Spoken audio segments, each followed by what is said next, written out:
Greetings and welcome to my channel. Let me be clear, if you are an individual who can be easily offended or triggered by different opinions concerning race, religion, sex, sexual preference, gender, politics, geopolitics, or basically anything at all, please be advised to discontinue at this point. To continue viewing from this point is an agreement that you are watching this video despite receiving a clear warning that you should not, and you relinquish all rights to complain to any authority or seek any compensation from myself or from the platform hosting the video. I thank you for your time and attention, and if you've decided to continue watching, I salute your fortitude.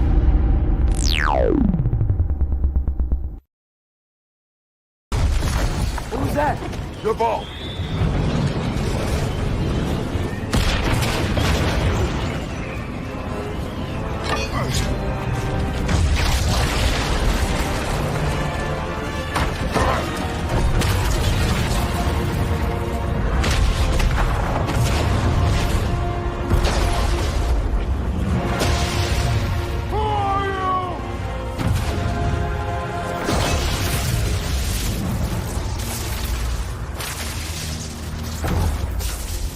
Can I come in?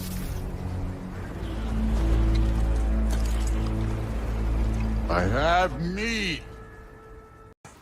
Today's big question, which is, how often should you wash your towels?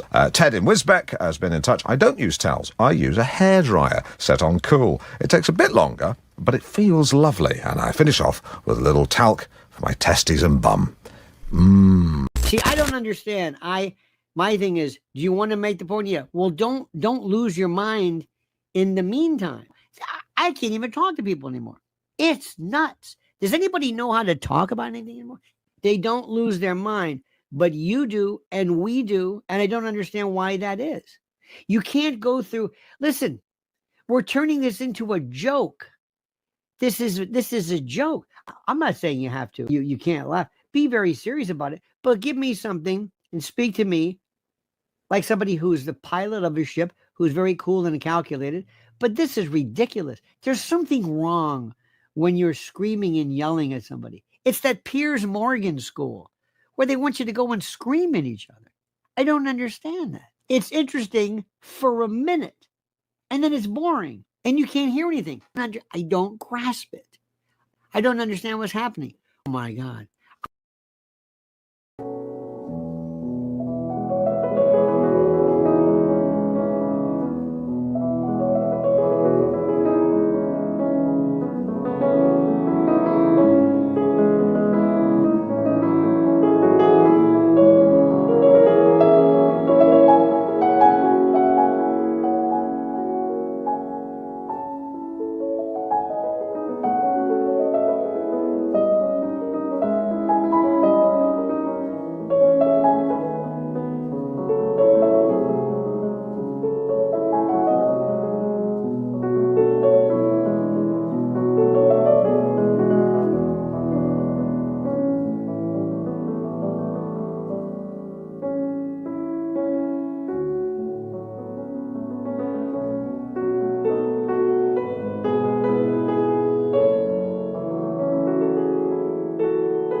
Yesterday afternoon,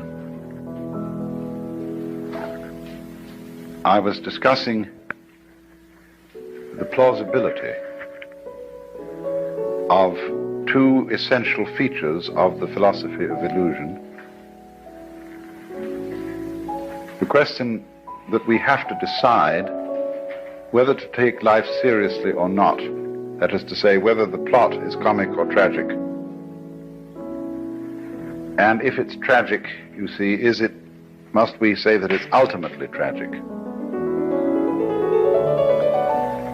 And the question of who are you? And are we to say that I myself, right down at root, am just a little kind of jerk of some kind that really has nothing to do with this cosmos, but just arises in it and is here on sufferance for a short period and then absolutely nothing follows, you see. Or the alternative to that, is what I really am the same as the whole thing? That is, the works, the it, or whatever you want to call it, Brahman, God, the Tao, the great void, the Buddha nature, I don't care, the self, anything, any name you want. And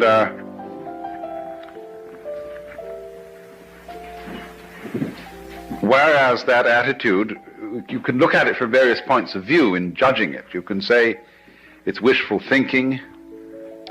You can say that it's insufferable pride. But the point of the matter is, as I tried to show, any other way of looking at things is kind of schizoid. It looks at human beings as if they arrived in this world like a bunch of birds on the branches of a barren tree. They just got settled there, you know, they don't belong. The sense of being strangers and pilgrims from another domain altogether. Well, where is this other domain? And how does it relate to this one? Are they separate? I showed you that even when we say that two domains are the poles apart, the very fact that they're poles shows that they have a hidden connection. And the hidden connection is the big thing in life. All you junkies know that.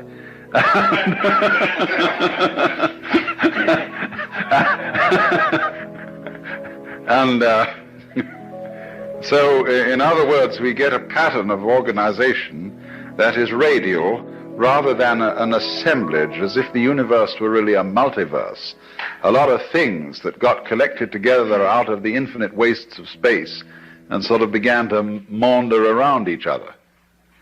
Whereas the other pattern, which is so much more sensible, is central and radial. And I showed you how the crystals and the stars and the octopuses and even the human beings are all radial structures. Of course, we don't see our radial relationship to the totality of the universe because it isn't obvious.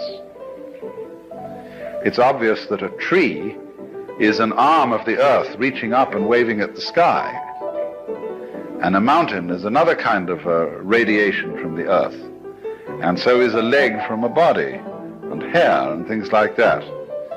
But what makes human beings, as the highest of the mammals, so conscious of being independent is that they are topologically an enclosed surface, you see, which wanders around independently of the ground.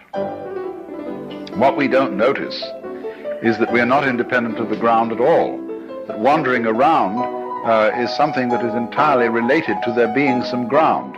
In other words, when you run up a hill, the hill also runs you up it. The hill rises and lifts you as you run, you see? And if you understand that, you don't take a hostile attitude to mountains and hills. You're grateful to them for lifting you up so high in the air, because that's presumably why you went up, that the thing was high. It was lifted up. You wanted to be lifted up. It lifted you up. You had to cooperate, of course.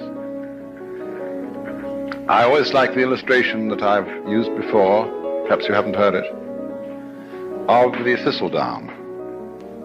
The thistledown, too, comes moving through the sky. I once was playing with the thing, you know, and just came out of the blue sky, and I caught it like that, pulled it under my nose, and it started to pull to get away, see? It looks as if it were a butterfly or something. It pulls away when you catch it by the leg. And I thought, oh no, of course, that's not the thistledown, it's the wind. Well, which was it? You know, in a famous debate that was settled by the sixth patriarch of Zen, there were two monks arguing when a flag was flapping in the wind, whether it was the wind or the flag that was moving.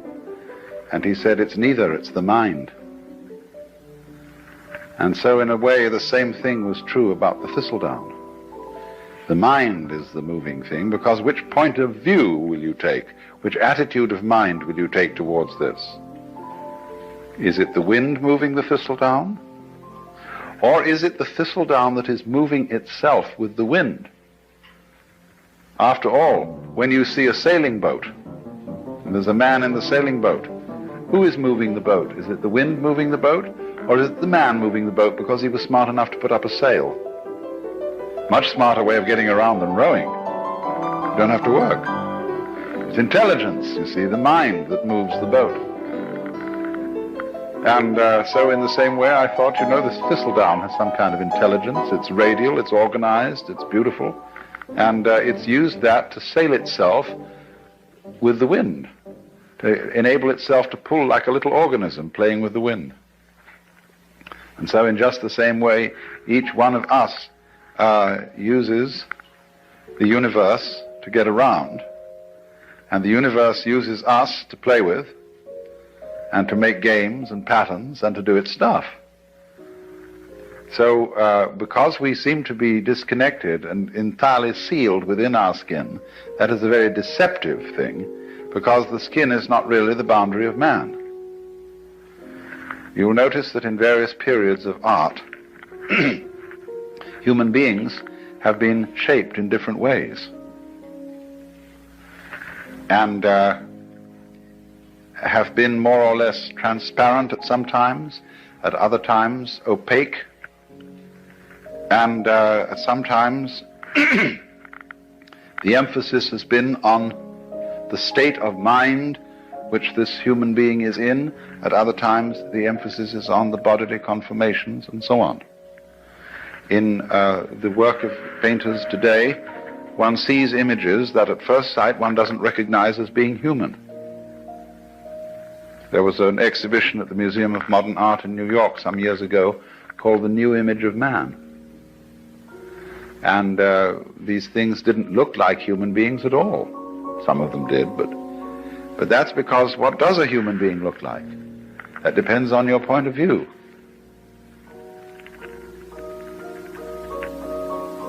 You see, if you are prejudiced that a human being is only what is inside his skin, then you think that when anybody paints the human being beyond those boundaries, that he's lost the image of man. He hasn't necessarily lost it at all.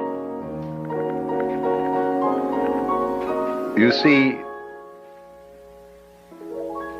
there's an old feeling that the shape of the universe is the shape of man. I don't know if you've ever heard that said. That man is the microcosm, and that the universe as a whole is the macrocosm. Now, as you plumb out into the universe and explore it astronomically, it gets very strange. You begin to see things in the depths that at first sight seem utterly remote. How could they have anything to do with us? They are so far off and so unlikely. And in the same way, when you start probing into the inner workings of the human body, you come across all kinds of funny little monsters and wiggly things.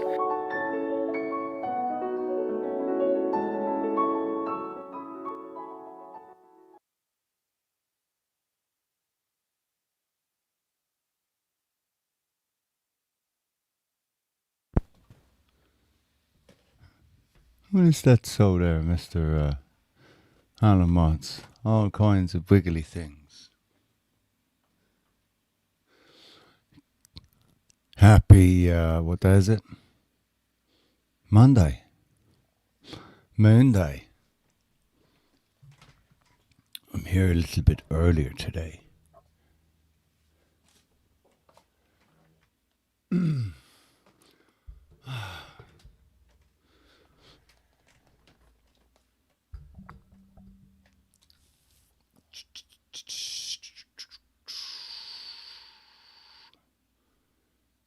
Right, get that one off.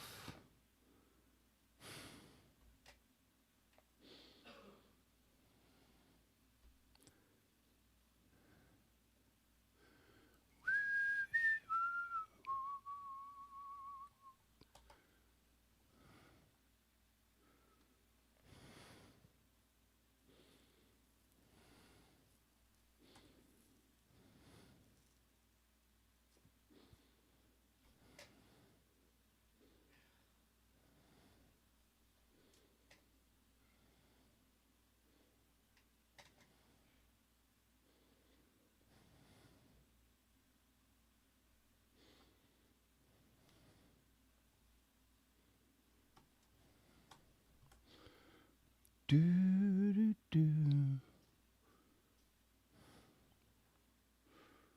yeah, I need to put that in, don't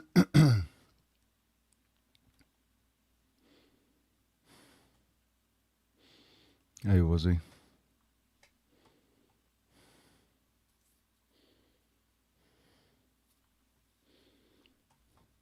I'm just lining up a video, sorry. Just...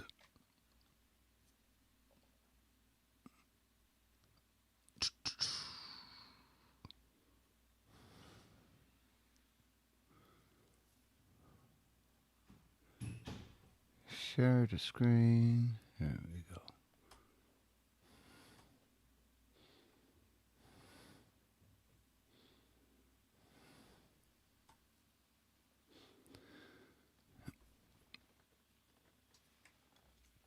It was announced while, I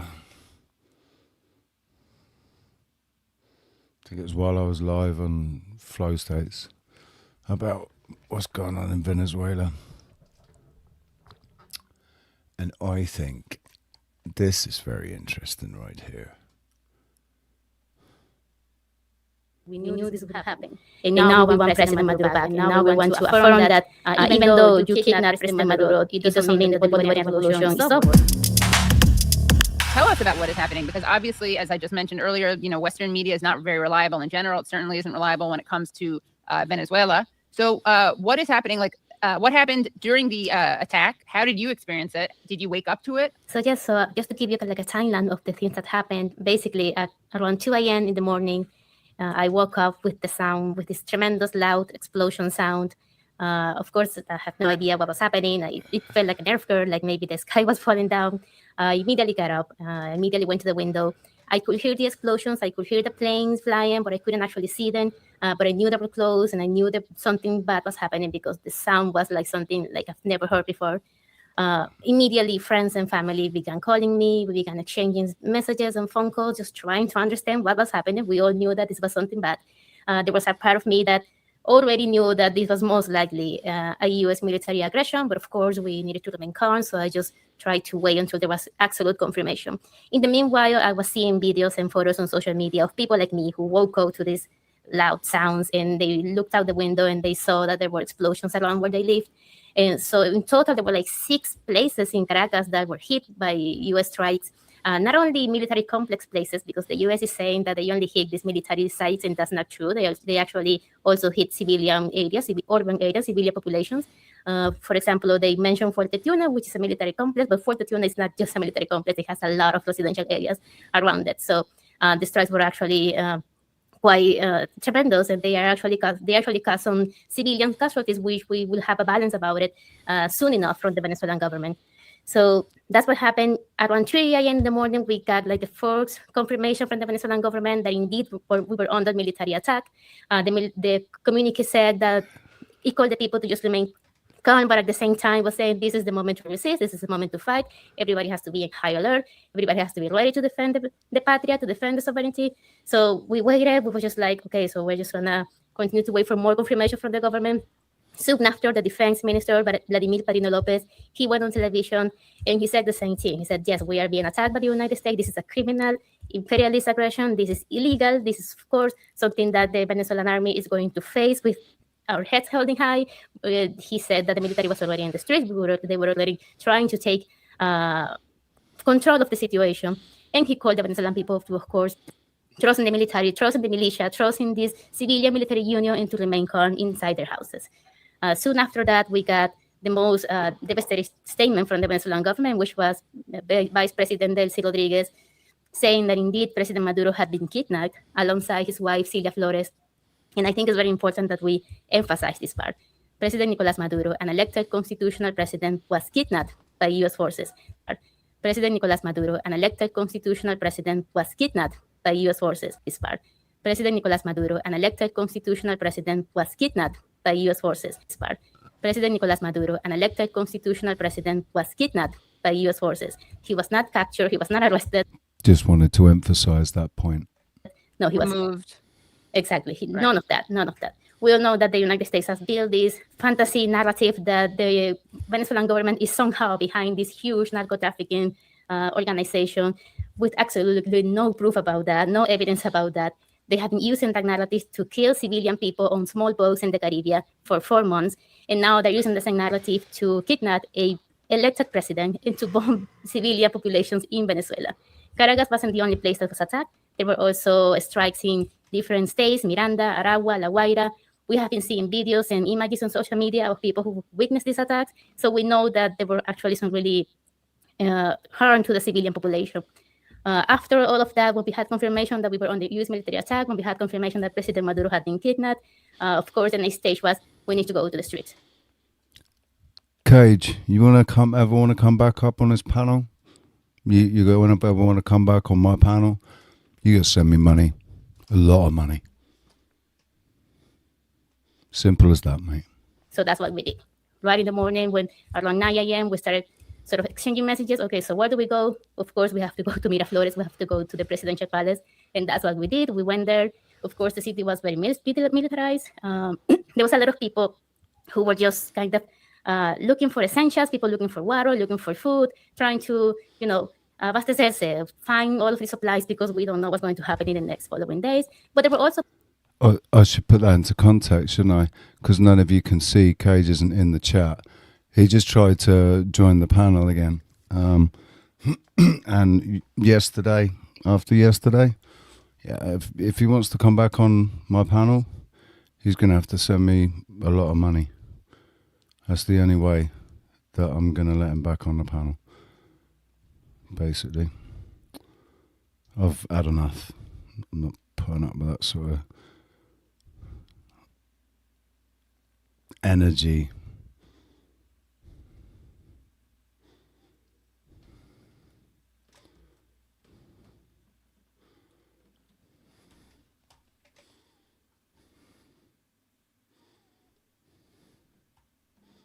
Did you not hear me, dude? I don't see a PayPal with a lot of money in it been sent. I'm talking like, I don't know, let's say $250 euros. Send me 250 euros. You can come back and I'll unban you.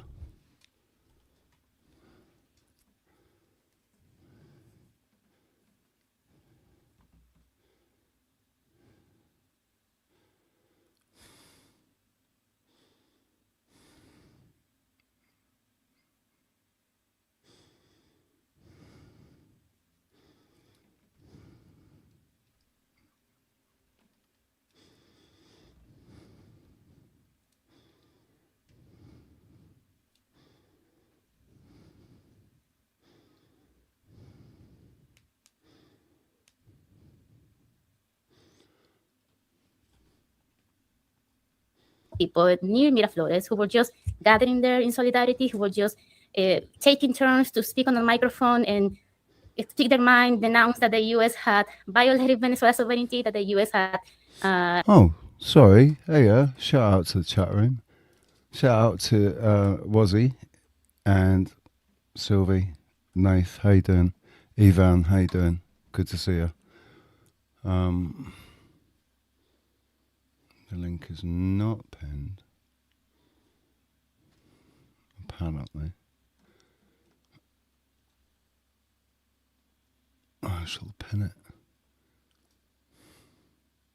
Sorry, I was just rebooting my phone and I forgot my PIN number for a second. And I put the wrong number in and I was just sat there in silence thinking, fuck, what's my PIN number? Shit. And I couldn't remember it for a second. I've remembered it now, thankfully.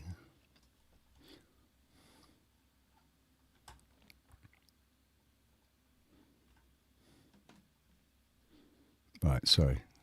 Engaged in this criminal bombing against Venezuela, demanding that President Maduro is returned to Venezuela, demanding proof of life of President Maduro and his wife, Cita Flores, and of course, denouncing that behind this whole military operation was regime change, which is what Venezuela has been denouncing forever. We have always been saying that everything that the U.S. has been doing the narrative of drug trafficking, the militarization of the Caribbean, these accusations against President Maduro of narco-terrorism. We know that behind all of that is just the intention to take control of Venezuela, to take control of Venezuelan resources. And that's exactly what Trump admitted when he gave that press conference, saying that Maduro had been captured, which is actually kidnapped. He said that from now on, the U.S. is going to run Venezuela. He's going to take control of Venezuela, and they're going to take control of Venezuelan oil. So that's exactly what they wanted. And they say it. They use the narrative, but they also make the truth at some point. So that's basically what has been going on here. So these are two people that were in the streets. They were just, these signs were something that happened very sporadically in the moment. People decided, okay, we need to make signs. We need to write something down. So people were handing around these cartulinas. Spontaneously, these cartulinas, and they were just making these messages, basically saying, we want President Maduro back. President Maduro continues to be our president. The revolution hasn't died. The revolution continues.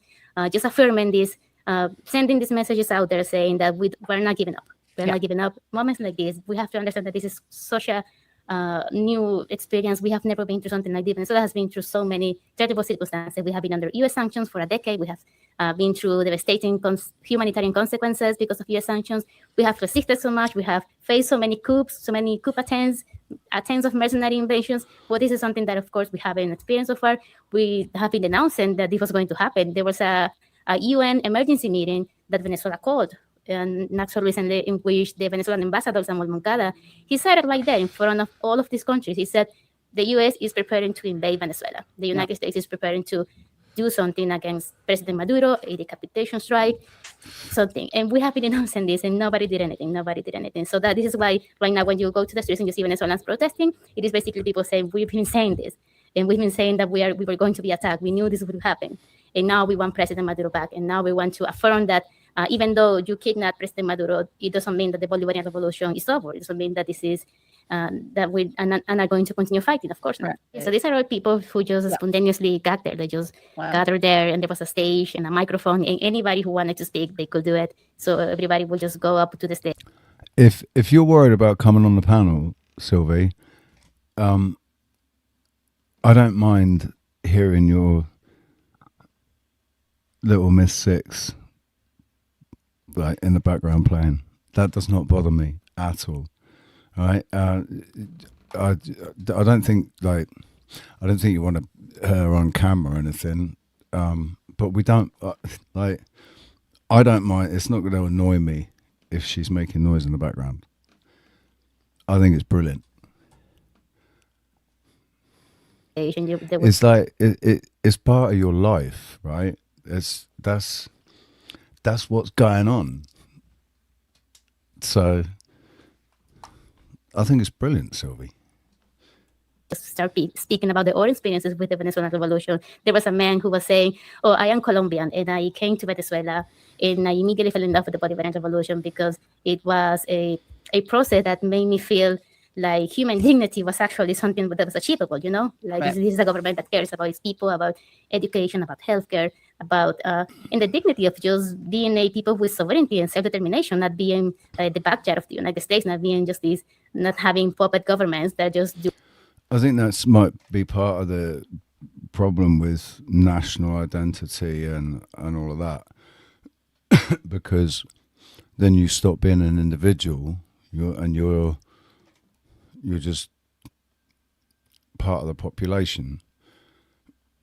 Dignity only exists on an individual basis. A people, like a nation, has already lost its dignity because it's given its power to these corrupt leaders. Anything that the United States wants. So he was talking about their experience, and like him, many people will do the same. And like they will say, I am a worker, I support President Maduro the same way I support President Chavez. And there were people who had like this absolute clarity, which is something that I admire so much about the Venezuelan people in general. There's so much political consciousness. There was someone explaining Venezuela nationalized its natural resources because it is our natural resources, and we needed we needed to nationalize it so we could actually provide for our people, so we could give free healthcare and free education to our people. So the oil belongs to Venezuela, not to President Donald Trump. I just want to say, I agree with that so wholeheartedly. the resources that are found in Venezuela belong, if they belong to anybody, they belong to the Venezuelan people. They should be made available, you know. They shouldn't be hoarded by the Venezuelan people. Should be a free available on the market, right, for other as resources for other countries. But that's how they get their money, isn't it? That's how they get their free healthcare. They sell the oil, and then don't have to charge the you know, the idea is good, and it's never worked like that in any country that England or fucking America have wanted to take oil from. There's a few lurkers today, Sylvie. Ivan's sort of lurking. Nathan's sort of lurking. Like, they said hey. Paula is lurking. She wasn't, but she is now. And Wazzy, I don't know what's happened to Wazzy. She's...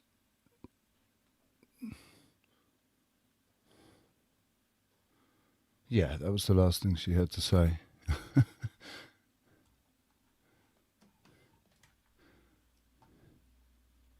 To read or to ask you to respond to some comments that in the chat, and you know, this is such a common talking point, which is that people will say, no, my family is in Venezuela and they're so happy about what's happening, or no, I have a friend who's in Venezuela and they're happy, and you're bringing on Andreina and she's biased, and Katie, you're biased, and you just love Maduro and you're not showing the real truth. So what is your response to that argument? So listen, since the whole bombing happened, there hasn't been any single people in the streets, any single kind of celebration protest in the streets. That is not the Venezuelan people in general. The Venezuelan people, they do not... Right. Just to be fair, we're only getting this from this one girl who is apparently a Venezuelan journalist. It's one perspective, but I'm more likely to believe her than anything coming from the mainstream. One war, they don't want military intervention.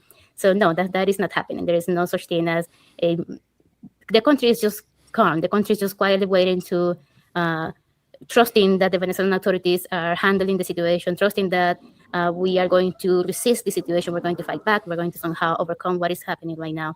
I also have friends and family from all the political spectrum that we have in Venezuela.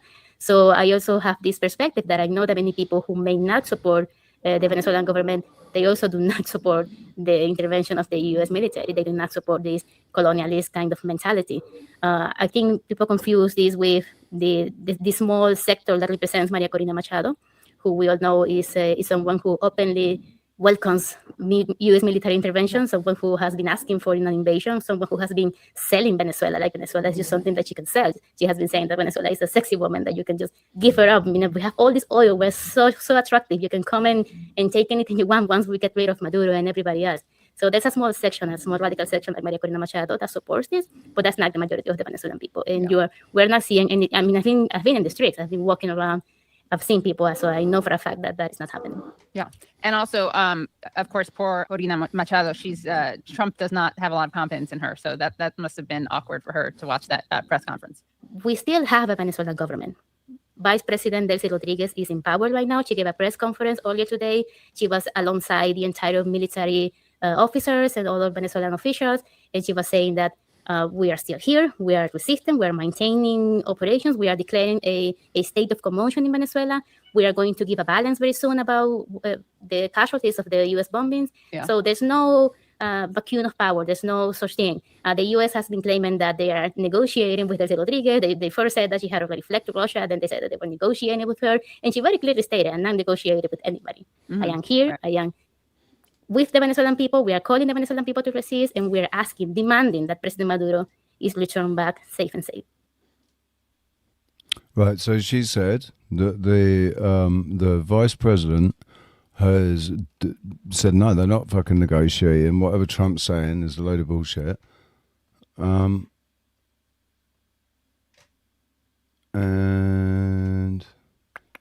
hang on.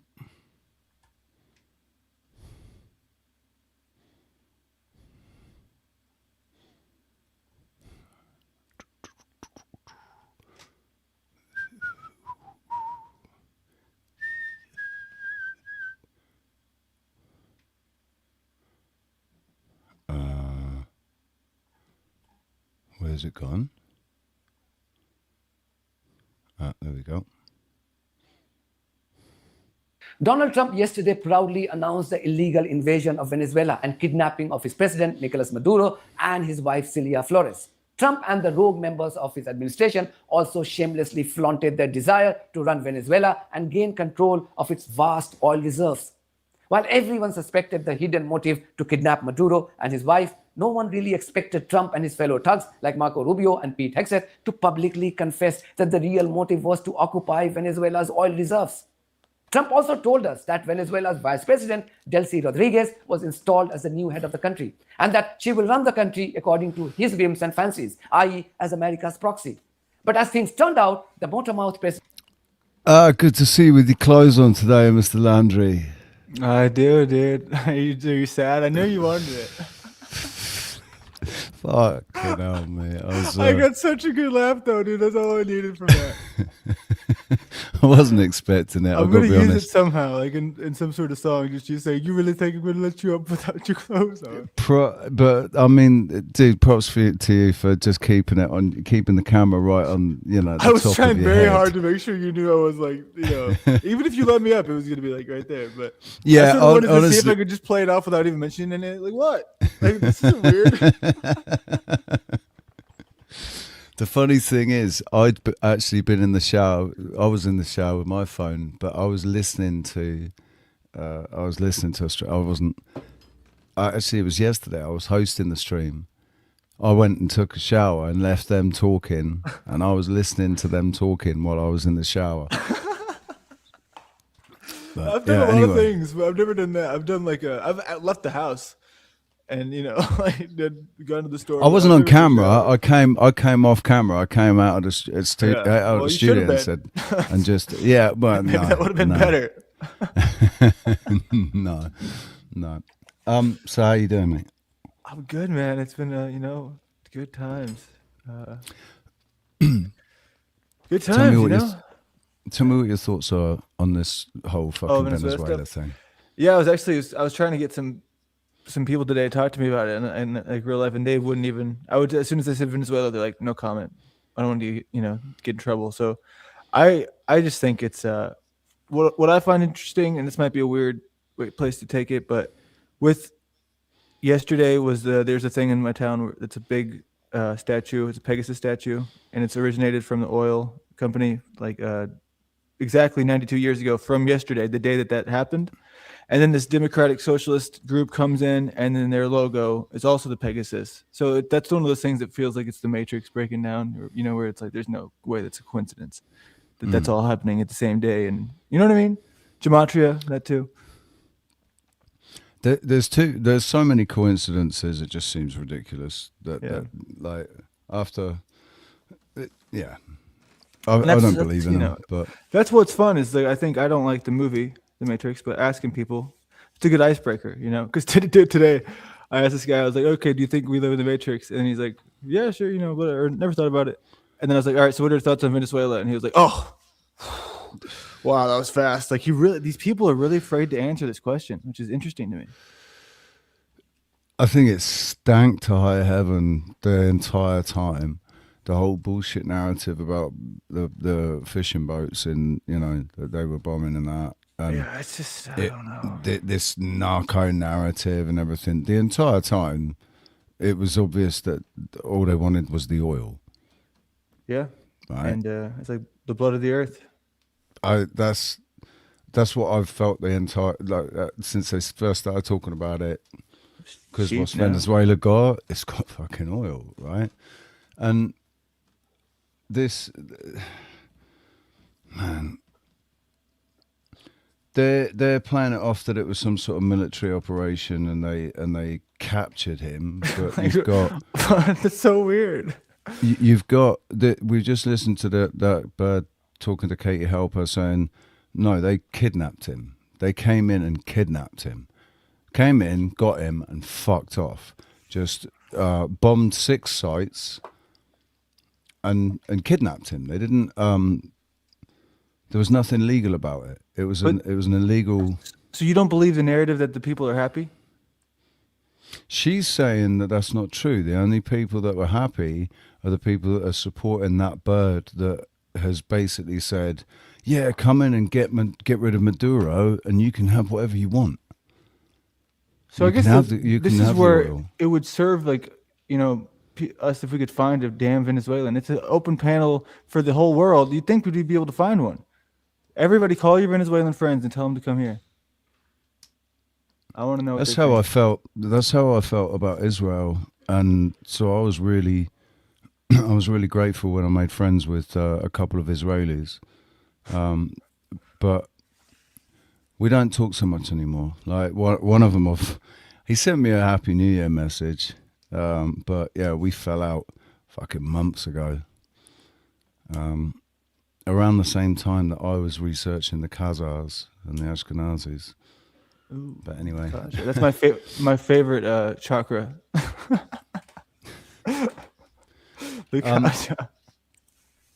So this guy is. I haven't actually listened to this yet, but I heard the Venezuelan journalist saying about the vice president is there. The government's in control. There's no vacuum of power, and she's not negotiating with anybody because the America has illegally kidnapped Maduro. It wasn't. This isn't a war or anything.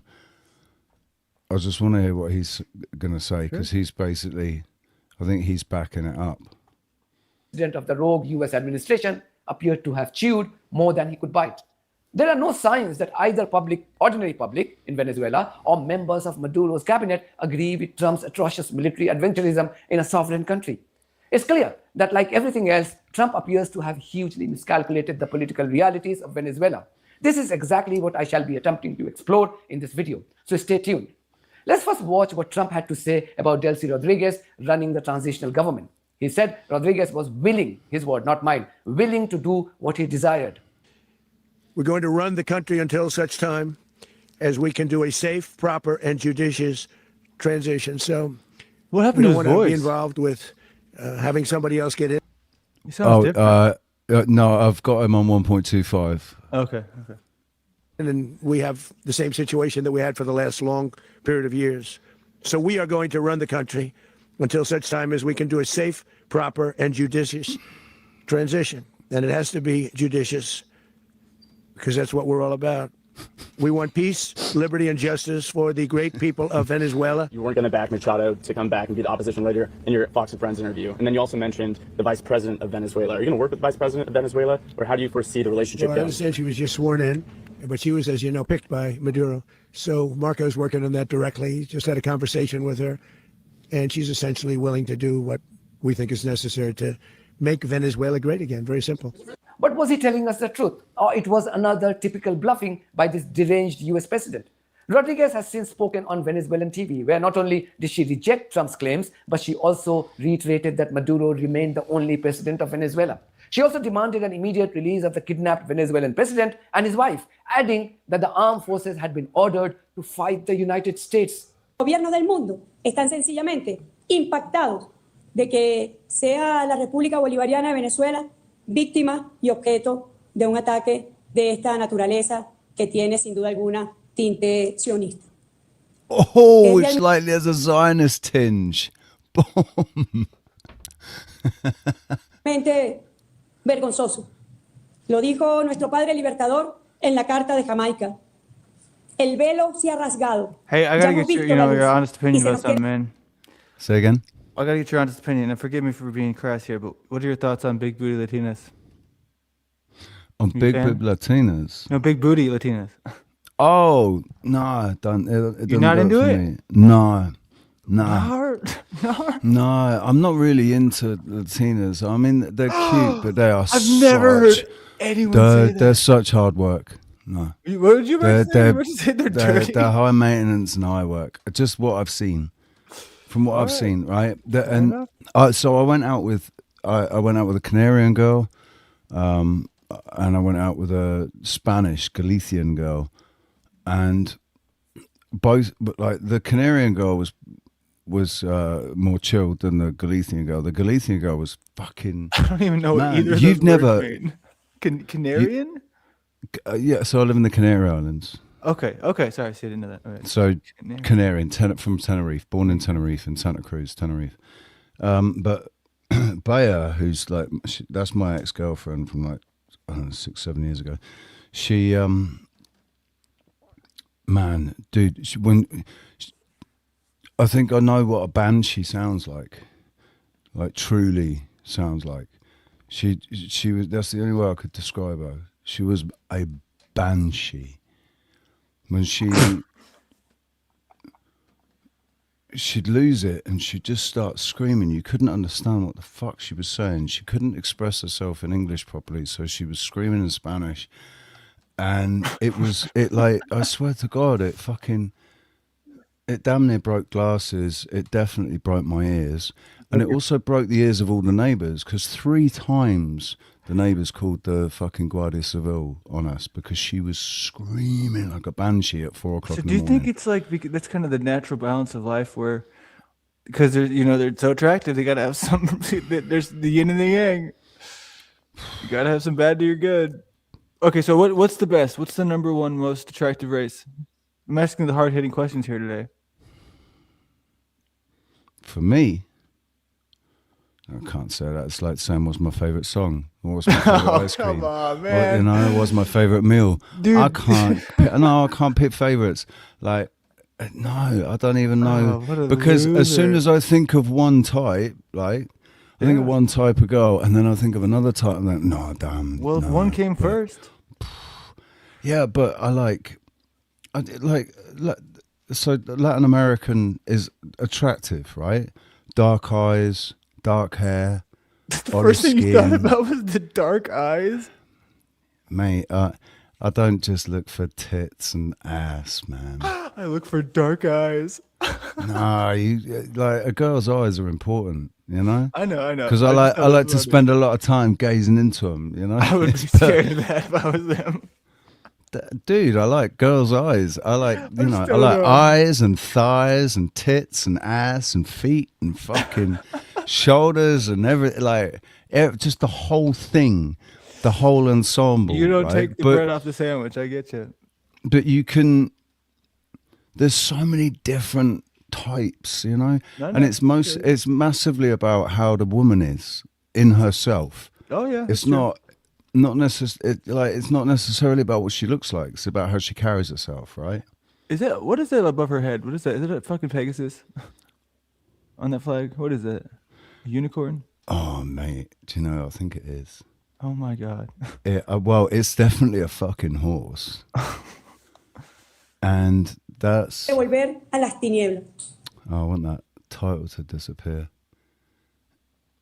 There we go. Is that an angel above it? What is that supposed to be? But blue, yellow and black. And then that's some sort of peacock or something on the left. I don't know. But yeah, that might be Pegasus.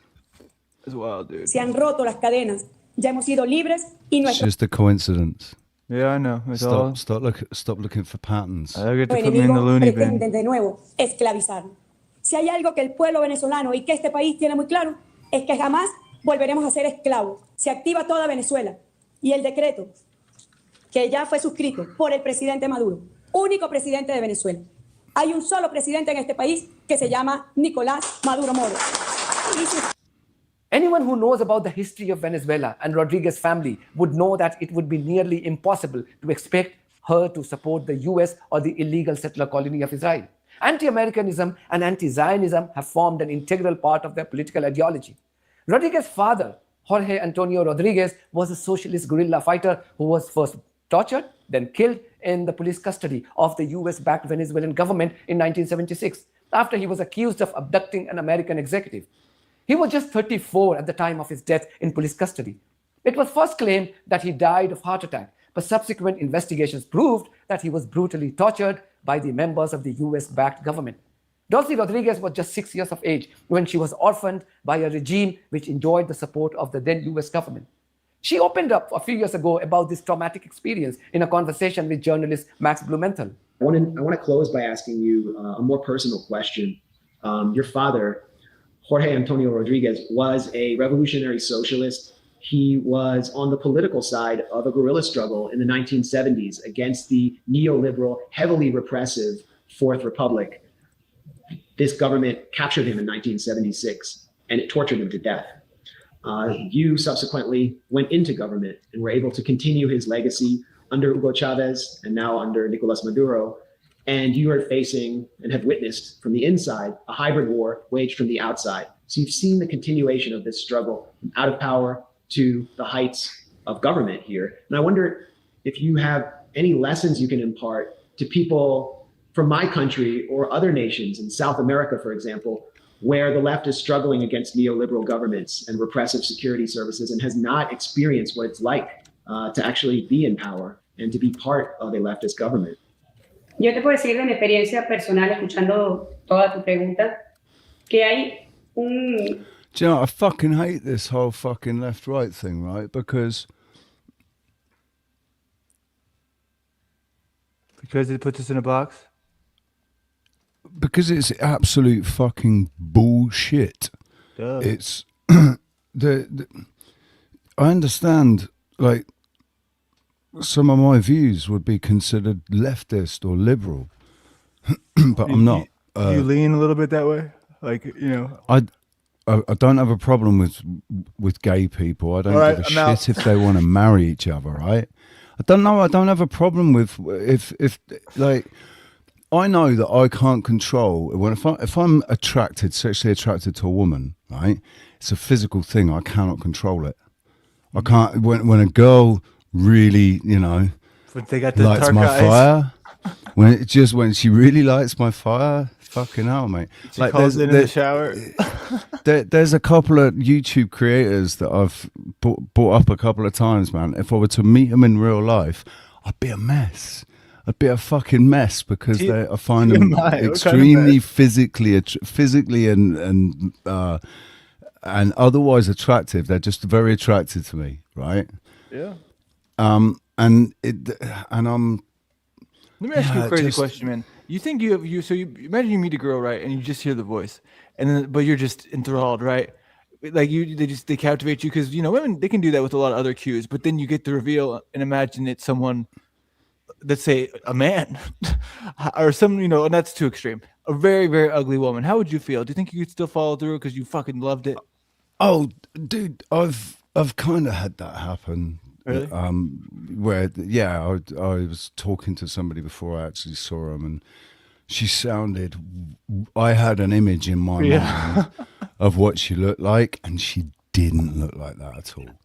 And no, I guess in a way I'm shallow because if I'm not physically attracted to a bird, how is that shallow? You know, that's something. That's another thing you can't control. Like you just said. You know, that's outside of your control. You can't control who you're attracted to. Like, so it's the same thing. I guess because what I find attractive is big, brown is eyes. well, like, I don't know, like, is, I guess, conventionally attractive, right? Yeah, there's a reason it's conventional. It's common. I don't want to say I've got high standards, like, but. No, you should. You should own it. You should say, fuck yeah, I don't want any more loser ladies. I want to have high standards. It's a good thing. Yeah, but I look back at my ex-girlfriends, dude, and I think, when I look at some of them, I think, man, it was really in the moment that I was that attracted to her, as attracted to her as I was.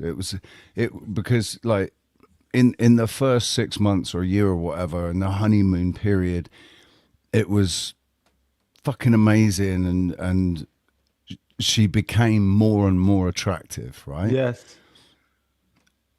That's the thing. It takes more than just looks for me to be attracted to. I'll tell you, there's something to that, right? Because I've seen it where there's, you know, someone before I'd ever met them, before I'd ever got intimate with them, I was like, ew, no way, not my type, just not even like remotely on the mind. But then you get to know them, and it's like then you can't unsee it. You see the beauty. So there's levels to it. But I think if there's, if it's too far on one extreme, you can't. You know what I mean? Well, it's not possible for all people. But it no, can I happen. mean you. But then you get the opposite end where you can't see the beauty anymore. You can never have too many friends, man. But I guess that's why. That's what I realized that I needed to be single for a long time, because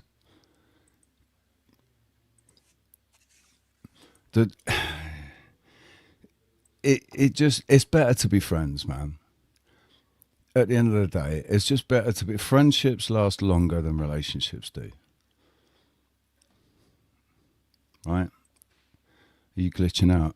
I think you keep freezing. Yeah, I didn't hear anything you just said. Now to find you're back in real time. What the hell did you say? Yeah. It's better to be friends. I heard that. So I don't know. You're glitching out. Say that again. I did rejoin. Hold up. I don't know if it's your internet's a bit. Your connection is a bit patchy. I can't remember what I just said. Don't ask me what I just said. I can't remember. What's up, Chris?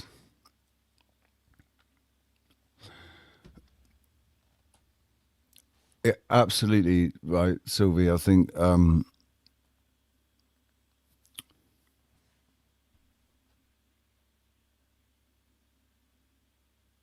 if you're going to be with somebody into old age, you've got to know that there's going to come a point where you just, I don't know. I can't imagine even wanting to get into bed with a bird as an old man, as a wrinkly old man whose dick probably didn't work, right? What's your take so far? What's my take so far on the Maduro thing? On what?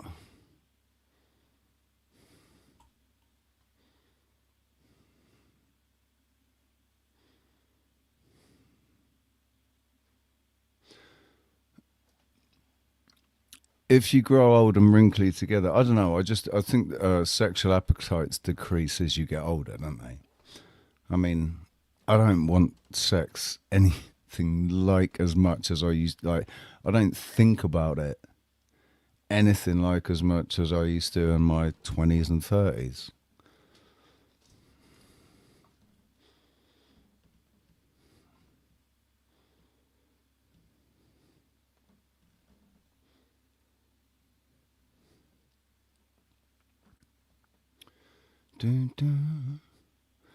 You coming back, Landry? What's going on?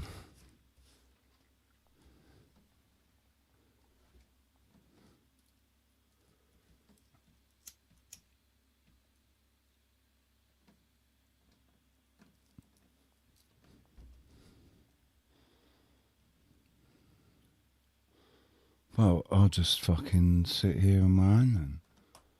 We can all just sit in silence together. Let's have a moment to contemplate.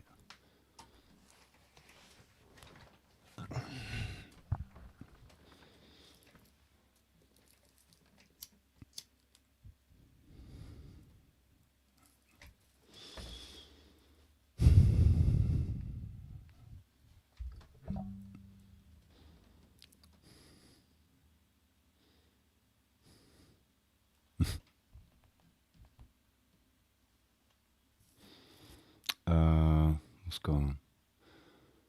There we go. Oh, hey, we look alike. No, you haven't got a fan.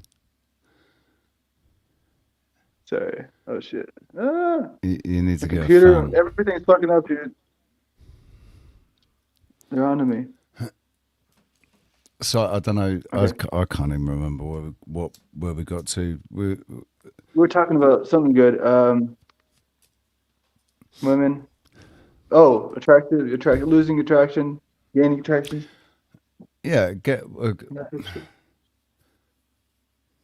I don't know. I mean, I was talking with Sylvie in chat about getting old with somebody, right? And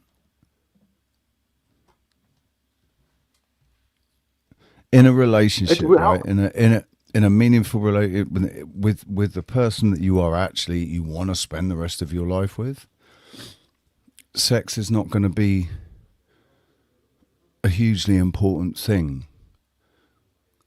You know, when you're in your 60s and 70s and 80s. No. Right? Hey, Wazzy. How old are you? Hey, how you going? I'm 48. I'm 48. Okay.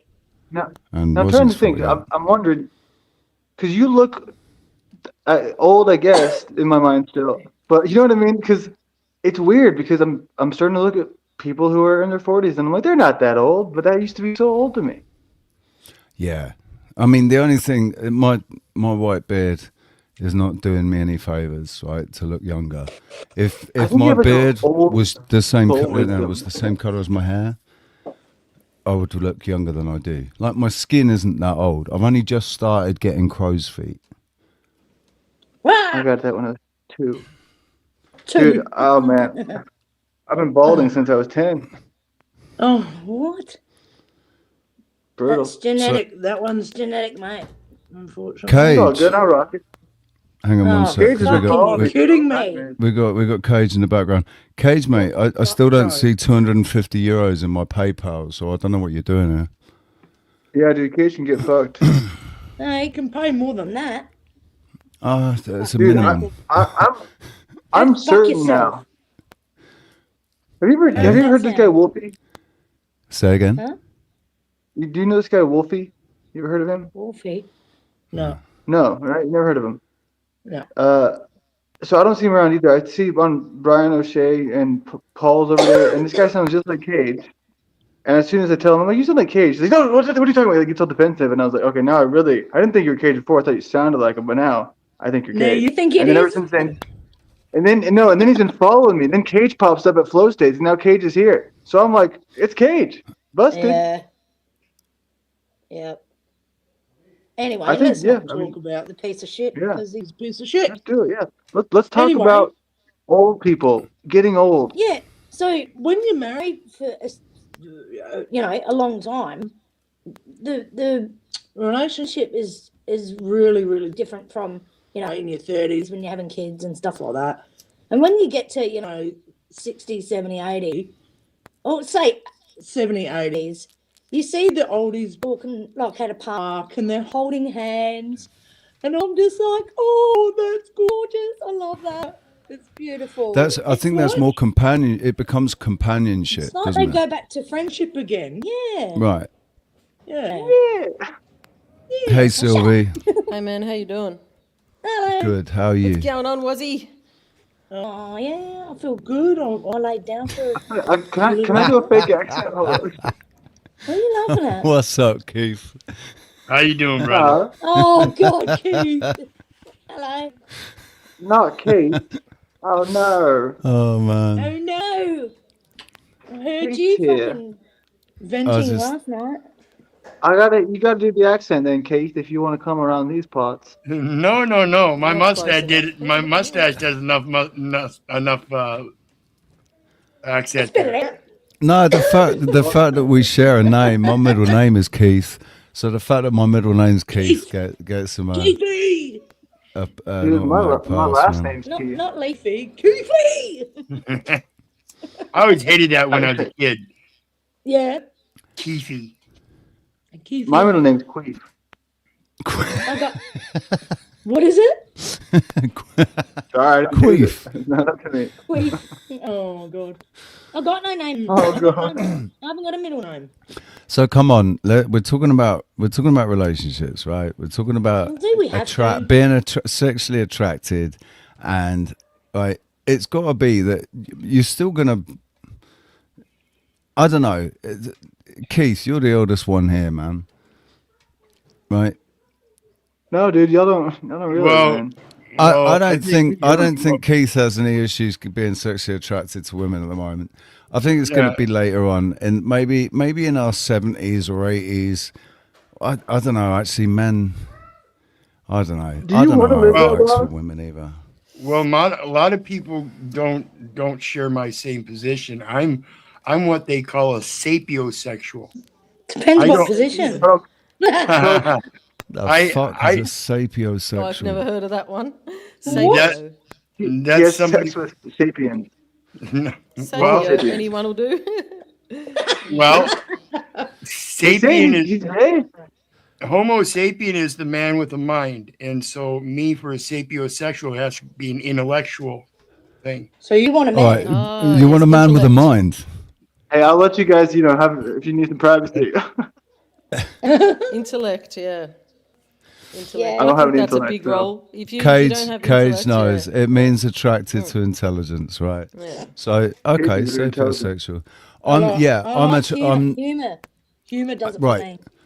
I'm attracted to intelligence, but Not too intelligent. I don't have to be. A girl doesn't have to be intelligent, like a genius, for me to be sexually attracted to her. Because there's attraction where you'd want to actually have a relationship, and there's attraction where you just maybe just fuck your brain. bang like. Oh, Say that again. Can I show you my? I just hooked up my old stereo. Can I show you? Cage, you're not getting it, mate. You're really not getting it. I'm absolutely fucking serious. If you want to come back up on my panel, you better send me a lot of money. All right? Because that little comment that you just flipped off, like you're just joking about it, or you're a dickhead, mate. If you'd been stood next to me, I would have knocked you the fuck out. You understand that? What did he say? Yeah, So if you want to come back up here, you got to send me in excess of €250. All right? Oh, more What than did that, he say? Richard. No. Give me like the Bitch, version. you got to pay. You can see his comments in the private chat, right? Yeah. See you later, Cage. Fuck off. You don't scare me, mate. Dude, it's so funny. He does it every time. The first day I met How him, he old did is that. he? He started my channel. How old is he? How old is Cage? Does anyone know? Cage is 31. I think About he's 10. 11 and a half. Oh, God. Yeah, He's 31 going on 13. Going on 5. Fucking loser. And What guess do you- what? hey, I can I never liked him. Yeah, he's a garbage And person. I'm like, yeah, you just confirmed it, mate. You're a fuckhead. Anyway. Big fucker. I'll ask him to private check you. I don't do that. I can't. I don't have. I'm not like. Yeah, I just can't be bothered. I can't be I would bothered with never his energy. say anything like that to a friend of mine. Like I've got people that friends that are overweight. I've got whatever. And even if I was angry with them, I wouldn't be like, "Shut the fuck up, you fat," whatever. I just wouldn't. And if they were a different race, I wouldn't pull out the race card either, because I just think it's just no. That's not right.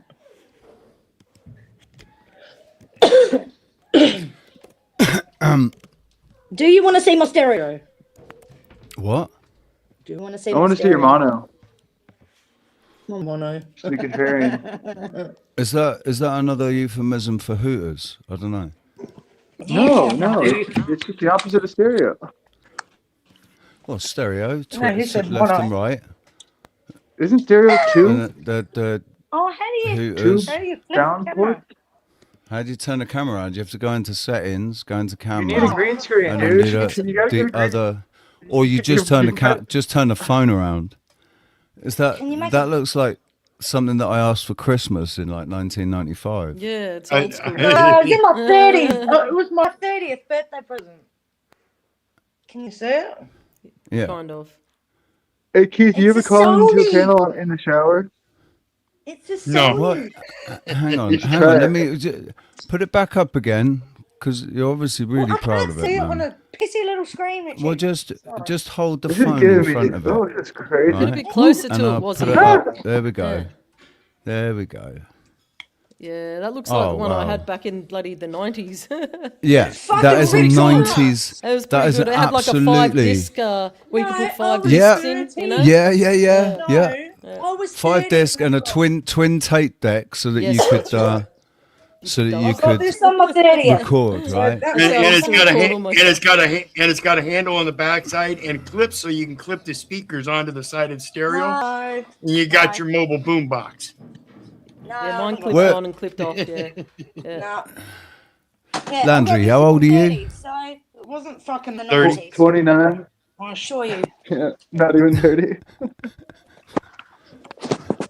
Too No, young but to be this bald. seriously, how old are you? 29. Yeah. 96. Yeah.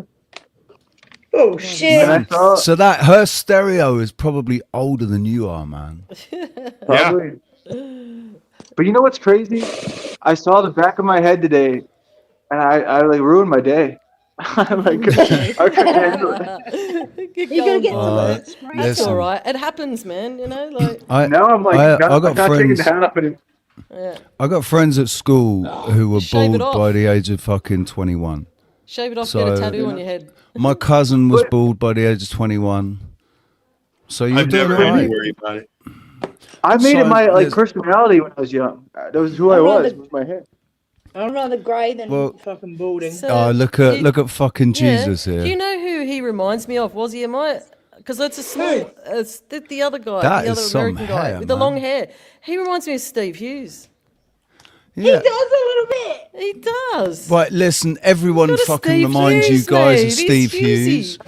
He's Somebody very said, Hughesy, didn't mate. one of you say that I reminded you of Steve Hughes I at didn't one think point? that, Richie. No, not There's you. only no. two no, Americans but that they can somebody think of did, off the didn't top of they? their head. Yeah, I did.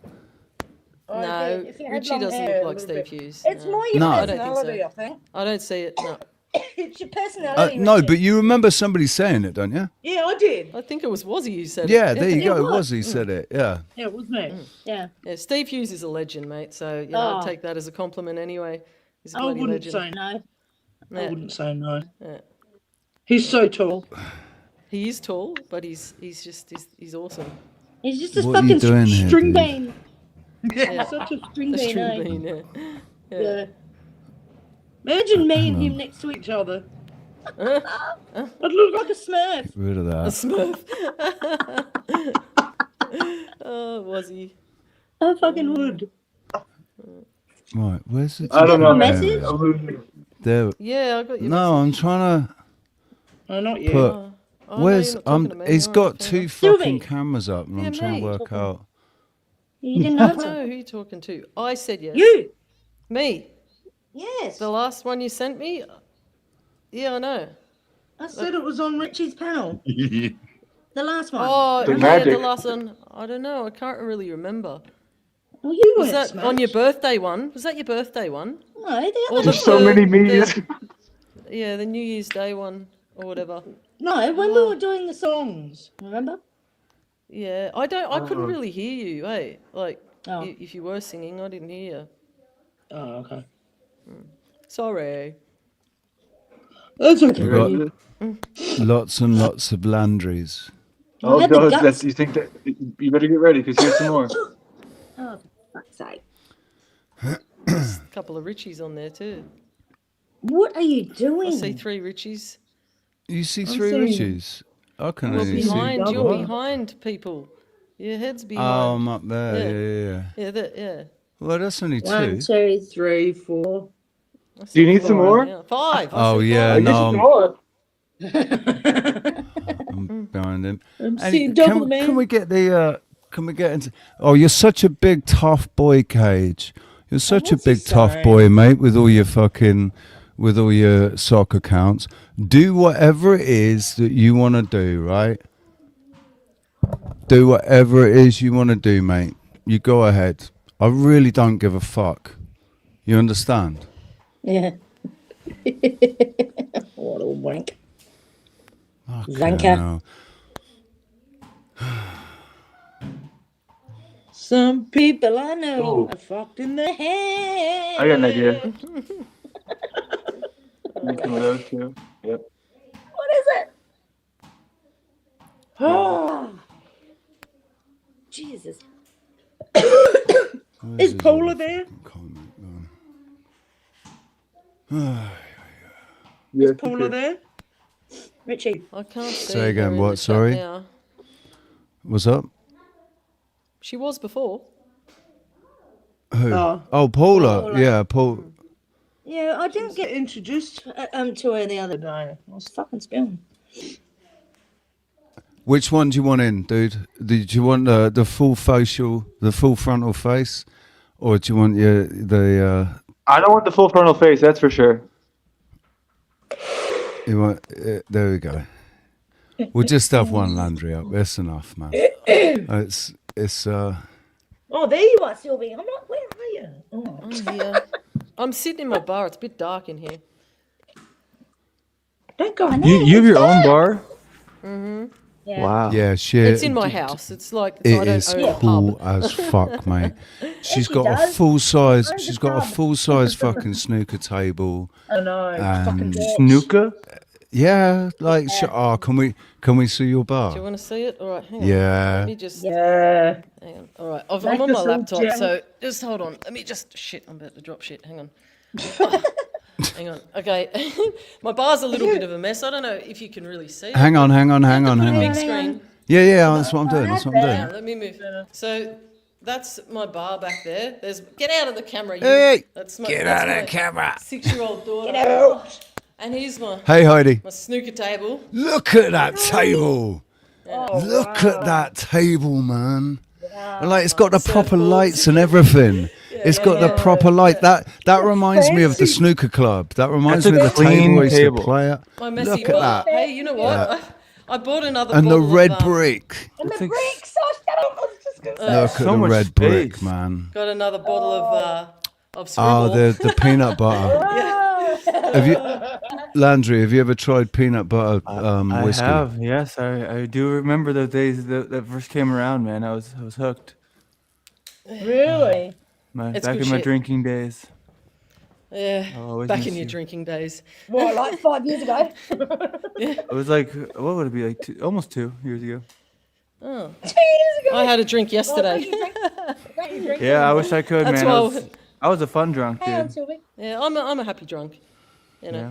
I don't actually really get drunk. You know, I have a few drinks, I get a little tipsy, and have a laugh, listen to some music. And You know how many women I've heard say they don't get drunk? I used to get drunk, man. I've The got better kids one now. is the I'm know. not drunk. You know, No. they're Yeah. barely cohesive. and they- Listen, I used to get drunk. Yeah, not anymore. You know. Oh, I used to get drunk and just... Yeah, I used to get shit faced. Everybody did, right? Pass That's why a lot of people out. stopped drinking. You know, they're like, I can't do this Yeah. anymore. You know. Like No. double O Colin. You know? Fucking knocks me out, man. The next day, I just feel fucking so flat. I did heaps of stuff today. I was bloody up early doing I hate feeling all the flat. stuff I had to do. Oh, Went yeah, out so to was dinner. I. Went out to I went dinner, out- came back, and now I'm wondering, should I have a shot? It's here. It's Go holidays. on. It's the season to be jolly. You know. Is it still that season? I thought that ended. It is for me, all right. Like until the school holidays are over, it's Christmas time. Yeah, she's a bit backwards, you see. Yeah, I am. Upside down, backwards. But whatever no, it is. I get it though, because I know that your kids are homeschooled, so yeah. Yeah. So it's. You free can time for me. just sit back and fucking Wait, so get how do you do smashed. that? How does that work? Hmm? You homeschool? Yeah, I homeschool my kids. So yeah. okay, is it like you do textbooks you read, or is it like on a computer? We do. No, I do mainly books. Yeah, Okay, we do wow. workbooks and stuff, and we do a Yeah, little bit of I- online stuff, but not that much. Yeah. Very good. Yeah, homeschooling is more, you do fucking a majority of it. There's a lot of people Where- who do online stuff, but I don't. I do books. We just do books, and yeah. Yeah, I did, so but my daughter, she's online for school. So. do you I ever have worry to be- about them being like? Because I was wondered, you keep technology and then there's like a disadvantage, but also you don't want them to have the technology because it's like No, a they have problem. technology. They do have devices. Okay, but, so you're not like but in a I hot- want them to be good at handwriting and stuff, because it's funny, like It's a lost art. after I started homeschooling, I had to do a lot of reporting and handwriting, and my handwriting was terrible, and my hand was hurting from doing because you don't write. Everything's typing now. You know, and I my- unlearned how to write. And it's and I terrible, think right? and I I think love handwriting. And I think the homeschooling and the basis of keeping them with the writing and reading is fundamental in helping them be more autodidactic. That's because, right. Yep. Because too many people have become accustomed to the public education and thinking that it's okay. But what it does is it destroys that innate, inherent autodidacticness of observance. Very much so. Yep. Do you remember, like, I don't have it anymore. So if I were to write a lot now, it would my finger would start hurting. But the callus that you get on your knuckle, I used to have this big callus on my knuckle because I was writing all the time. Writing and drawing, yeah. Yeah, it is all bloody typing now. But I do still write songs and shit, you know. I've got my notepad and I still write songs. I don't type them. I tend to type my songs lyrics because I'll be lying in bed when they come to me and I'll have my phone, I'll just get my little note thing out and I'll type it because, you know, I've got to get up, go get a notepad, get a book, and a pen and all that, whatever, you know. I do that, but then I'll transfer it to the notepad so that when I'm sat there and I'm trying to work it, you know, to put it to a melody or something, I'm trying to turn it into a song. I want to have the pad in front of me so I can just see all the lyrics. It's easy because of my eyesight, basically. I used to love fucking writing. Like I said, I had pen pals and stuff. I used to love writing to girlfriends and fucking... I worked on my handwriting. My mum had really, really neat handwriting. I wanted my handwriting to be as neat as my mum's, you know? My dad had shit handwriting. Why? Because I'm artistic. Yeah. But like, I did calligraphy. I don't know, because I think it's a sign of intelligence. I've still got calligraphy pens. All right, let me know how it goes. Try to lead with that. Hey, I want to see my handwriting, maybe. Awesome. Check out my handwriting. I used to write with them. Well, back in the day, that was the thing. That was one of the things about intellect, was you were able to be artistic about it. When the English language was first coming out, they only had lowercase. The uppercase came from the artistic talents of the author that was writing the instrument, and they used to only start with the first letter of the paragraph. Then they changed it and made capitalization into other realms. But the capitalization of English language was an artistic expression to begin with. It wasn't to symbolize capital beginning of a certain word or all caps words or anything. It was the semblance of the author's artistic talents, aside from writing itself. And that was taken from the religious stuff. Like they used to, the first letter used to be incredibly fucking ornate, great big capital letter and incredibly ornate with all kinds of stuff coming off it, you know, and then the rest of it written in italic script, right? So it, you know, we were talking about this the other day, and I thought about it, and I forgot to say it. Right, I think we write too much. If words are spells, right, and if the only people that ever used to write, the only people that used to need to write were wizards and fucking, you know, religious clerics and stuff, and the words that they're writing, they're using runes, basically. Our alphabet was designed out of runes. So they're using runes and writing spells. We're doing that every single time we're writing. If that's real, if that's true, we're casting spells every single time we write it down. And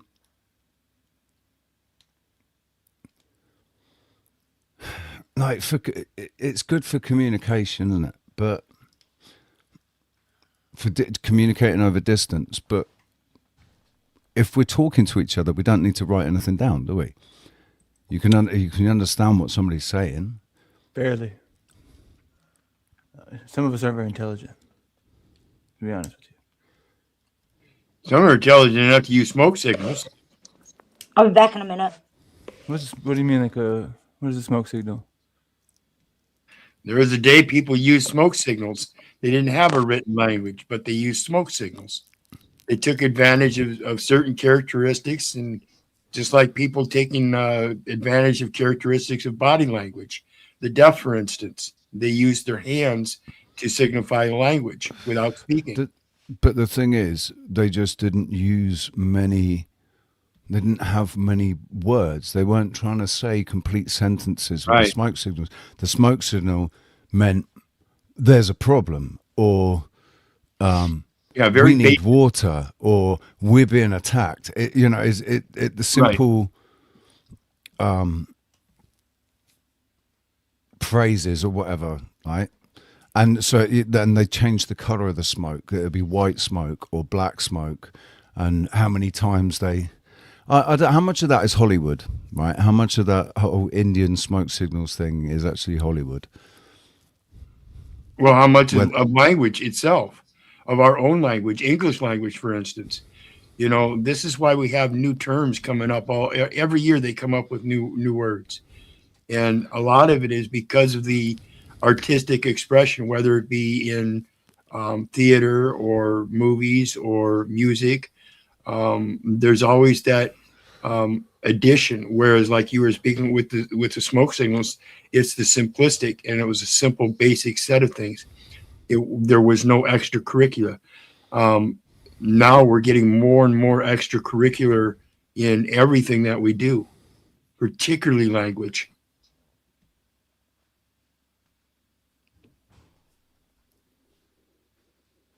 No worries, Wazzy. By the way, yeah, if my channel disappears, it's because Cage has succeeded in being a complete prick. Yeah, he's not going to do that. No, I know he's all mouth and no trousers, but it pisses me off so much, man, because he doesn't need to be such a dickhead. I could get on with Cage. Right? He's not a dumb lad. He seems to have some intelligence. It's just it's kind of goes down the drain with disrespect. It goes down, but the disrespect comes from immaturity. He's extremely immature. Do you think? Was he? I don't know if he's under the influence. I don't know, maybe. But if then he was under the influence yesterday as well, when he made this little comment.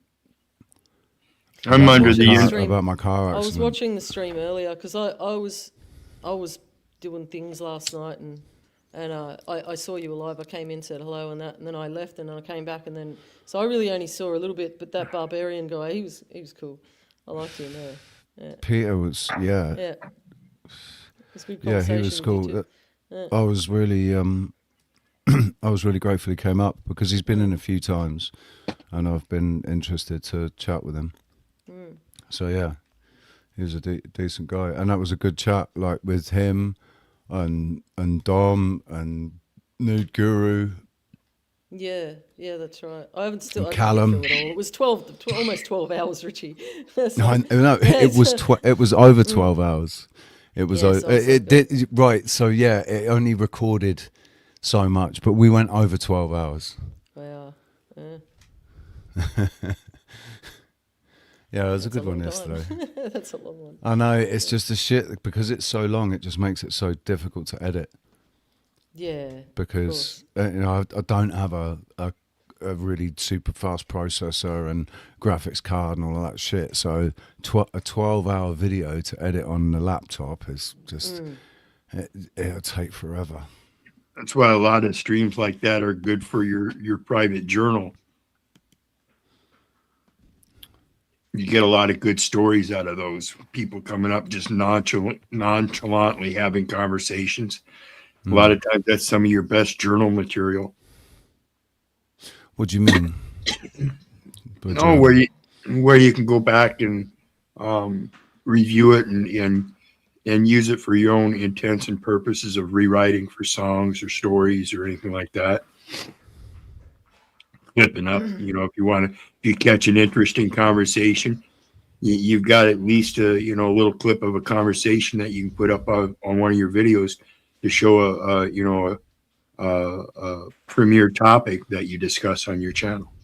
Yeah, that conversation, there was some really good points made, so I'm gonna download it. Yeah, do something. Or, I mean, what I could do is give it to Opus Clips. Put it into Opus Clips and just get some, 3-minute edits out of it, 5-minute edits out of it in Opus Clips. Buy some tokens. Like spend €30 on tokens or something. And so I can just like get some good clips out of it. Can you just screen record some short parts that you want to use, like shorts and stuff, I could do that costs as you well. nothing to do that, Actually, you know? Yeah, just time. Yeah, time. Yeah. It's just time. You're finding the parts you want to just. It's where you need a notebook right beside you while you're doing these shows, so that you can write down and timestamp. Hey, go back when you edit and pull this as a clip. I'm probably one of the most disorganized people on this earth. Yeah. I've just I've winged it through life to this point. I've got my sticky pad right here. I always keep a sticky pad with me right here. I've got notepads. I've got 2 notepads up there, and I've got 2 pens, and I've got my phone with the notes section on it. I do use it sometimes, but I guess I've never, because I never saw my channel as a business model or anything. I haven't put that much effort into it. Like, there's not it's hard work. Well, it's hard work. It takes a lot of energy to do a live stream, right? But it's piss easy for just sit here and talk to people. I'm not having to put much effort into that. It's just paying attention to what's going on, right? And also the energy from the stream, the energy from people. Before I was when I was making 3-4 videos a day, and I was creating all my own backing music for it, and it was it's all my own videos. Like for the first 3,500 videos that I made on my first channel in 3 years, 3,500 videos in 3 years. That was a lot of fucking work, a lot of time, a lot of energy. And then my second channel, I was still putting in a lot of work and a lot of time and a lot of energy, not quite as much as I had with my first channel. And then by this channel, they deleted all that, and then by this channel, and 700. So I've got 4,200 of my videos, which are all full of my energy, is all gone forever. Just deleted. And so with this channel, I've just not put anywhere near as much energy into it, as much time and attention, I guess. I've not invested as much of myself into it, because having those 2 channels deleted, you just had 2 channels deleted. Yeah, all right, I got the second channel back, but with 700 of the videos deleted forever. And then 3,500 off the first channel that they said I can never get back. I was literally, right, I applied to have it, to have my channel reinstated on the 11th of November. And they said, no, you can't. Sorry, it's gone forever. And then sent me an email saying, because you haven't met the deadline of the 10th of November, your channel has been deleted. So apparently I missed the deadline by 1 fucking day. What are the odds, eh? Yeah, it's a shame. That's a shame. Well, it's going on 4 a.m. here, so I'm out. Hey, no worries, man. No worries. Be blessed. Good to see everybody. Good to meet you guys, and we'll see you again some other time. Catch you later, man. Be blessed. See ya. Mr. Murphy, how's it going there? How you doing? So, yeah. Well, I don't know what to talk about now. What do you want to talk about? Well, I was talking about Maduro and Venezuela and all of that. Yeah, Venezuela. What are your yeah. What, yeah. Fucking Venezuela. Yeah. Unbelievable, eh? It's like, or just Venezuela. Yeah. Venezuela. Well, it's like... Oh, yeah, I never got the fucking email, I think. Are you talking to us, was he? Oh, shit, sorry. I was talking to... sorry. No, I was talking to my daughter. Hang on, I'll be back. All right. My freaking Wi-Fi. It's because I'm sitting in here, and it's, getting a poor connection. You're all right. I've not noticed an issue. It just sometimes it just starts to buffer while and I can see that I'm just about to drop out. You know. I think people have had issues today with the internet. Like I watched another video and it was just all messed up. And my internet was really shit as well. We've had some pretty major storms the last 2 days. No, we haven't. Cloud cover and lightning and thunder and that would be hail storm warnings and stuff. So hail. Has the temperature dropped? Yeah, it got to about almost 30, and then I don't know what it is now, but it's going to be hot now for the rest of the week. So it's going to be shit this week. No, I'm not looking forward. I'm going to head down to the beach. That's what I'm going to do. I'm going salt Friday. water, go for a paddle, run along the sand, and yeah. Have you got a board? Do you surf? I haven't ridden I used to ride a bodyboard.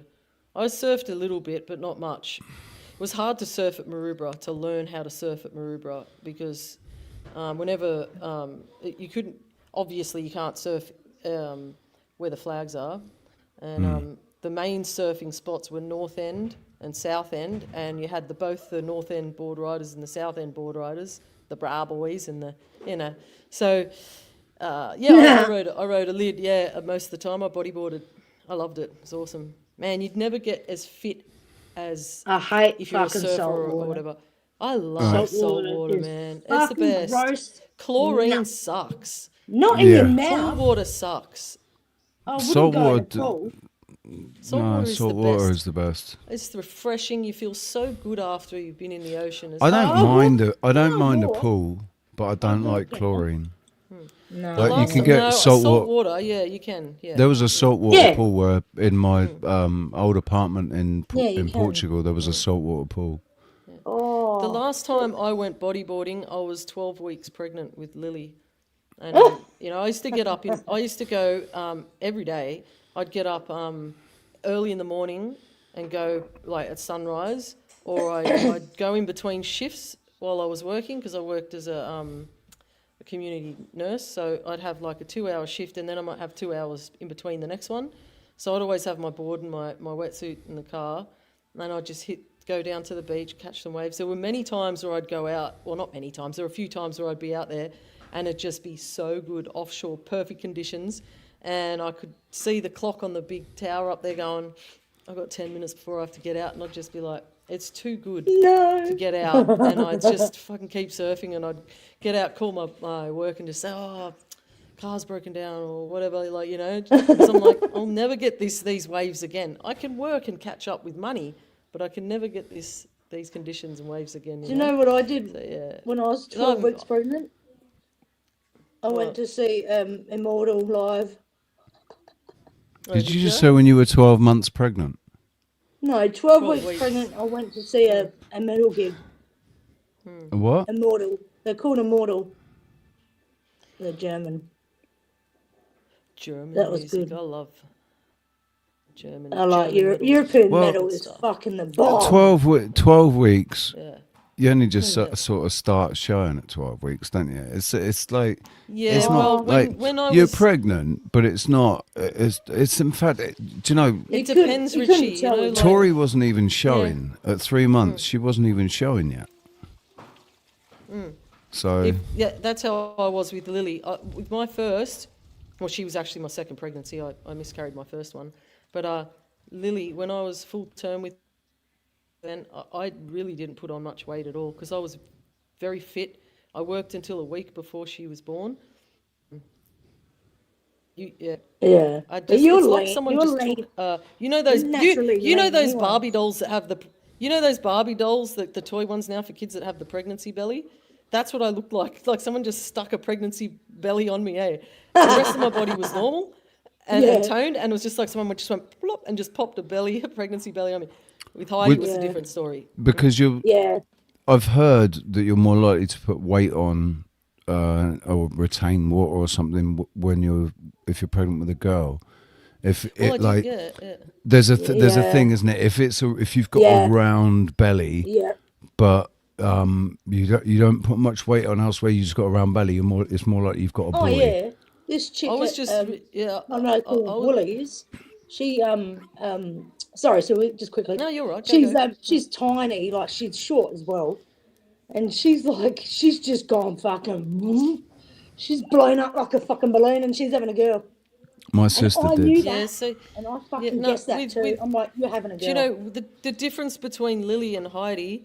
I had a really great pregnancy with Lily, and I just felt amazing. I felt so good, and I was already really fit when I fell pregnant with her, and then when I fell pregnant with Heidi, look, I was reasonably fit. I was still pretty like a good weight and everything, but I ended up with really bad sciatic pain with her.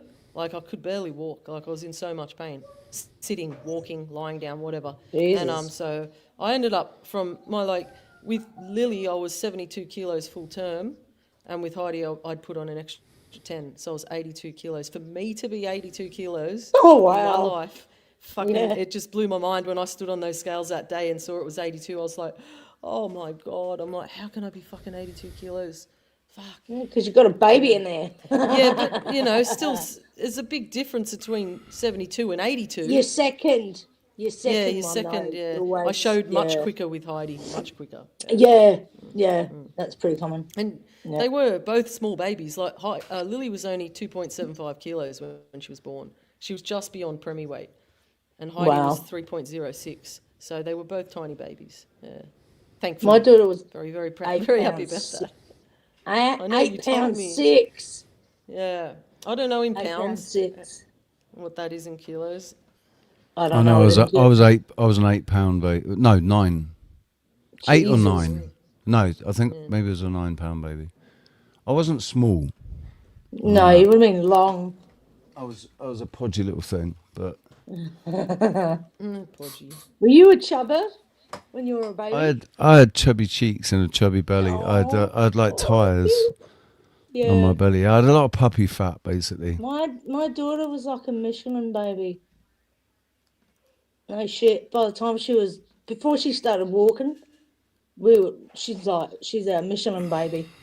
She was fucking. I got a little costume, a little Tinkerbell costume for her, and I got the largest size. I still didn't fit her.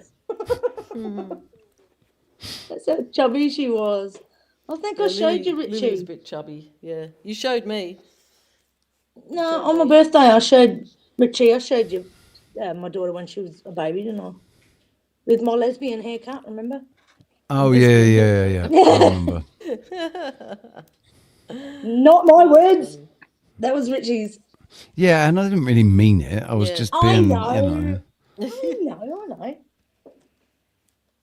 made me laugh. Anyway, right, because I'm not a woman and I don't really have much to contribute to this conversation about being pregnant, should we go back to talking about Venezuela and Maduro? Talk about Venezuela. What? I don't even know what the fuck it's about. What is it? Can you do a breakdown? Because I've got no idea. Trump announced on Truth Social that they'd done this military operation and basically waged war against Maduro and captured him and flew him out of the country really quickly, all overnight, like 3 or 4 o'clock in the morning, and it was, and they're now in negotiations with the vice president, who agrees to all their terms and whatever, right? Or agrees to do what the US wants them to do. But apparently, what happened is they went in there. They went in there in the dead of the night, and they kidnapped Maduro and his wife, and they're holding them hostage. And, Who is? They stuffed a duffel bag over his head. The Americans. Who though? Oh my God. Well, they are basically holding him hostage, aren't they? They're claiming they've captured him, Yeah. and there's going to be a regime change. But the vice president is like, no, he is the one and only president, and everybody wants him to be president. And what they're trying to say is, they're trying to paint a picture so that everybody will accept what they're doing, and they're only doing it to gain control of the resources. Oh. Huh. They just want the oil. They want the Venezuelan oil. Interesting. Trump And was they've come talking right about out that and said it. They've come right out and said it. But he was talking about it in 2023. Yeah. So this is not like something that, I mean, this has been planned for a while, I think, like everything else, Ow. But unfortunately, the general public's dumb enough to fall for it. Has everyone else disappeared? Yeah. Did they? It's the three of us now. There was only Landry dropped off, and El Perro went to bed. Oh, okay. So Is Paula there? Paula, I don't know where Paula is. She's Oh no, El Perro's still here. Keith's still here. Double O, do you know why they're going for the oil? Because they can. I don't know. I mean, no, I don't really know why they're going for the oil, but because, I mean, this has probably got something to do with Israel, right? I think it does, yeah. It's got to have something to do with Israel, okay. basically. I'm just going to open my window. They can go and take this fella and claim that they're doing everybody a favour, yet someone else who's causing all sorts of problems and threatening the entire Western world is just sort of left to his own devices and actually funded and helped and propped up. Oh, they wanted. I mean, this Venezuelan journalist was saying that what they want to do is nationalize the oil so that the money goes back into the country, and they can afford then to give as a socialist country, they can afford to give people free healthcare and free school and all of that, right? So that's what the revenue would be from the oil would be used for the people. But America wants the oil. Inject corporate investment in oil refineries, then supply Ukraine for investing in their natural resources.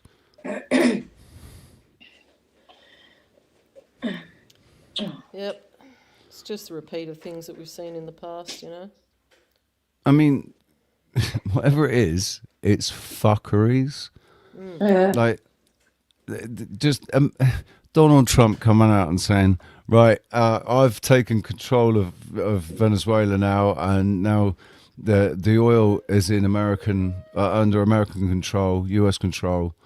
You imagine being Venezuelan, living in Venezuela, and you're all right with your government. Like, nobody likes government, but you're all right with it. They're not that bad. But your country's got a lot of oil, and some other great big fucking huge country comes and says, no, we want the oil, and takes your president and says, no, we're going to have your oil now, and you can't have that money. That money's going to billionaires. Yes. Yeah. It's a mess. Hey, Charlie.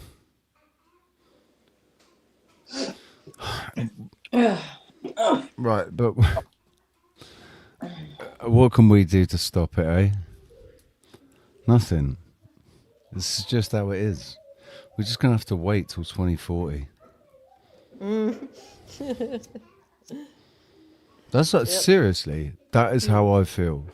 I'm just basically, when 2040 comes, if nothing happens then, right, and that all turns out to be a load of bollocks as well, right? I'm gonna be like, fuck this. Like what? Just fucking whatever. I'm just gonna carve myself a little hole and climb into it, and because it's insane. What's going on in the world today now is insane. And if you tried to tell any of us that this is what it was going to be like in 1995, you'd have gone back in time and tried to say to any one of us in 1995, this is what the world was going to be like, and these were the things that were going to be going on in plain sight in front of everybody, we would have thought that we were loonies. Yeah. In 2040, I'll be a headbanging metal 75-year-old. Dude, I will be... I won't even be 60 yet. I'll be 68, 69. In 2040? 68. I will not have quite turned 40 because it's supposed to be in January, May, right?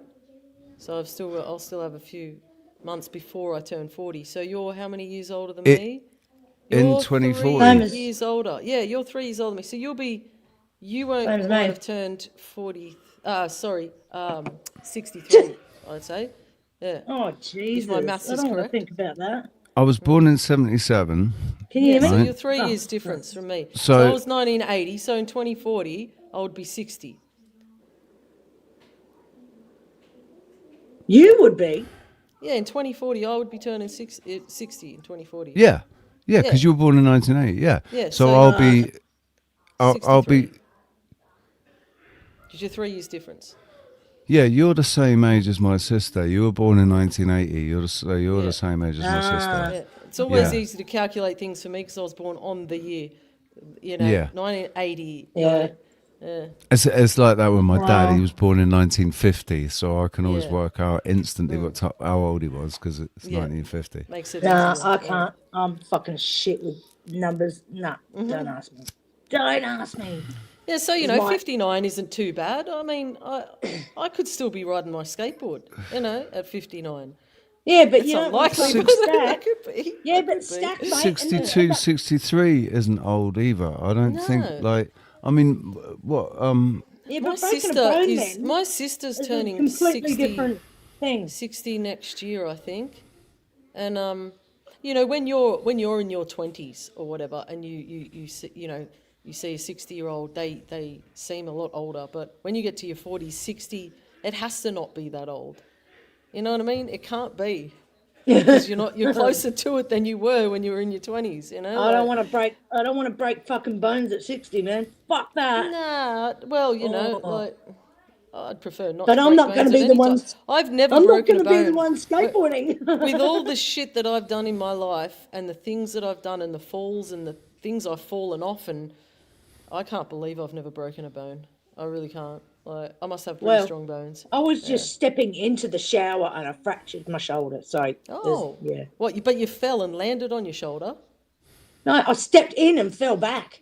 Yeah, so you fell on your shoulder. I had my dog. No. Oh, I landed no? on my hand. I broke my Because you fall. landed down with your weight on your hand, yeah. Yeah. So that's like shot up your arm into your shoulder. That's fuck. why my left shoulder's stuffed at the moment. I'm gonna have to go see someone because Yeah. it's been hurting me for too long now, and it's not getting mine's better. my right shoulder. Yeah. Mine's both my my left. shoulders. Mine's my both, left. but my left is worse. And it's just some days it's not so bad. Like tonight, it's not too bad, but there are Get the. some you know physio. Sylvie. No, I What's want to go see weird- this osteopath. I want to see. Oh, What's okay. weird is the number of people that have got shoulder issues. Yeah. That's Yeah, weird. repetitive Like Leafy's got a bad shoulder issue. RSI. I got a shoulder issue. You got just Usually from working. Mine Kieran, how's your stable. shoulder? Yeah, I injured my shoulder back when I was like 22, and it's been a niggling thing my entire life. Yeah. There you go. Yeah, I got knocked over by my dog when I was pregnant with Lily in 2015. I was 17 weeks pregnant, and my husband was walking him on this really long lead, and this kid came flying down the path on a scooter, and I went, shit, because he didn't want to hurt him, but Kaiser was a boxer. Some kids would get scared. So he started running up, tail wagging, wanted to play, but Jace grabbed the lead. But as he did that, I went to step over it, and the lead tightened like a tightrope. With Kaiser. Oh, that was fucking clever. It clipped. Well, it wasn't the fucking smartest thing for me, but you know, I hit the ground on my shoulder and my head on my left side, and I literally had. Well, I don't know why I stepped over it. I don't. The pregnancy brain, I guess. But and it landed on my shoulder and my head, and I literally couldn't breathe. Like I winded myself so hard, and I got up, and I couldn't breathe, and I couldn't see. And then I literally couldn't see out of my right eye for about half an hour. It was like stars, like these fuzzy-looking stars. Like that's where you get that from the cartoons, you know, with the stars when they hit their head. Yeah, Also, sometimes if you have that's real. if you get like a head injury and one of your eyes isn't working properly, that's sometimes a pretty serious indicator that you've got like pressure on your optic nerve. Yeah, like that could be like a brain hemorrhage. You know, that's pretty crazy, man. That's crazy. No, and I didn't even go to the hospital there. I was like, I'll be right. I was okay. That's the spirit. Thankfully. That's the spirit. Yeah. Yeah. She'll be right, mate. You know. Yeah. So I'm old enough to have a sore shoulder. I've got a bit of a dodgy back.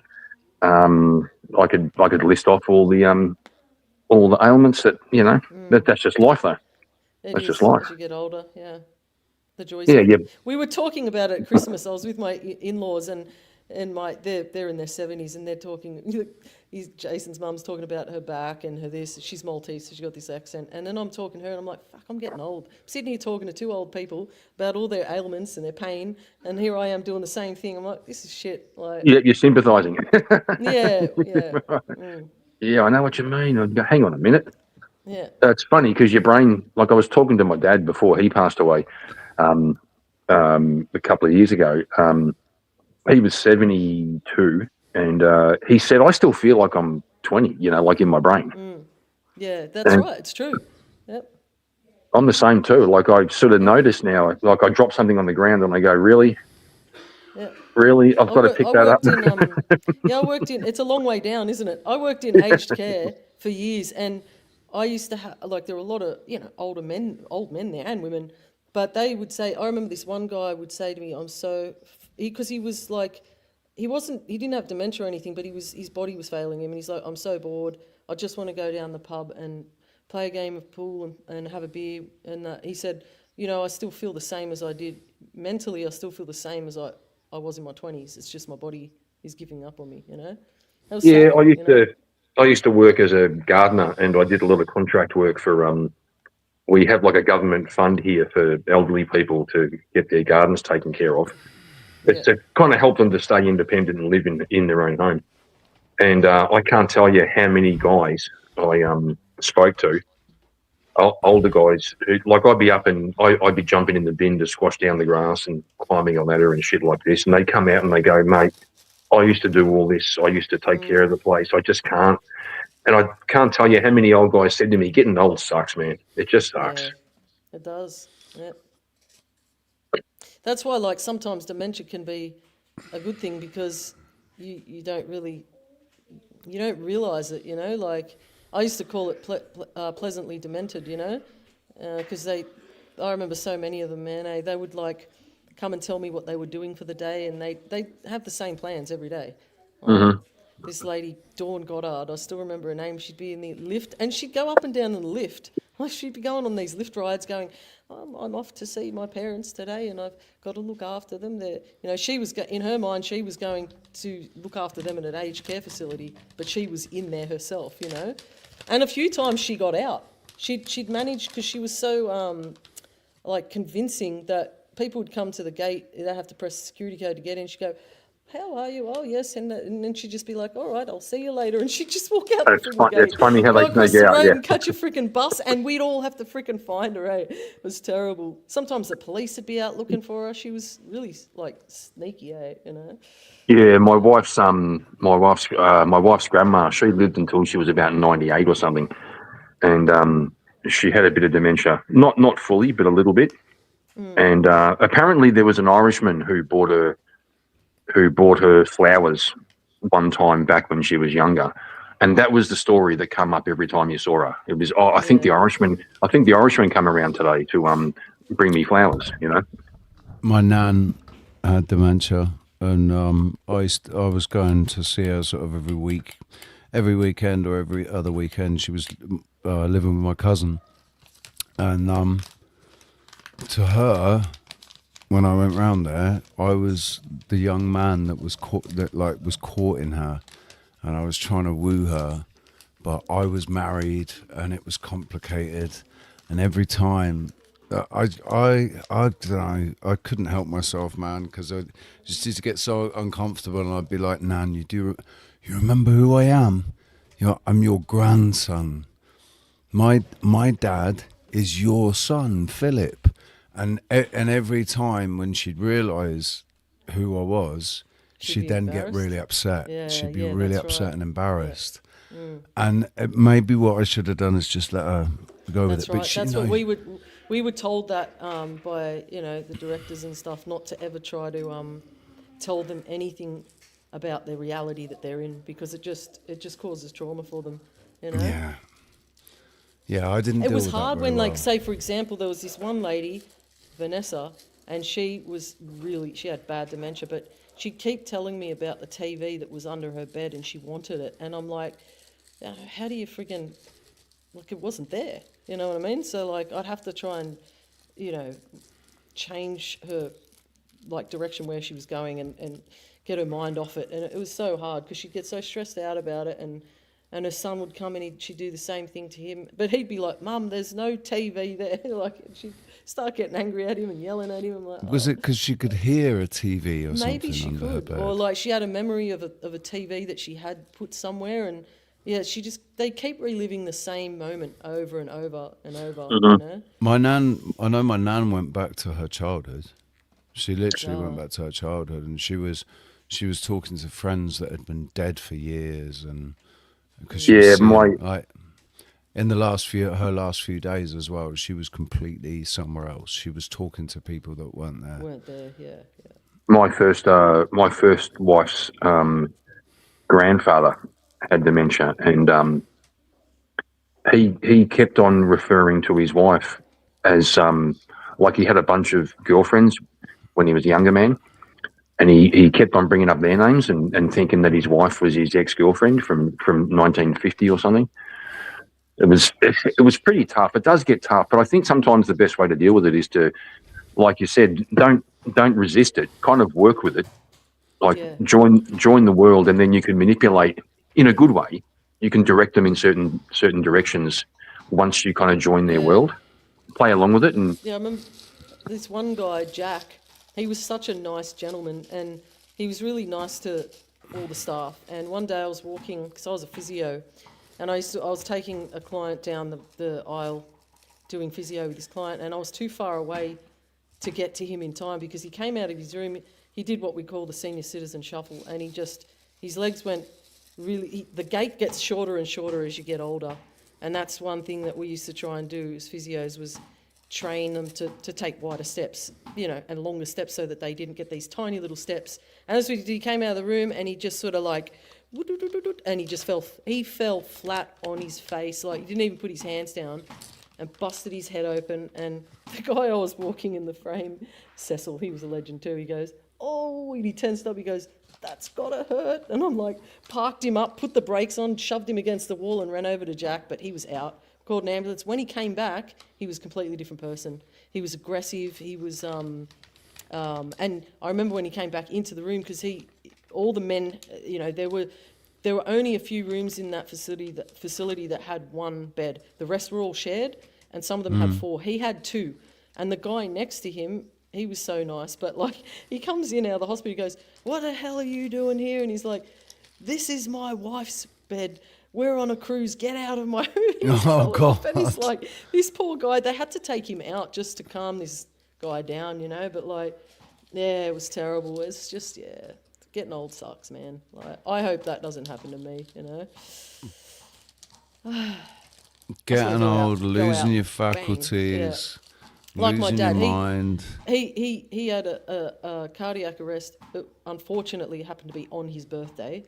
And then he went into hospital that evening. I went and saw him, spoke to him, and he looked really bad. He had lung cancer, but he had hidden it from all of us. So his one whole lung was completely filled, and the other one, he only had a small gap of ability to breathe with that lung. Anyway, I went home that night, woke up the next morning, rang him up, spoke to him on the phone, told him I was coming to see him, but I had a key to his apartment, so I went to his house to grab some stuff. On the way there, I spoke to my sister, and when I got there, I went to go up into the lift. I'm in the lift and the door's about to close, and this team run in with a defibrillator and kind of like panicked. And then when the doors opened on his floor, they ran out and went through these doors, and I was like, nah, they're not going to my dad, da-da-da. So I kind of waited around. Then my sister came racing out of the lift about 5 minutes later, didn't even see me, went straight past me and went straight through the doors where they went, and I just went, shit. So I went through, and I was too late. He'd already gone, you know.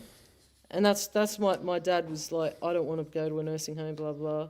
And so like, that was a blessing for him to just die that quickly, you know. Diagnosed with cancer on the 18th of July, cardiac arrest on the 22nd on his birthday, and died the following day. On the 23rd. He didn't fucking muck around, did he? No. He was gone. He checked out. I remember my first wife's grandma was in a home, and she had her own room and stuff like that, but they had nurses on call and things like this. And when she passed away, my wife's parents were overseas at the time, so it fell onto me and the wife to go down there and sort of take care of business. It's pretty surprising. They want her out of the room pretty quickly, so you can't. They do. They want to fill the bed. That's it. So we get down there, and it's so strange. Like you're packing up her stuff. She's still lying in the bed. I'm taking the rings off her fingers. Right, that was so bizarre. I feel like I'm robbing the dead, you know. And then a couple of other tenants come over, and they go, "Oh, has May died?" You go, "Yeah." They go, "Oh, yeah, okay." And then there's a pathway from the entrance to the facility to our car. We've got to walk past all these apartments and all the windows, and they're all sitting in their rooms watching us take all the boxes out. And I thought it must be bizarre to live in an environment where every second day someone falls off the perch, you know? Yeah. Well, I guess you learn to deal with that. You don't get.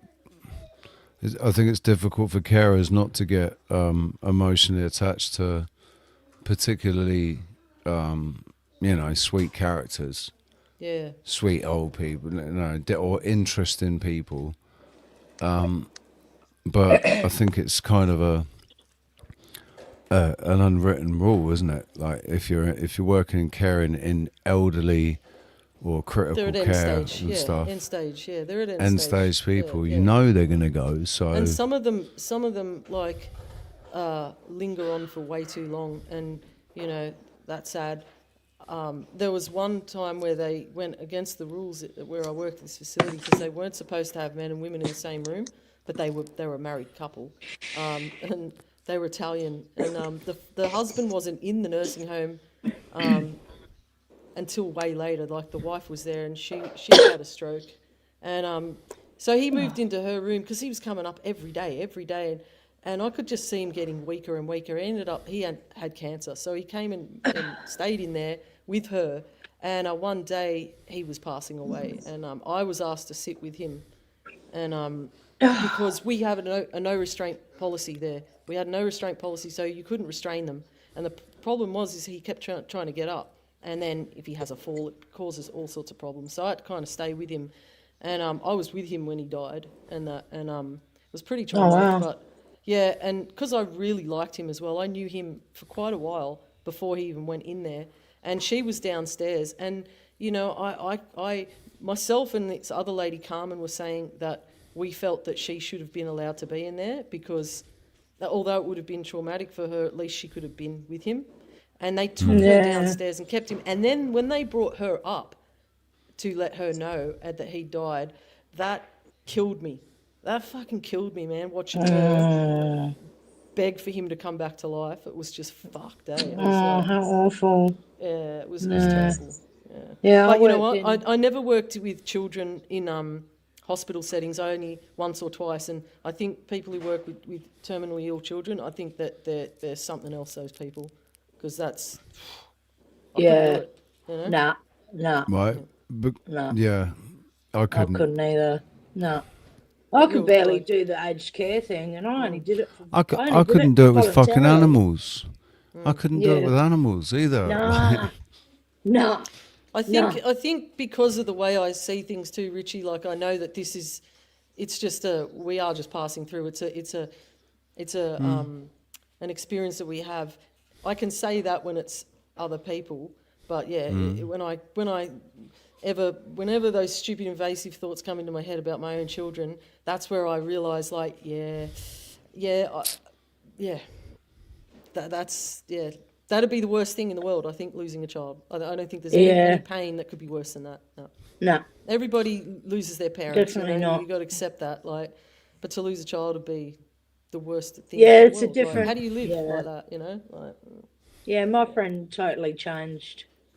She lost her 17-year-old to cancer. and that's Oh. another really horrible way to lose a child. That's that's really horrible. Like a 17-year-old getting the big C. Yeah. It was fucked. Well, childhood cancer is an epidemic, you know?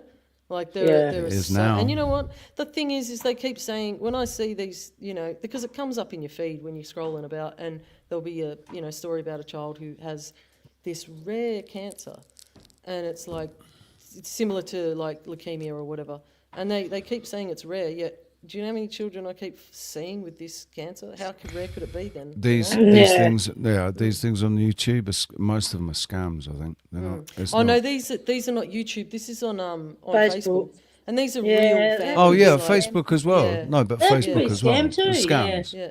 No, Most of them are no, scams. man. Did No, you they're hear not, mate. that? Not when you see the ones asking for money, yeah. But these are just stories. There are whole pages of children, and you're watching videos of these kids. They're real life kids, you know, who are Right, but I seriously mean, ill what's changed in the last 5 years? Well, we know What might have occurred in the last 5 years that might have caused the increase in childhood? Children are being born with it, you know, like born with freaking, you know, like within the first few freaking weeks of life. Did that ever even happen before 2021? Not that I know of. Yeah. I don't think I've ever heard of a child being born with it. There is one kid, Vincent, that I know of who was born with it. This was before 21. And he's had, oh man, he's gone into remission about 3 or 4 times and beat it every time, you know? But he's damaged for life. He'll never live a normal life. Yeah. You know? He's probably sterile as well. Oh, yeah, for sure, 100%. Yeah. Like Don was saying this yesterday, I think. Because we all carry. Apparently, they've said we all carry the cells. Yeah. Right, and it's just when those what is it? A matter of if they change. That has activated those cells, and it doesn't necessarily mean it's a. You know, it's a warning, right? That you have to stop something. There's something that you're taking into your body that you, I mean, as I understand it, it's a lot of it's got to do with the lymphatic system. As you know, when cancer spreads, it goes through the lymph system, the blood, everything. So the lymph system is the like the plumbing, the plumbing system. Does my cousin body. actually got, because the lymph is up in the neck, isn't it? You've got it's the one that. You've got, and under your arms, and they're around your Right. body. I think in your groin as well. Yeah, in your joints. In your joints, yeah. It's what moderates your metabolism. It's got something to do with your metabolism as well, isn't it? My cousin got cancer of the lymph Lymphoma, the yeah. lymph node or whatever, and that he had to be put on so much weight afterwards with all the therapy and the steroids and everything. Steroids are terrible, terrible. You know, without going too far left, I've read a book. It's called I think it's called Love, Medicine and Miracles. I think the guy's name was Bernie Spiegel. He was a surgeon, and he worked with a lot of terminal patients, and he had a lot of insights into because he saw it all the time. And this may sound bizarre, but I was almost convinced by him that he said he saw, for example, with breast cancer patients, he said they were always the same kind of personality. There was always women who were very agreeable and very cheerful and very, very kind of upbeat. And he seemed to be coming to the conclusion that he thought there was some correlation between not expressing anger or disappointment or not expressing negative emotions. Bottling stuff up.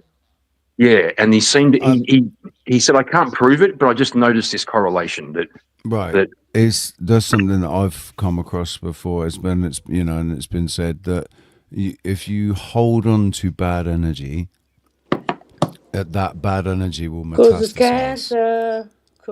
Well, from my personal experience, I was dogged by a stomach ulcer for God, it must have been 25 years, like since I was 17 years old. Just dogged by this ulcer that would keep me awake at night, had me pacing the house. I tried everything I could to, I changed my diet. I became a vegan. I became a natural hygienist. I tried everything. I'm not going to lie. I reckon what fixed it for me, I did a little bit of therapy and realised I was suppressing some sort of anger. I didn't even know what I didn't even know what the anger was, like why. Yeah. And so, for example, a time came when anger's from your Kieran. Anger's from your liver, mate. Well, I had a duodenal ulcer, which is right around that area. It's on the other side, but it's at the same level, right? And I just started saying what I think. I just wouldn't take shit anymore. If I had bad serve, like I used to be the kind of guy, if I went to a coffee shop and I bought breakfast and orange juice and the orange juice was off, I wouldn't say anything. I'd just pay for it and then not go back there. I always say something. Well then, after that therapy, I became the guy who said, look, no hard feelings, but the juice is off. Okay. So I'm not, and I tell you, the fucking ulcer went away and I've given it plenty of reasons to come back. Alcohol, mate. That's it. That's it. Yes. Alcohol doesn't help, does it? And spicy diet doesn't help. No, it's not good. Yeah, but I found if you deal with the emotional side of it, it doesn't even fucking matter. To tell you the truth. Yeah, but binge drinking is never not had good issues. either, though. My issues came from anxiety. My stomach issues came from anxiety. Yeah, I never I get felt that. like I never felt like I had an ulcer. I never got an ulcer or anything. The only time Anxiety comes from your kidneys. like when I had a burst intestine, the pain from that and the pain afterwards when the stitches didn't dissolve properly, and so when I started eating solid food and it was trying to go through these it was all sort of stitched up and couldn't pass through. So the pain that was caused from that, like I've never experienced pain like that in my fucking life. It was, and I've had some really intense pain, but that was one like right there above the groin, in the stomach, right inside you. So I've got an idea of what a stomach ulcer would feel like, is what I'm trying to say. Like, Yeah, I think what you're describing probably sounds worse. I mean, I don't know if we can compare them. The stomach ulcer felt like somebody had a hot poker inside my stomach and they were poking me outwards. Yeah, that's similar.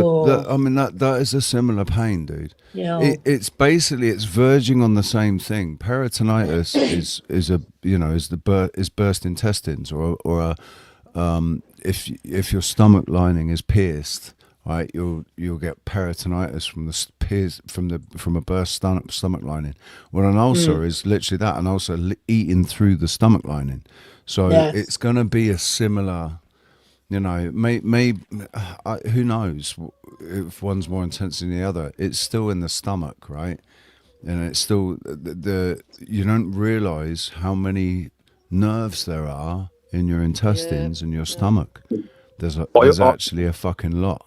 Well, I think also 30% of your neurons are in your gut as well. Like it's pretty crazy.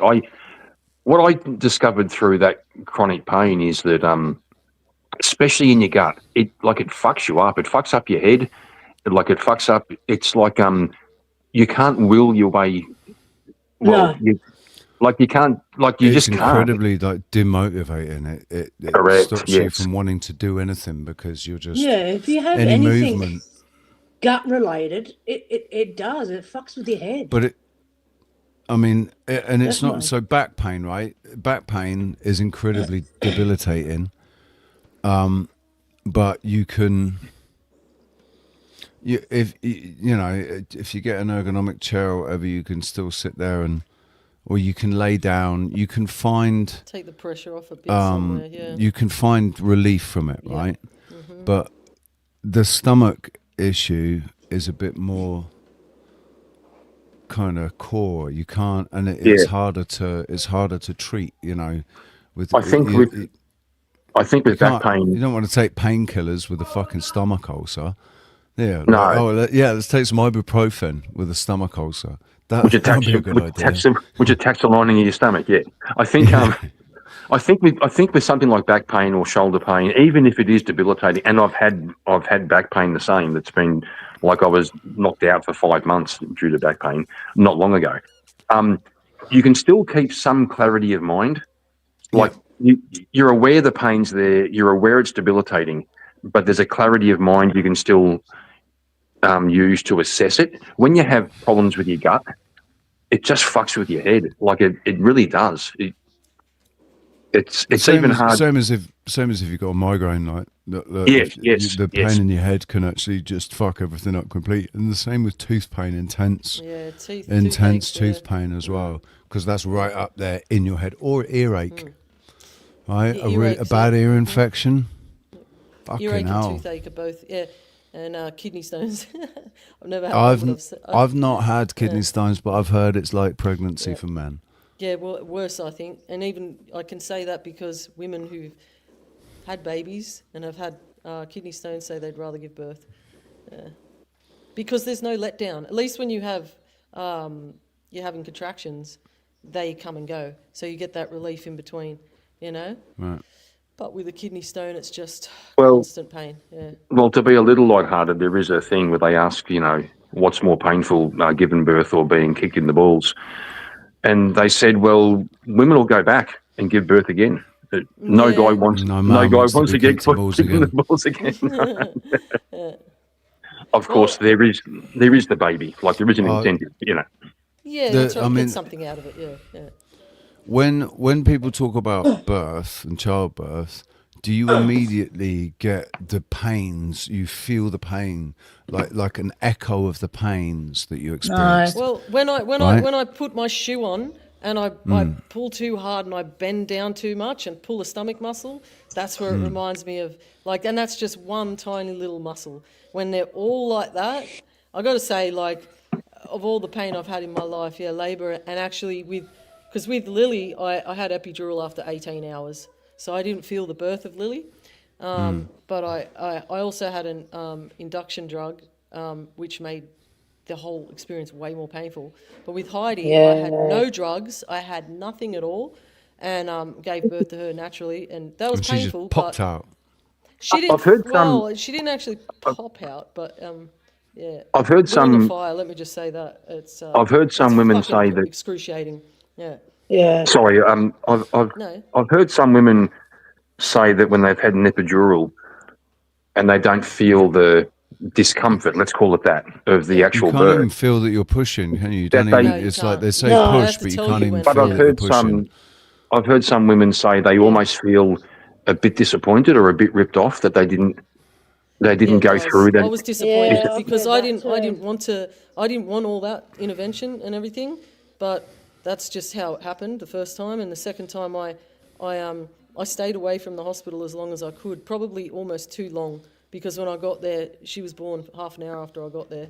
Oh, Right. I think you're more likely to give yourself piles as well. Something like if you have an epidural, you're more likely to get external piles. I already had them before. I from had straining too hard. Like, My first wife discovered she's allergic to pethidine during labour. Which is that the same as what's the other one? Nitrous? No. No, nitrous is the gas. It can kill It's me. the gas. Nitrous gas, right? Yeah, it can kill Not me. gonna- I didn't know that.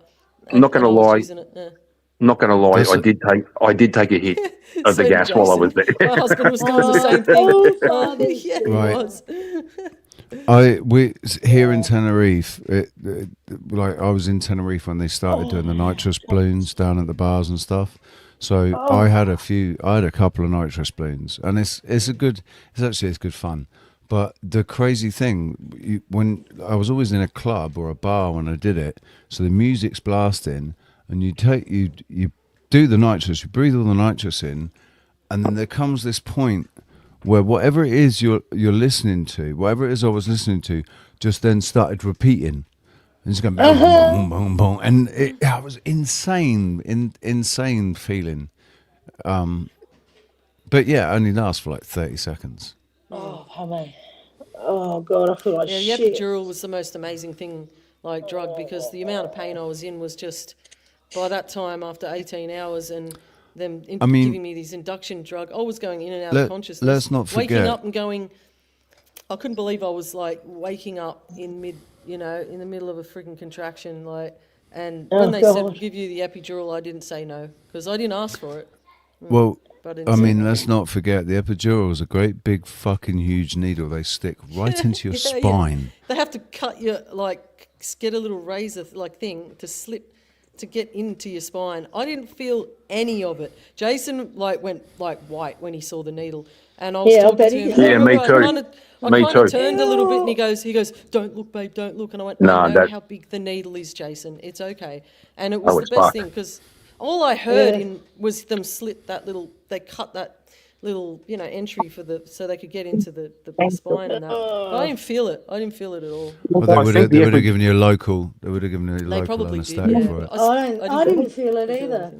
Or you were probably in so much pain elsewhere that it just it didn't register. Yeah, no, it didn't. I was off my fucking tits though after that. Yeah, me too. I was Because my ex-partner, right, he worked at a chicken factory, right, and I won't say which one, and he used to wear the paper hats and shit and the booties, Yeah. and he was all kitted up for that, and I'm like, oh, are you going to work now, yeah? I'm like, oh, okay.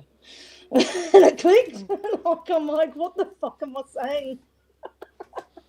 I thought he was going to work. Because he was in the. Did you have cesarean? Yeah. Yeah. So that's why he was all. Yeah, I had the kitted up, epidural, and he was kitted out, and I'm like, what the fuck? Are you going to work? Yeah. I recall being in the room. jeez. I think the first labour for my first child was, I think it was like 40 hours. I'm not even lying. Like I hadn't slept. Jesus. It was crazy. And How many kids have you got, Karen? I've got three kids and now a stepdaughter. Oh, okay. Yeah. So I mean, I call them kids. Like they're all over 30 now. But yeah, of course. yeah. So the big thing, because you're sitting there waiting and waiting, the big fascination is watching the baby's heart rate on the monitor. It's about the most exciting thing And- in the room. And they came in and they gave her like a painkiller or something, and the nurse just kind of glanced at the monitor, and the baby's heart rate started to drop, and like I'm watching it going, I don't think that's right, and it dropped and it dropped, and the nurse almost left the room. I was about to say, and she looked over her shoulder and she went, oh, and so she came back in and worked an oxygen mask on my wife's face. And the heart rate started going up again. And I went, holy shit, this is mental. Like, Yeah, that The happened connection, to me. the connection between the mother and the baby inside her, and the instant change, like as soon as she's given oxygen, the baby's heart rate the baby increases. picks up. That's it, yeah. boom. Yeah, that happened to me too. I was so out of it. I was just like, didn't even. I was seeing shit moving around the room, like black friggin' blobs all around the ceilings, because I'd been awake for 48 hours. Oh Jesus! Because I'd already been awake all day. Went in late at night, nothing happened, so I was awake all night, all day again, and then she was born in the late afternoon. Like, Wow. The other really weird thing was once the labour began, it seemed to me every man and his dog was coming in to check the dilation. Like I swear the fucking cleaner came in and said, "We're just going to check the dilation while I'm here," right? Yeah, you're not wrong. Yeah, I kind of got a bit annoyed with that. I was like, "Fuck," like, just piss off. No, like, they kept checking me as well, and I'm just like. That's why I was glad with Heidi. Out. I went in, I had a major contraction going up the hallway, and then I went in. I said, "I just need to have a shower." I went and had a shower, and that was it, mate. I walked out of the shower, my water broke, and she was born. They didn't have a chance to do anything. So Wow. that was the best. Like there was, I didn't get touched. I didn't get friggin', it was just over. And I just wanted to go home. How dilated is she? Dilated? The baby's here. Yeah, that's Yeah. There's the baby. Yeah, absolutely I was right. high on, Listen, I was high on endorphins. Like I felt like I'd had drugs. Oh shit. this conversation's so out of my fucking wheelhouse. we I don't have have to no keep talking about experience this. whatsoever. But please do impregnate that like button. Don't forget to share and subscribe. And if you want to, you want to sit and relive messy, bloody experiences but at the same time beautiful and amazing and all of that. Yeah. We want to break the water of the like button. We want to break its waters. I swear to God, I took a dump so big one time that I really did think that I'd torn my asshole. That's a special kind of dump. That hurts. It just fucking hurt, man. It really hurt. I do think here's a controversial take. I think having been at the birth of my three children, I still reckon I probably would have been okay with not being there. I still think like the old days, I could have sat in the waiting room and waited for the midwife to come out and say, "Congratulations, it's a boy, and here's your cigars." I honestly think I don't think there's anything wrong with that. If a man Yeah. I've got no desire to see what's going on down that end, but I would like to be up at the top end at least. Just She'd be like doing the Kegel exercises, whatever that is, the breathing. Yeah, I saw this comedian had a great line. He said, "Being at the birth of your child is like watching your favourite pub burn down." Yeah. Who was that? I remember that. I don't know who it was. I can't remember. But like, some ladies get really offended by that because they feel like it's a personal slight. But no, I just think sometimes there is women's. It's funny. Sometimes it is funny. Sometimes there's women's business and sometimes there's men's business. And I think some men don't do well in those situations, and it's kind of wrong to force them into. A lot of people pass out. My husband It's a was lot of okay. blood. Yeah. It is. I don't think I would cope with that blood. I'd be like, what? And also watching someone Showing that you love go through so much pain. Like when I was watching Jason with that damn freaking kidney stone, Horrible. I felt powerless. It was just awful, and he was just in so much pain, and I felt terrible, and there was nothing I could do for him. Well, I felt guilty. I felt guilty at the birth because I caused it. Yeah, it's your fault. What have you done to me? I know, right? I mean, I had it 3 times. Actually, after our third one was born, because we had 3 in 3 years. Oh Jesus! Didn't waste any time. For punishment. Well, we had. Well, we also had them by the age of 23. So it's like 3 in a row by Wow. 23. Was that intentional, or did you just really not learn your lesson? Well, we had no TV. No TV. Yeah, I know, There's but nothing else but to do. but condoms did exist when you were young. Yeah, exactly. Right. No, we wanted to jump in and have a reasonable sized family pretty quickly. My thinking was So it was intentional. yeah, it was. We just sort of well, we weren't trying to get pregnant. We just said, let's just, see what happens. What will be will be. What will be Yeah, will be. exactly. Yeah. And yeah. it just turned out I was incredibly fertile. I what can I say? Well, you were both fertile.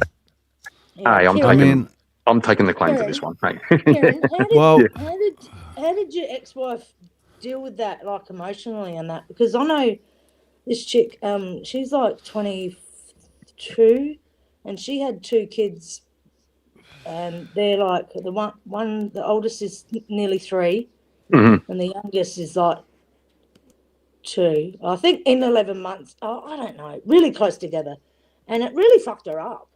Yeah, it was really tough. I was a sole provider, so I was leaving the house every day, and I was gone for 10, 11 hours, and she was at home with 3. Wow. She's at home with 3 babies in nappies. We had moved. We'd moved far out in the suburbs in order to afford to buy a house, so we didn't really know anybody. There were days I was leaving the house to go to work, and my wife and the 3 kids were at the front door crying because I'm leaving. And it's not like she didn't have her mum living just down the road who could help out and shit like that. So, but I'll tell you what happened. I'll tell you the saving grace was. I'm not going to lie. My wife went out in the backyard one day, and there's this little fucking dog in the backyard, and she goes, "Where'd this dog come from?" So she had a look. It had snuck under the back fence, and then snuck under the back neighbour's fence. So it was one back and one beside. So she scooped the dog up, and she went round to the street round the back, knocked on the door, and she met this woman who owned a dog. That woman was the same age as her and also had 3 children. Oh, wow. And they became like sisters, like forever. There you go. Yeah. So most of our family photos, there's 6 kids in there. Well, and that just shows you, right? Dogs are special. Yeah, brought them together. Yeah. Dogs are special. I don't think that was a fucking accident, man. I seriously don't think that was an accident. The dog It was went pretty- there and went, I'm going to... It was pretty crazy, and also her 3 kids were very similar age to our kids, and it was like I'm not even lying. All our family photos, there's 6 kids in there. So that's what made the big difference, was that she had effectively a sister, because she had no sister of her own. She only had a couple of older brothers. So what did you do with the dog? Well, it was her dog. Oh, right. Oh, Yeah. you never said. That's what she said. Yeah, did Did he say it? Oh, yeah, did he say said it was the Oh. neighbour's dog that dug under the fence and came over, Oh, and I she thought took he it around said there. She went to Yeah. the neighbours. Yeah, I was With like, the dog. yeah. The dog's name was Apples. Apples. Apples, yeah. I remember now. It was that one Apples. for a dog. Jesus. Yeah, but Oh, like it was tough. There were days when I had to drive an hour to get to work, and I would drive. There were days I drove the entire hour, got to the very last roundabout around the corner from work, and just said "fuck it," and I did a U-turn and drove back home again, and just called the boss and said, "Man, I can't come in today," And that was really hard. I really learnt about the isolation that we have in our modern society. That, there was a time How much time did you get time off work back then? No, Oh, really? of course not. How long ago was that? Yeah, that didn't exist back in those days. Paternal. Yes. This would have been around 1991, 92, 93. Oh, wow. That wasn't even then. Yeah, wow. Jeez. Paternal became more sort of mid to late 90s. Yeah, my husband had, I men think it was getting 2 paternal. weeks. He got 2 weeks Yeah. off, and that was good. I needed him there for that 2 weeks, but after that, like, I was fine, but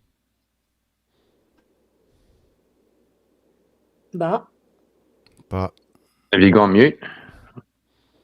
What happened? But left on a cliffhanger.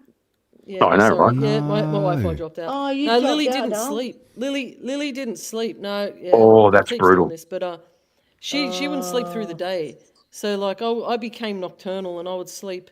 Oh no, she wouldn't sleep at night. Sorry, other way around. Yeah, so like she'd be up, and it was, you know, it was freaky at night when everything's off and you've just got, like, say, I had the computer screen on because I'd play everything I could think of to try and get her to sleep. Cartoons, classical music, just anything I could think of, white noise, everything, right? But the room would be just slightly glowing, and there would be her freaking weird eyes just staring at me, you know, this little baby face in my day, and I'd be like, it'd just get all like, because you're tired and it's dark and the light's flickering and that, her face would sometimes warp and change, and yeah, I'd be like, oh man, fucking creeping me out, man.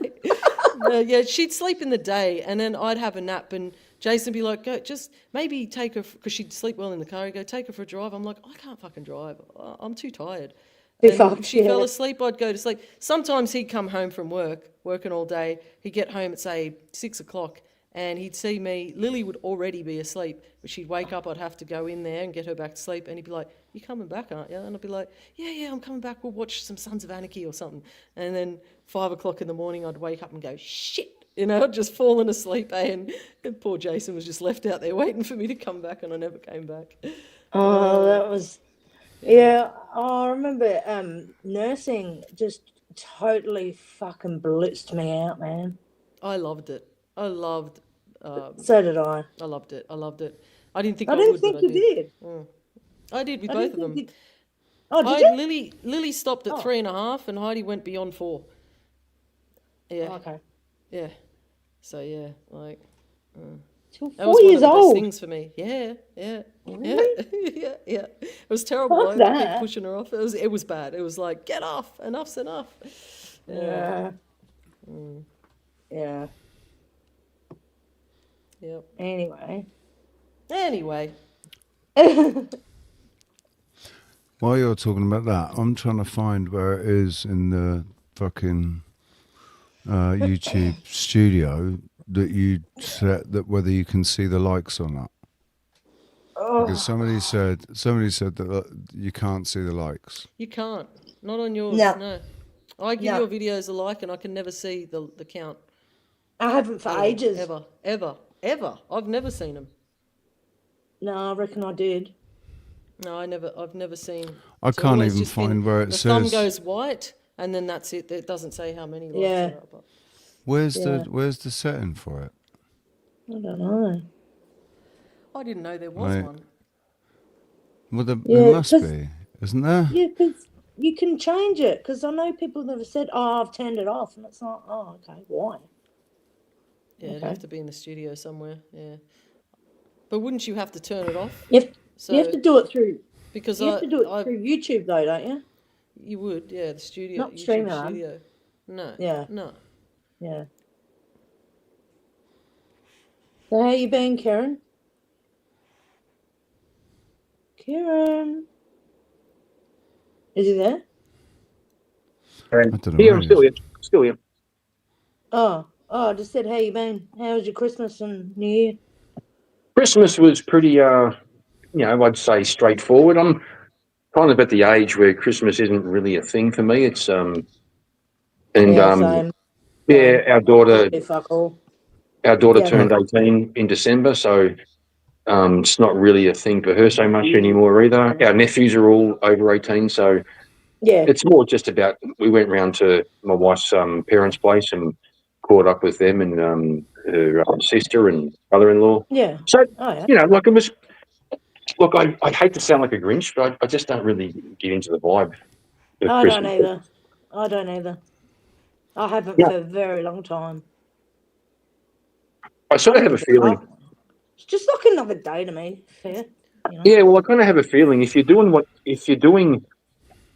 you, not what you want to, but if your life's already, like you've already lived close to your family and you're involved in each other's lives, Christmas feels a bit like going through the motions. Like we're all cool anyway. We don't need to travel to get together and stuff, Yeah. Yeah, that's it. Well, I think I've I changed don't that. do anything for New Year's Eve either. I haven't gone out. I don't go out as in, night time. I don't go Oh, out. same here. No. No, we sit on the Right. couch and watch telly, and then go to bed about 10 o'clock. And then if the fireworks wake us up at midnight, we'll maybe get up and look out the window. Yeah, that's it. It's about the Go extent to of it. bed. Yeah. I think I went to bed just Well, before we don't even 1. have fireworks here where I am. It's such a quiet town. Nothing really happens here. I Which didn't part of hear the any world are you in? fireworks. Not even. I'm in southwest Sydney, Mm-hmm. and yeah, Oh, we had friends that's where over. Yeah. Southwest Sydney's where all the action's going down, or at least Western Well, Sydney. I'm sort of like I'm more in the like I'm in Picton, so it's a pretty Oh, yeah. rural area, and it's Yeah. it's very country type, it's very Anglo here. But if you go I'm also further in a if you go towards like Campbelltown, Liverpool, all those types of areas, it can get pretty rough out there. But I'm at I'm in least what you 40 minutes. I'm in what you would call like a large rural area. It's rural, but it's a pretty big town. Like for example, the regional hospital is in our town. So Oh, okay. if that gives some idea, yeah. Yeah. Northern Victoria, No. the communist state of Victoria. Mm-hmm. There's Shout out, Lindsay. nightlife here. No nightlife where I live. There's 2 pubs. No nightlife. There's one pub down the road where all the bikers and bikies sort of hang. You go past there on a Friday or Saturday. It's rebels territory here, man. It's like Mhm. yeah. So but they all hang at the pub there, and it gets packed there. But at the middle pub where I go, I just went there tonight just to have dinner, and it's quiet. It's just a family type pub. But the other one, there's bands and stuff like that play on the weekends and stuff. But that's about all Yeah. you'll get here. Mm. We have one pretty big venue that does like they'll get some guest DJ down from Sydney to come and do some some EDM, and they might do an R&B night, something like that. There was one night a little while ago, me and the missus went out for dinner, and we decided afterwards to wander over to the nightclub effectively, and it was so funny. We went over there, it's packed full of 20-year-olds, and me and the missus are dancing away and having a good time. But both of us ended up, she went to the dunny and had like 3 girls coming over and saying, "Wow, I love your dress and love this." And so she's doing therapy in the dunny with the girls. I sit down somewhere to have a bit of a break, and some young guy sits next to me. He's asking me questions. End up doing therapy for him. Like effectively, he's asking me life questions and shit. And I'm thinking, what's going on here? These kids are all out here. The first chance they get, they see someone they think might know something they don't, and they're just like a sponge, really keen to soak it up. I'll sidle up next year. Yeah. No shit. I'm not even lying. It was mad. But it was a good night. I used to be into back in my sort of 30s, I was pretty big into the sort of clubs and stuff, go to the over 28s nights and shit like that. They were kind of fun. But it's kind of weird to go back now at 55 and Yeah, I went to a gig in November to see a band, and it was at the Hordern Pavilion where I grew up going to see gigs, like when I was like teens, and 20s, and that. Yeah. And my husband and I hadn't been to a gig since 2012, and we went to this thing, and I got floor tickets. I didn't want to sit in the seats, so it just felt so weird walking in there and standing with all these young people. And like in the middle of this pit, basically. And it's funny, isn't it? It was just really weird, And I felt a bit out of place, I've got to be honest, Well, yeah, me and the first wife used to go to, like I said, we used to go to these over 28 nights, which is really like over 40 nights, like to be fair. And we used to have a good time there, like most weekends. And then somebody she knew at work or something, this young girl, was a door they call him a door bitch at a club in town. And she said, I'll get you in, right? And so we go into Melbourne, and there's a line around the corner to get into this place. And we walk up, and she's there at the door. She goes, yeah, go on in. So we're in our 30s. I'm not lying. You'd be lucky if the oldest person in there was 19. So we felt completely ridiculous. We felt like we were dancing with our fucking grandchildren. It was the Well, weirdest. I remember Right. being at gigs and seeing older people there, and you kind of look at them, and they'd be like, "This is like Full Metal gigs, you know," and they'd be headbanging and getting right into it, but they'd kind of be by themselves, and you'd be like, "That's weird, man." You know, you know, late teens. Yeah, early but 20s it didn't looking look this as bit, and now- weird. It didn't look as weird for a guy. Like, it wouldn't look as weird for me to be at a heavy metal gig as it would for me to be at a club. A nightclub, yeah. Mhm. Checking out the younger chicks and that. Eh? It's like, Who's this you know, I live in creep? a. This is a tourist resort here, and so you go out down. You know, when I go to when I've been going to work, walking past all kinds of girls. You know, all out on their night out, and they're on holidays, so they're done up to the nines, and I don't know where I'm going to land this plane. I can't. I don't know what my point is, but yeah, fucking. I'm a single man, right? I'm 48 years old, single, and if the right woman comes along, you know, I'd like for the right woman to come along. I'd like to meet the right woman and get in a relationship, do all of that shit, right? But I'm not going to find her in a fucking bar or No, probably not. You know, you know, out clubbing or something. That's not how that's going to happen, is it? So that whole going out, I can't get on that same level anymore now. I've got Plus no also, like, desire to go out amongst when people. I was younger, it was like we'd all go out and get pissed, right? Now, like in my experience, back in, you know, not that long ago, probably 8 years ago, those clubs are just full of pingers, man. Like you can tell they are hyped up as fuck. Like there's nothing good going on. Right? There's nothing good going on. Yeah, the thing is, the drugs that are out on the street now, like ecstasy doesn't exist anymore. So not on the street, not really, not in its original, not in the form that it was in the 80s and the 90s, right? That sort of ecstasy, just people were having the most epic nights out, man, and it was all, everything was chill, everything was fucking loved up and awesome. But then when ecstasy disappeared, cocaine started getting more and more prevalent. And it's the coke that fucks it all up, man. Makes it, like, everyone's on a different, they're just all on a different fucking level. Coke and alcohol. When I was growing up, the big field, like this is back in, I was a teenager in the 80s. Like the big thing was heroin, right? That was like everyone said, don't, you know, that was the big demon. And now, personally, I've never done any drugs.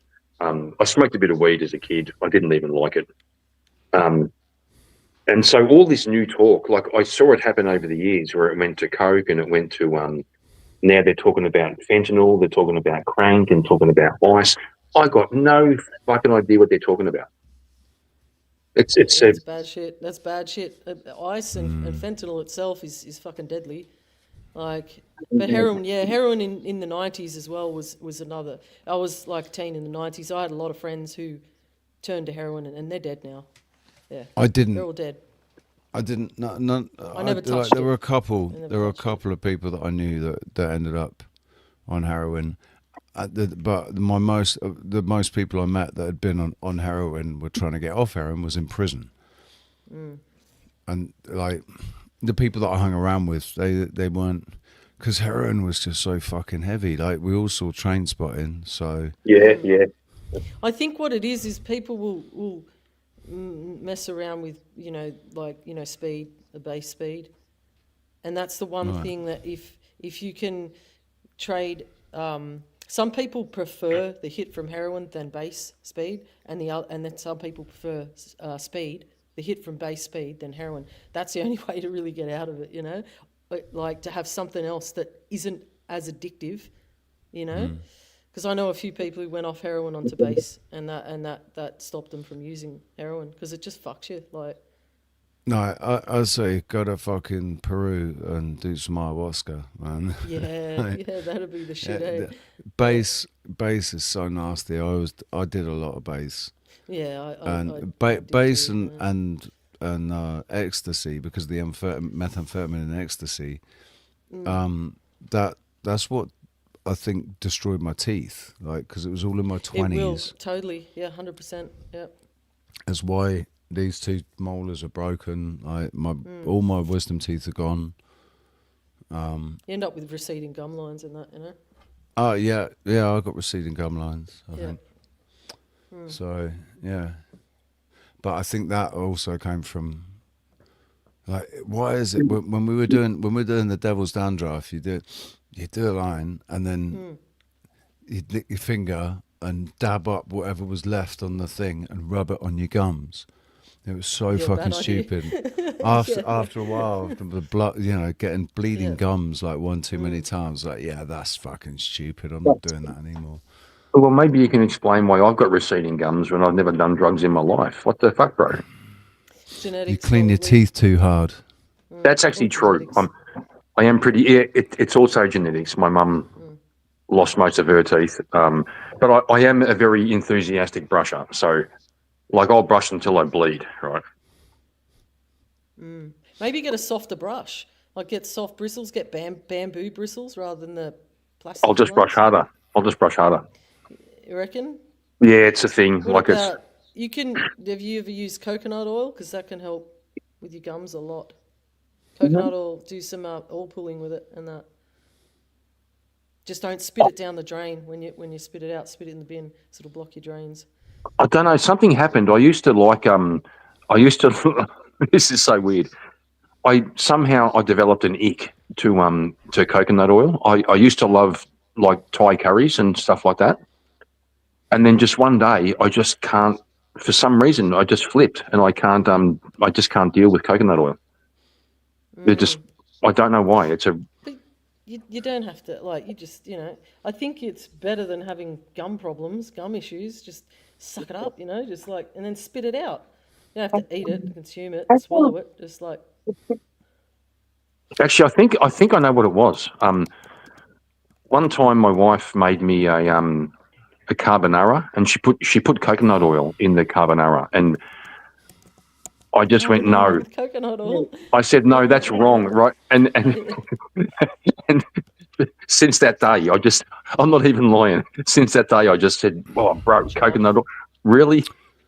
There's a guy that I remember interviewing a few years ago on the Magic Tree House who developed a treatment using cannabis oil and showing how that, like, was healing receding gum lines and stuff, receding gums. I reckon it would do.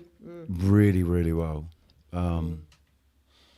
He developed some sort of CBD or full spectrum fucking oil that he was treating people with, and it was working. So yeah, we're lied to about all this shit. We all know that, you know. But poor teeth and gum health leads to heart disease, you know. So it does quite often. Yeah, it's one of the, like, main contributors. I mean, yeah, oral care and that. Yeah. I'm going to grow my teeth back, man. They're going to grow back. I've seen these videos that is saying it's like it is actually possible to grow your teeth back. I've heard that too, yeah. Like, you can heal cavities and stuff. Well, there's a lot of money. There's a lot of money to be made in, like, you know, people are going to Turkey and all over the world to get their fucking those all on 4s or all on 6s.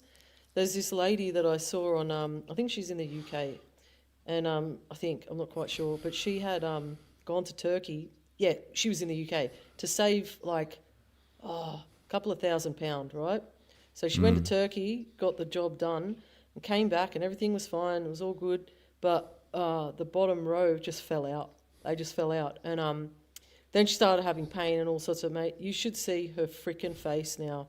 Her fucking nose, like, it's the worst fucking thing. She's got some kind of freaking bacterial flesh-eating fucking thing, and it's taken her nose. It's the worst thing. It's just so horrible. Like, I've seen a couple of dentists talking about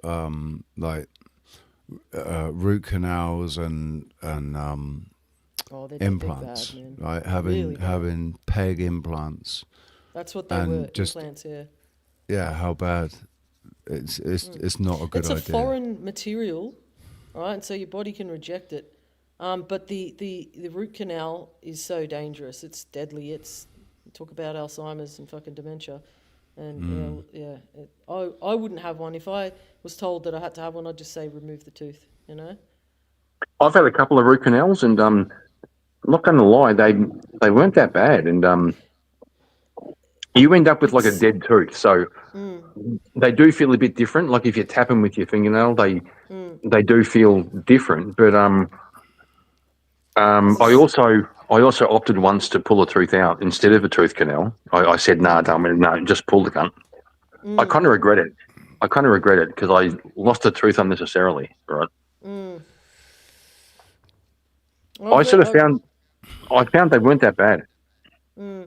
It's the long-term health implications, you know. I remember watching a video about it a while ago, but I can't remember exactly what they were saying, but it can cause all sorts of problems, yeah. Well, I remember there was a time when I think they were using lead for fillings, and everybody had to go and get all their fillings redone. Yeah, I've had all mine taken out. I think there was a point where they used they've used a couple of different things, haven't they, to fill teeth, and then they came out that in the 90s or something, mid to late 90s, saying they had this new way of doing it, and they'd replace everybody's metal fillings, basically. I don't know what mine were, but they're lead or what they were, but But I've still got metal fillings. Bro, I think Wild Aussie Woman's having some StreamYard issues. She said she got booted from StreamYard or something, just in the chat. Just try again. I think it might be a you problem, Wazzy. Yeah, it happens to me. My Wi-Fi drops out. I can see it when it starts happening, and if I click it quick enough, because it keeps connecting to a different server, I can just catch it before it kicks me out. But if I don't notice, that's when I'll get booted out. Yeah. Different server or different Wi-Fi? It's a different Wi-Fi. Yeah, there's a 5G network, and it's a long story. I'm not going to get into it. It's so stupid, but anyway, it's to do with the telco company, and I can't be bothered dealing with them anymore. It's too much.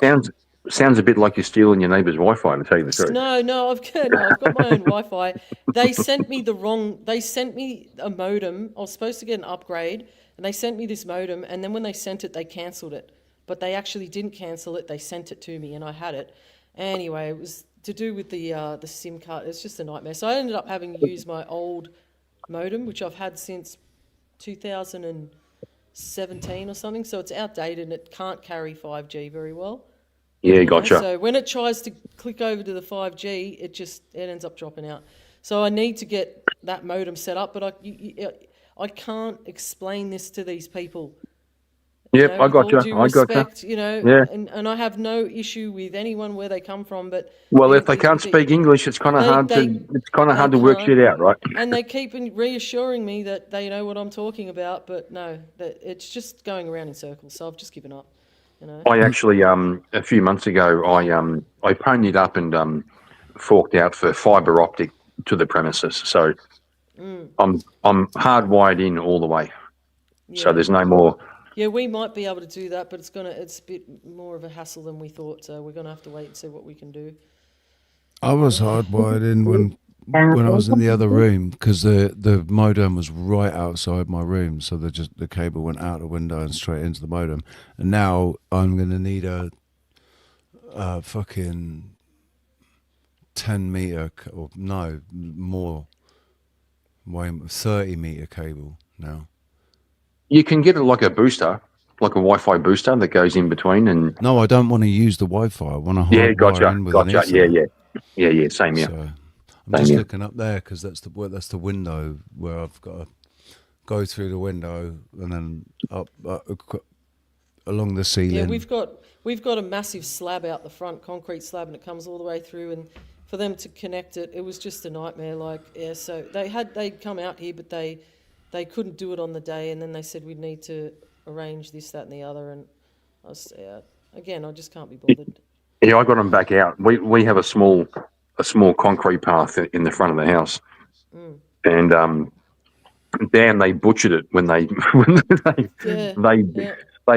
like it was connected, but it looked like shit. So I sent photos to them and said, "Is this really the kind of work that you guys do?" And they sent pretty much it. They sent them back out and fixed it. They kind of fixed it, but I couldn't be fucked like speaking to them anymore. It's basically just entropy. Everything's falling apart. Nobody can do anything anymore. No one can render. No one can fucking, because we got people coming from, you know what I mean? Again, yeah, I gotcha. I'm not bad mouthing anyone, but the truth fucking I am. They're not skilled. They're not skilled workers. You know. No, I gotcha. Communicate and barely speak English, and they just sort of like, oh yeah, that'll do, and a bit of blue tack here and that, and some electrical tape, and there you go, it's all done. It's like, no. I don't care. I don't care what race they are. I just think that people. It seems these days people don't take pride in their own work. That's what the fucking Canarians are like here, man. That's what the local Spanish are like here.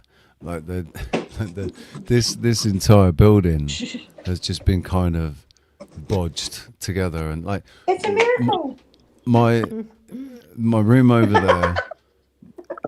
I went out of that, and he's bodged up these this drywall, like twin skin drywall kind of thing, and turned it into cubicles in there. He's got 5 cubicles in there now. And then the next room that he kicked me out of, he's turned that into 2 rooms with a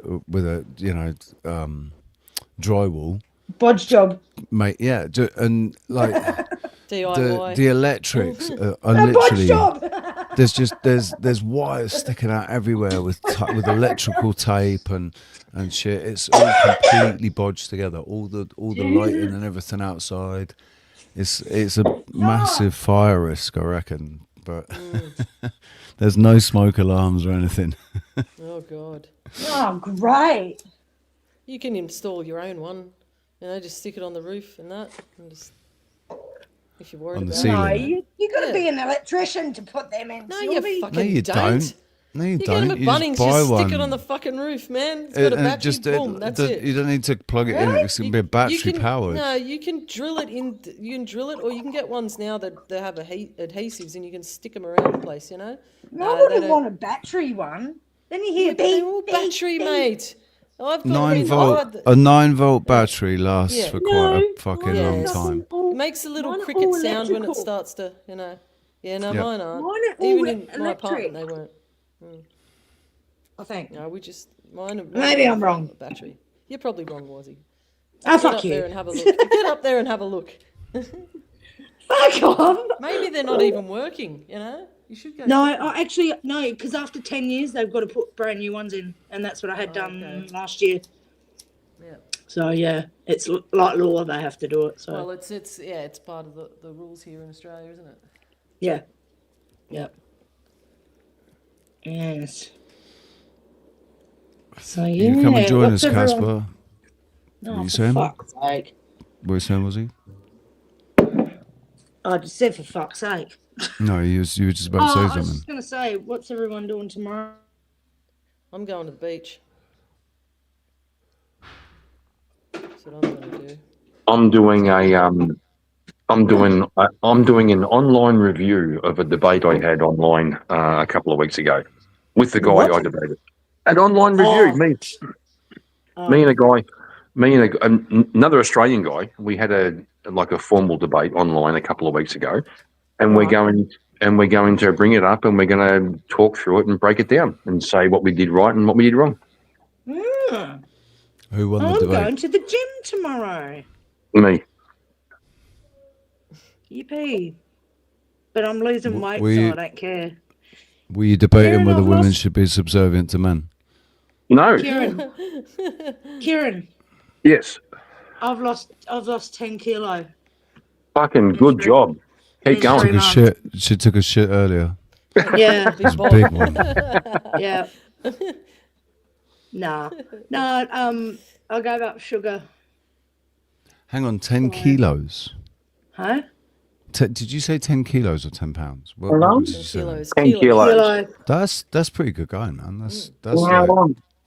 I want to lose another 10 and then I won't have a gut. I won't have a gut anymore. A I'll gun. have a six pack. I'll have a six pack. Have a six pack, yeah. Have you heard of a gunt? Yes. Oh, yeah. No, I never had. I know what you're Oh, was talking it never that bad? No, I've never had that. I think I can work out what that is. Yeah. Yeah, go on then. The gunt. It's a It's a pouch down below. right. Well, it's yeah, when it's when people mistake your stomach for a camel toe.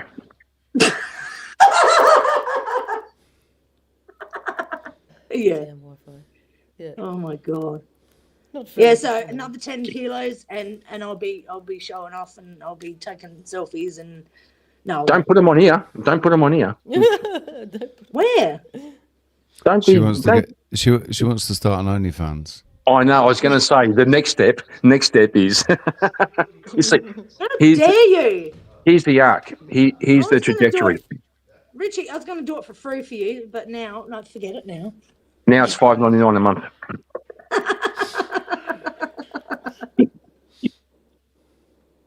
That's I the want another coffee. that's the character arc. The character arc is, unconfident girl, a little bit overweight, loses weight, feels confident, feels sexy. Boom, OnlyFans, $5.99 a month. No, that'll never happen. Good job. Not with me. Good job. Been there, done that. What do you mean? No, don't tell me. Never mind. Don't tell me. Never mind. My face, let's just say my face was never in the shot. Oh, bro. Look, we actually I can't believe I just said that. Do you I believe can't me? believe you just said that, Wazzy. What are you doing? I told you to stop. I told you to stop. Timestamp. I 3 told you to minutes, 11 seconds. 3 hours, 11 minutes, 49 seconds. Right. Well, the question is, You didn't but even do grift you- last night, Richie, do at you- all. but Wazzy, do you have any incriminating tattoos? Tramp stamps. Well, everyone's got a fucking tramp stamp. I don't have a tattoo at all. I don't have a single. Me neither. Same here. Speck of Same ink. here. I've got fucking big ass scars though. Me too. I've got scars. That would give it away. Well, that's it. So even though your face isn't in the picture, yeah, the scar, there's They can't see my scar. Trust me. showing off. He's showing And off they his didn't know. tat. They didn't know who I was either. So Get your tats out. what? Your tats. Get your You know- tats out. Show us your tats. Show us your- tits. I thought he said tits. Saying I tits. said tats. Tats. Yeah, pop tarts. She's been a Scottish. Yeah. What? She Say that was again. paying out this second. How's it go? Scottish. A Scottish con. It's Scottish. That I sounds can't more do it. English. I can't do Scottish. it. It's Scottish. No, Scottish. No, I can't do it. No. I can't do it. Do I can't I do can't. it. I can't do it. It's You can. It's Scottish. I can't You do ken it. what I mean. You ken what I mean. No, don't. Who's tapping? Me. I'm tapping out my coffee. Oh. I'm preparing a Marsiglia espresso creme. I had a nice coffee today. A big one. I I had a just lot. I just like, Richie, how you're doing the green screen, and you're going, I just couldn't give a fuck about the picture. Here's my green screen. I've got a green screen. What more do you need? No, Well, there you is could've- actually a reason for that. There's a reason for that because my computer is, it's reconditioned. It's about 10 years old or something, and You look nude, Richie. The processor can't deal with doing the animated background and doing the green screen, right? Well, I've not got an animated background on, so I could put the green screen on, but also I just can't be fucked. Right? But also, if you're going to have a green screen, you should at least find a woman so someone can iron that fucking thing. Like, it's full of creases. Dude, and shit. my mum taught me how to iron when I was about 11 years old. She taught me how to iron shirts properly and all kinds of stuff. So, Right. yeah, I don't need a woman to iron anything. That doesn't need ironing, mate. Obviously, you do.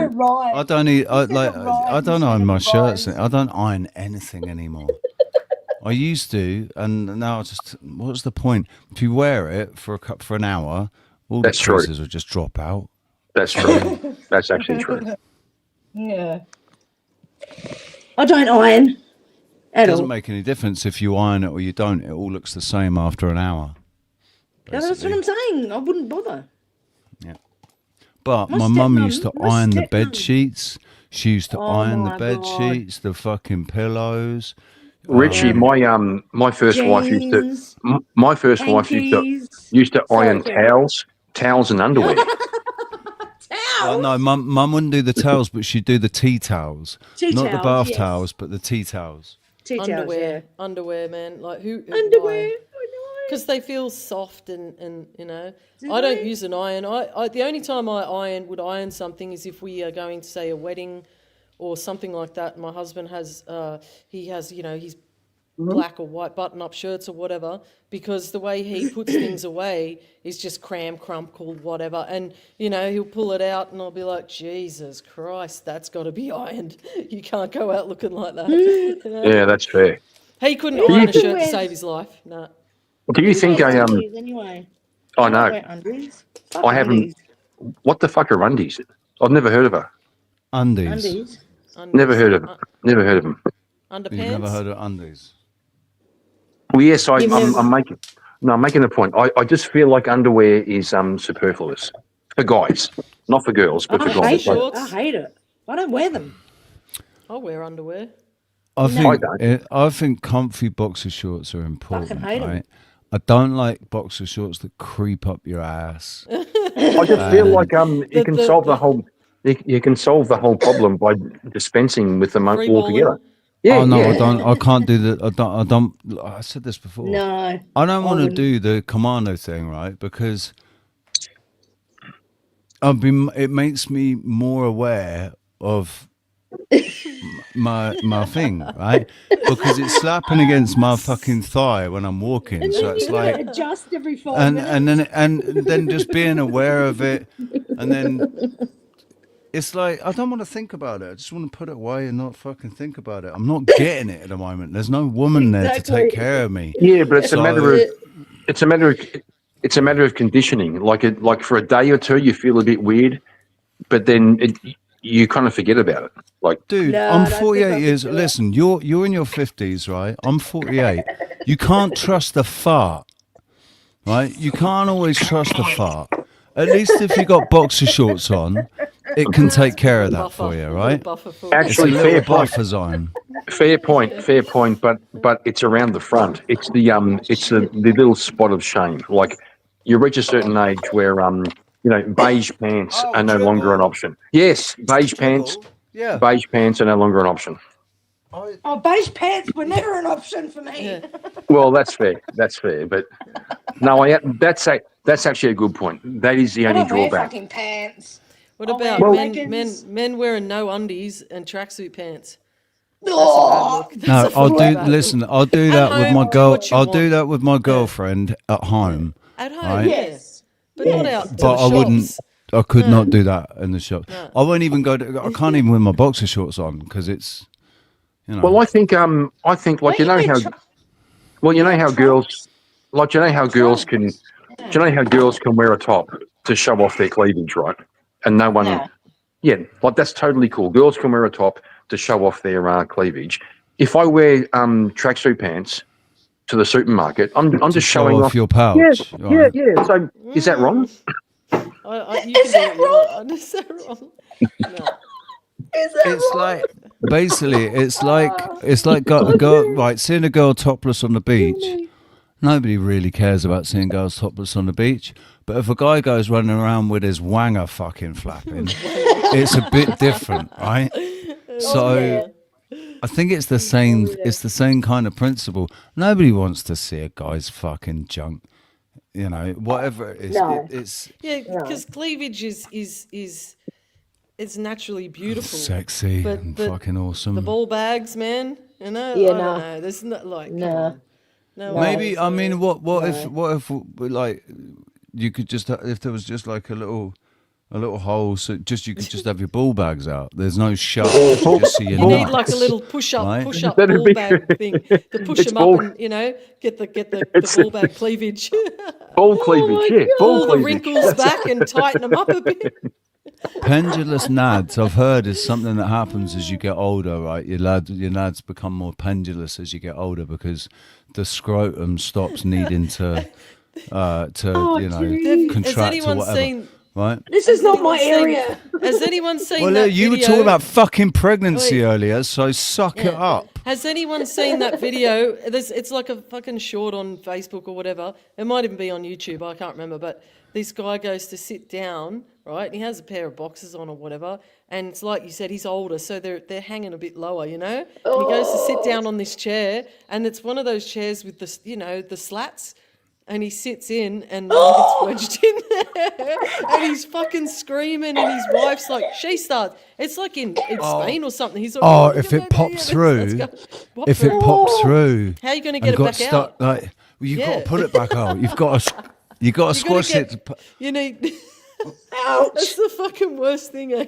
Ouch! It's like plonk, and it gets in there, and he just knows he's in. I mean, trouble, I've sat on one of my nuts before. I sat down too hard onto a wooden sort of stool, sat down too hard and sat right on fucking one of my nuts. Black books, Richie. I don't know how you guys walk around with those things, man. Eh? I know, right? Yeah. I don't know. I'd rather tits any day. Yeah. Yeah. And even those suckers are shrunk too. Bastards. Sons of bitches. I reckon. I didn't think I would have lost. Panel's open, by the way. Don't forget, the panel's open. There's room for more. So they tailor shirts for women to accommodate the breasts. Couldn't they tailor jeans to accommodate the balls? It's like men are all walking around wearing women's jeans. They're getting tighter and tighter, aren't they? Men's jeans. They're becoming like that. That's my husband. He wants to get like some like pants, like cargo pants to wear to work. And Tell they're them all to go tight to around the ankle. Actually, no, don't go to Bershka for it. But actually, no, I don't know I've what that noticed. So Bershka, all of their stuff is all baggy, and it's gone to stupid baggy as well now. Like, you can't get boot. I think you need to go to Levi to get bootcut jeans. They still do bootcut jeans, right? So you can go direct to Levi's or something, or Wrangler, and get bootcut jeans. But to find bootcut jeans on the high street, I can't find bootcut jeans anywhere on the high street. It's all but I'm talking about skinny or baggy as fuck. Like, I'm talking about ball cut jeans. Well, like jeans that accommodate, like literally men and women's jeans. They modified the women's jeans to accommodate the hips and the waist. They don't modify the jeans to accommodate, the package. Right. The men. You're talking about a sort of a pouch, right? Yeah. You're talking like back in the medieval times, they actually wore a fucking. What was it called? A codpiece, yes. Codpiece, yeah. Bring back the codpiece. You're talking about a codpiece, right? I mean, I get it. I don't think. I don't know. Yeah, I guess I would because wear they one of they do it these. with boxer shorts, right? I've got DK in my boxer shorts, and they're really nice and comfy because they make a nice. They create a nice space for your for the whole lot to sit there. It's like, Bro, I've seen extended. ads. Yeah. I've seen ads for boxer shorts where they have a pouch for your balls and a pouch for your wiener, and I'm going, Oh, what's that's wrong with these people? Oh, that's those like they're being advertised by different YouTubers as well, aren't Yeah. they? They've got a name. Step one, maybe. No. Step one, Oh, maybe that's like maybe there's more than one brand doing it. Then like under skin or something, or Just going to say, nobody needs that. Like that's a I don't solution feel the looking need. for a Yeah. looking for a problem. What these ones I've seen, they've got like a completely separate pouch for your you pop your balls and everything through, and it's got a completely separate pouch that keeps the skin away from the skin, right?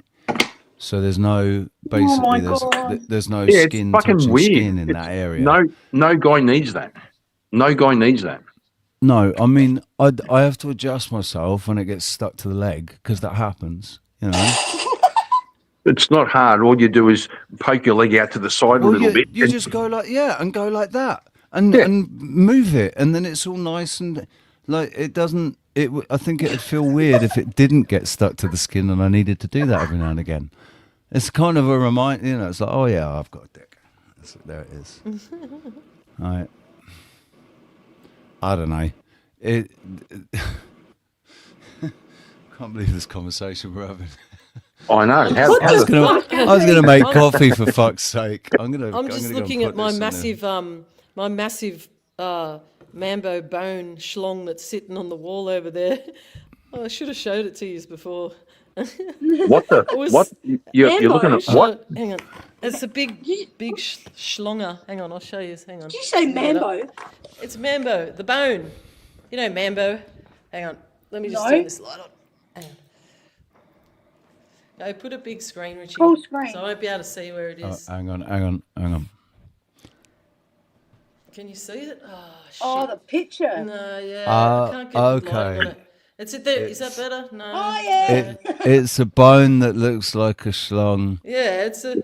Yeah. Right. We used to have it up You on the other dirty side of the room. My daughter, when she was bloody 3 years old, she pointed at it and she goes, Mum, what's that? And I didn't know what to say to her. What? That's a So mambo schlong. Yeah. Right now, I feel like I've joined. I feel like I'm being inducted into some weird cult right now. To tell you the truth. Yeah. Yeah, it suits the room, man. It suits the room, you know. It's adds a bit of colour and excitement. I'm gonna go and put my coffee on. You guys carry on talking about schlongs. I want to show you my artwork now. Oh yeah, go on. Oh, what? I've got Kramer on my wall too. You know the Kramer from Seinfeld? He's up Yeah. there. Yeah, we've got Bob Marley. We have Bob Marley on our wall. I'm just having a smoke, so I can't show you right now. Well, if you want to, I'll show you one. Here's Has Richie gone? No, not yet. He's there. I'll show you one. Here's the guy on our wall. Hang on. I'll turn the light on. The fuck. There we go. I'll try and see if it works. Does that work? Oh, I can sort of see it. It's Has it blurry. got glass over it? Can you put No. it on Or is screen? it canvas? You might It's have to a- go a yeah, bit like- closer. Oh, really? Maybe a Holy bit shit. closer. He hasn't got a big screen. That's the problem. Oh yeah. Yeah. Oh, he's got a J sticking out of his mouth, has he? That's it. Yeah. I thought it was a dummy. A dummy. What? Well, I can't see. Well, why I'm would Bob blind. Marley have it? If he had anything in his mouth, it'd be a joint, mate. Come on. Oh, be a, We yeah, all that's know what it that. is. Yeah. Oh, yeah. Oh, is that who it was? Oh, sorry. Yeah, I'm with Yeah. you. Bob Marley. Yeah. I've got a shout out to Dr. E. Vales in the chat saying I have pictures of my family up on the walls. I won't show you because I don't want to dox my family, but the wall in front of me, the main wall in the lounge room here, is all photos of my family, my wife's family, nephews, nieces, all that kind of stuff. Yeah. It's it's nice. They're there to judge me. every day they come out here and they're all looking at me and judging me. I'll show you my owl. Not my owl, that was my knee. Fucking hell, this is hard. Yeah. Hard. While you're doing that, CJ DV in the chat, how dare you say that me and Charles have the same voice? I'm offended. You do a little bit. No, we don't. Yeah, you do a little bit. Oh, is that some goddess shit? Is that some goddess No, shit? it's a dragon. Oh yeah, there is a chick in it. My friend gave it to me. But my friend, it's really fucking hard to do this because I'm holding an iPad. Can you put it on full screen? Oh no, he's not there. He's not listening. Oh, To that's trying too to make hard. his coffee. I'll come back. I'll do it. Oh, fuck off. Get off screen. Okay. Shit, my smoke's burning. Oh no. Don't burn the house down. No. Oh, once I left a little tea candle in my bathroom and it was still fucking burning the next day. I was like, fuck. First time I've ever done that. Yeah, I had one of those ceramic pots with the candle in it, and it was on my bar, and I had it burning for ages, and I went to move it and almost burnt my fucking fingers off. It's that hot. Oh, shit. Yeah. Shit, eh? Is Charles in the chat? I don't think so. I'm just about to go over and have a look who's there. I had a weird dream the other night. Did you? Is that a Yeah, fan? What was it? Have you got a fan going? Where? Oh, Oh, yeah. I yeah. can hear a fuzzy noise. Oh, shit. Carry on. I had a dream, and Charles was in it, and he was with someone, and someone else was with someone, and I was the only one that wasn't with someone. It was fucking... What the fuck's up with that? What do you mean, with someone? Oh, they had a chick or a guy or whatever. Yeah. And I was the only one with that. I don't remember my dreams. As soon as I wake up and I come to reality, everything fades away. So I know I've dreamt about something. For the first few seconds, I'm kind of still in that dream mode. Fucking and then Dory. once I start to wake up I open up my eyes and start moving, that's it. I can't remember it. Just disappears. I'm going to start calling you Dory. What did you just say? I forgot Dory. what you were just talking about. I know, I'm taking the piss. Dory the fucking forgetful fish. Yeah. No, it's not that. It's just, I don't know. Yeah, I used to remember my dreams. I've got a book where I used to write down my dreams and stuff when I was younger. I'd have a notepad next to my bed and I'd write them down, but there's no point now because I wouldn't even be able to write anything down. I'd forget it before I even get the pen to the page. Don't you ever wake up mid-dream? I do, yeah. Sometimes I'll wake up mid-dream and go back to sleep and continue the dream. Go back to what I was doing. That's cool when that happens. Yeah, that happens to me, if I don't, but if not I don't very get often, in, though. yeah, not very often, but if Not I very get often. interrupted in my sleep, like, get woken up by a sound or something, I can go back to sleep and just continue on with the dream. But yeah, once I'm awake for about 5 seconds, 10 seconds, that's it. I can't remember anything. That's been lately, only probably the last 2 years or something. It's really weird. Stop doxing Aussie's cleavage. What is that? Your fan, Wazzy? Yeah, hang on. I'm on Sorry, smoke. I'll turn it off now. It's all right. I just wanted to know what it was. It's not that bad. It's. No.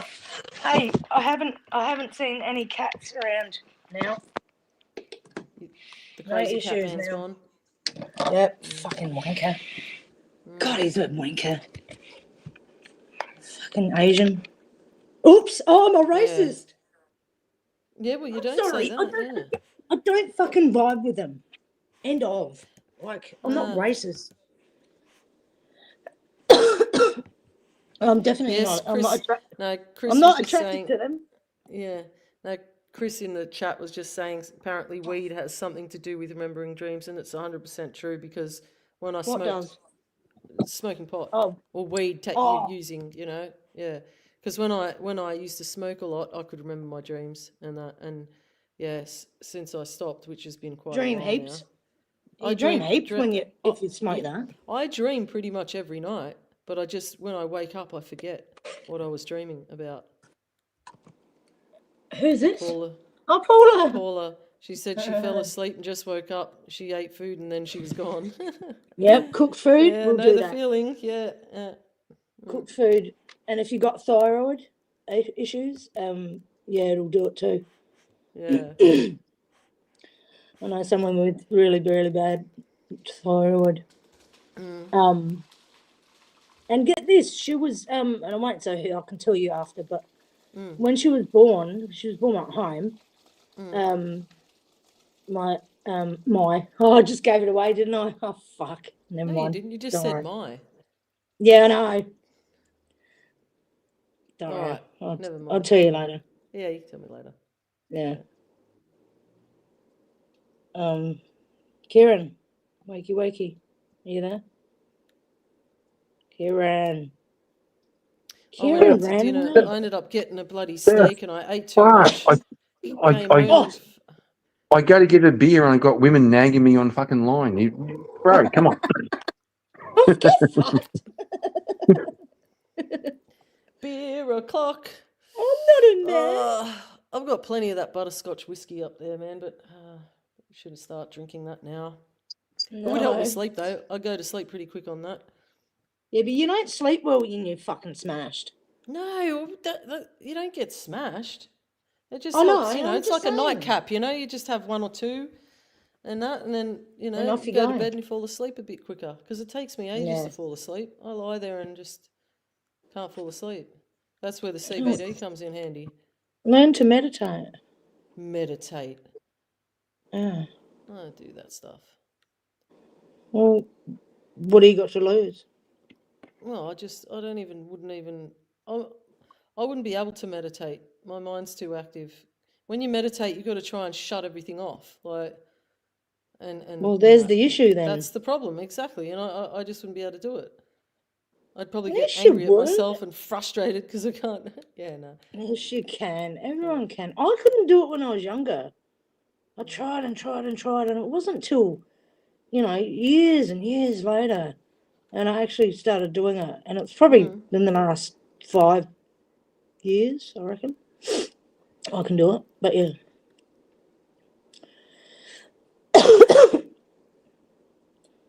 How do you know it's working? Because you fall asleep, or you start you saying just fall shit, asleep. Yeah. or you, Oh, well, you start that saying has stuff happened. in That's your happened mind's to eye. me. Yeah, that's happened to me naturally without even trying. I've done that where I'm just lying in bed and I start to actually visually, with my eyes closed, seeing things. And that. Do you want to see And what? Do you want very, to know what did I tell you what I saw? I did, didn't I? I don't know. Where the you hell is this probably- conversation going? You know I'm Dory, right? I can't I saw fucking this remember anything. dude. Okay, so I was awake, had my eyes shut. I was just listening to a video, and this is when it happens. I'll just put a video on and just try and go to sleep with that going, and I saw this dude fucking fall from this fucking massive building, like he jumped. I was like, what the fuck was that? The Matrix. And Richie, I went to sleep listening to your video last night, and then I woke up hearing you in the morning. You're still I was going. like, what the fuck? I was like, what?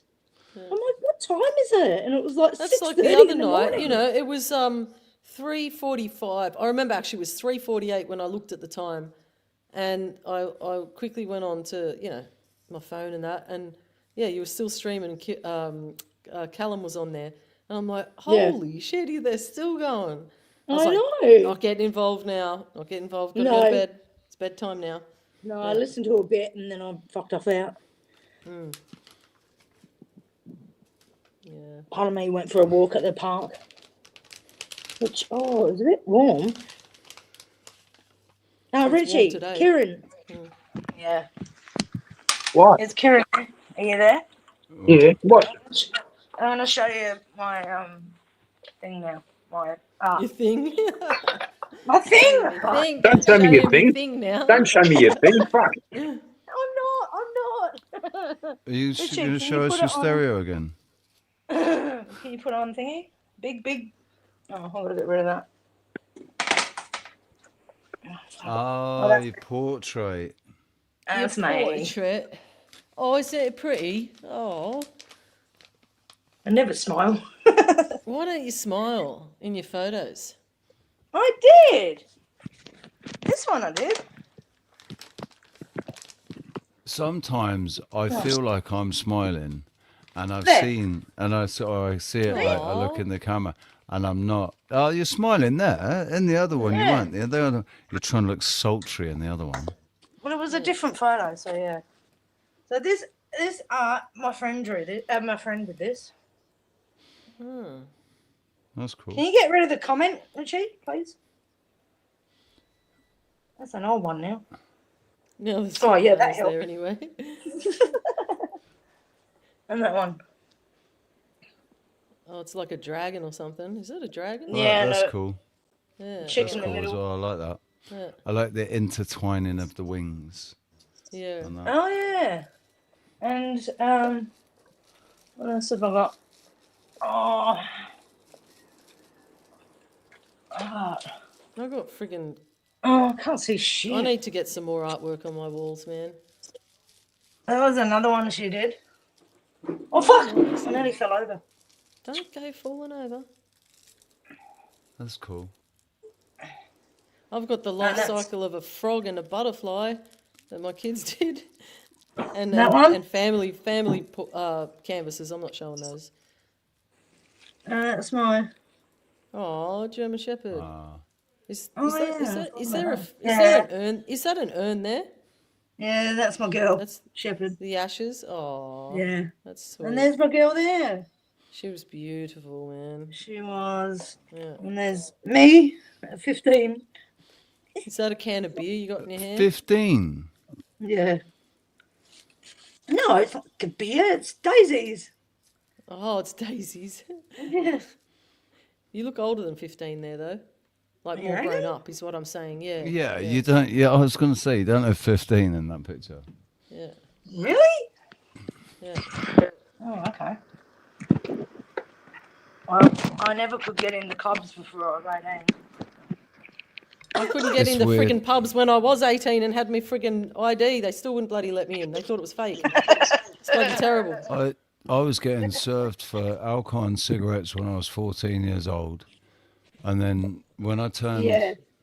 21, I got carded for cigarettes, and then as I got older, I looked younger. People thought I was younger. When I was in my 30s, they thought I was in my 20s, and when I was in my early 40s, they thought I was in my 30s, and now I'm in my late 40s. They think I'm in my 50s, so I'm looking older again. No, actually, I got into one club when I was 17, the only time I did, because I was with my mate and he was a bit older, and we just walked straight through. I was like, fucking, oh my God, I'm in. Oh my God. Oh my God. The trick I is can to recall- act cool. It's I to can act recall- cool. Yeah, I can Gotta act recall that cool, man. the very first time I bought alcohol, I was 17, and me and my girlfriend and my girlfriend's best friend and her boyfriend, who was my best friend. So we were all at a place in southern Victoria called Chelsea. Walked into the bottle-o. This would have been 1987. Walked into the bottle-o, trying to, like you said, act cool, you know, walk in and fucking grab a 6-pack of wine coolers. I don't know if you guys know what wine I know coolers. them, yes. Yes, I Pack of remember West- them. West coolers? I remember West West Coast Coast- coolers. West Coast coolers, yes. I remember them, yes. Were they like boxes? Were they like They boxed were like wine? a little pack. No. No, they were in bottles. bottles. Little bottles. Yeah. Little 6-pack of Oh, I bottles. forgot about them. Oh, a man. little Oh. mini. Right. Yeah. Okay. Yeah. Yeah. Yeah, so I walk in, grab a 6-pack of wine coolers, put them on the counter, and go, "Yeah, I'll have those." And the young guy behind the counter goes, "You got any ID?" And I did the thing where I pat down my pockets and I go, "Oh shit!" I left it in my Left car, mate. Left it in my car, and the young guy looked at the manager, And the manager looked at me and he just nodded and goes, yeah, okay, go on. Whatever. So it was a bit Yeah. different. I think it would have been a bit different in the different mid back then. '80s because Yeah. you know, like I definitely couldn't buy alcohol until I was until I had my like ID. Because I didn't drive until I was about 30, and I didn't need to drive everywhere. I never drove. I never drove. No, not until I was 30, around 30. But I had a proof of age card.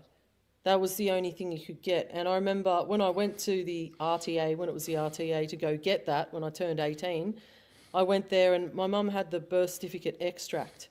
So I wasn't even fucking registered, right, at birth. I was literally like out of the system.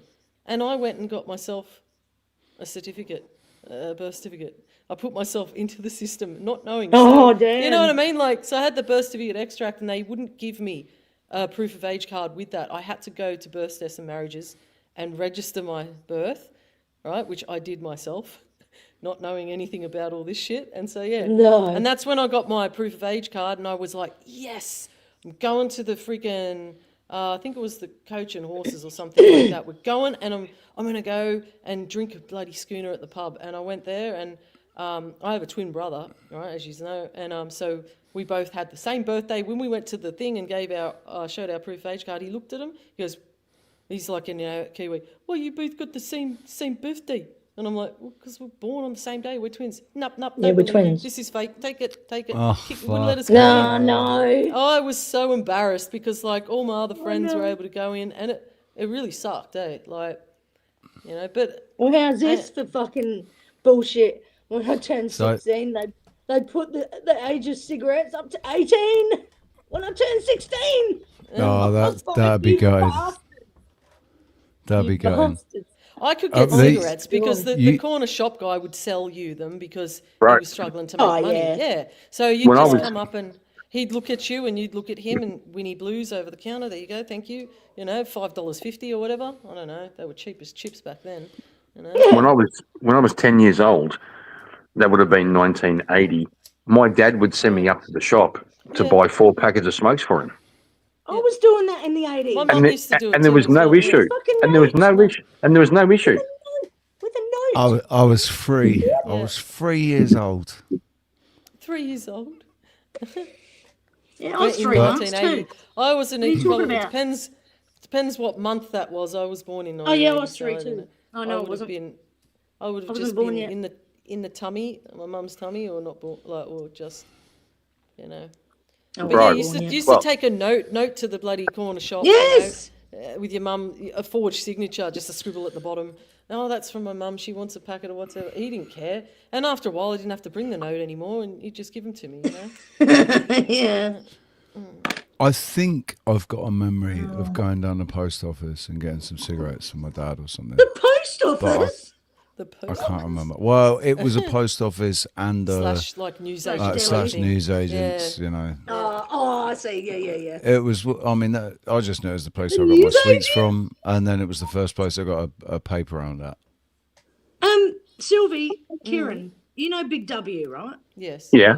Do you remember they used to sell smokes? No. No, I don't What I- remember Yep. that. What I do They did remember, here.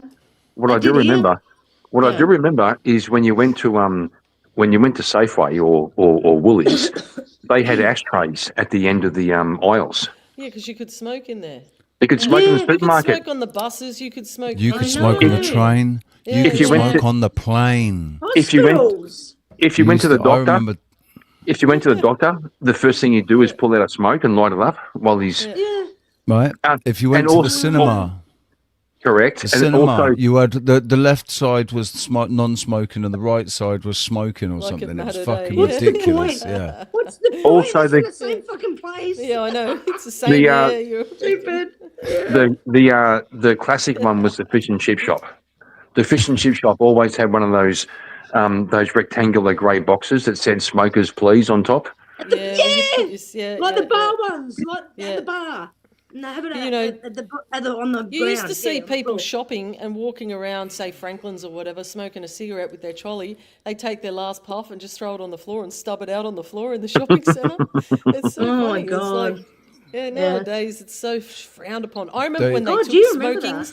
I remember when they banned smoking right in indoors, and I was working at a cafe, and it just was like people were so pissed off, because they used to love coming in for their breakfast and their bacon and eggs, cup of coffee, Yeah, chat, and have a smoke. coffee, have That a was the smoke best afterwards. thing Yeah, about the and- bus station. Best Yeah. thing about the bus station, man. Sit there and eat a big breakfast and then just Yeah, sit and people smoke. were like, "We're not coming in anymore if you take the." And the day came, and all the ashtrays had to get taken off the table, and Well, it wasn't their decision. people though. would It was still the no, it government. wasn't. But people would still come in, especially old people who were like, "I don't give a fuck.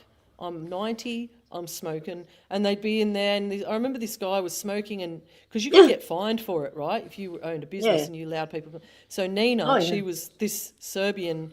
I worked for her, and she goes, Sylvie, quick here, you're smoking, give the ashtray, hurry. And I'm running over there going, "Hey, mate, you can't smoke." And he goes, "What?" And I'm like, "You can't smoke cigarettes." He goes, for fuck's sake. And he went to put it out, put it straight on my fucking hand. Like I was holding the ashtray going, square, and I've gone, "Jesus." I'm like, "Fuck, you dickhead," No, I I remember- fucking smacked him. I recall just before that period when smoking wasn't banned in restaurants, but it was starting to become frowned upon. And Yeah.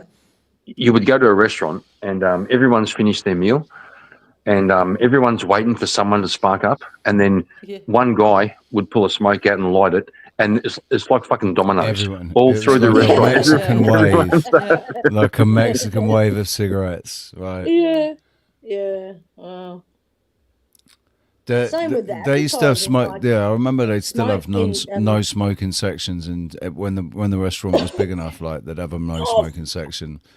But Oh, bro, when I remember back in probably in 1996, I was about 26 years old, and for some bizarre reason, my boss thought it'd be a great idea to send me to Japan to go and I don't know, interact with our Japanese counterpart, and we're hanging out at the airport, and I met this lady in line, and we're both smokers, so we're hiding behind a door trying to have a smoke. And then someone goes to me, "You realise Japan Airlines allows smoking on the plane?" And I said, "You're fucking kidding." So, Japan are crazy about smoking, mate. Japanese sit there, literally, they'll take a mouthful of food and then a puff on their cigarette. A mouthful of yuck. food, puff on a That's cigarette, fucking mouthful of gross. food. They got a cigarette hanging out of their fucking mouth while they're eating. Some of them. yeah. yeah, also It's insane. Also, the cigarettes were $2 a packet. I was sitting in a bar. I was sitting in a bar in Japan, and I asked the waiter, where can I buy cigarettes, and what kind of cigarettes should I buy? And he pulled out a packet and he goes, "I prefer these ones."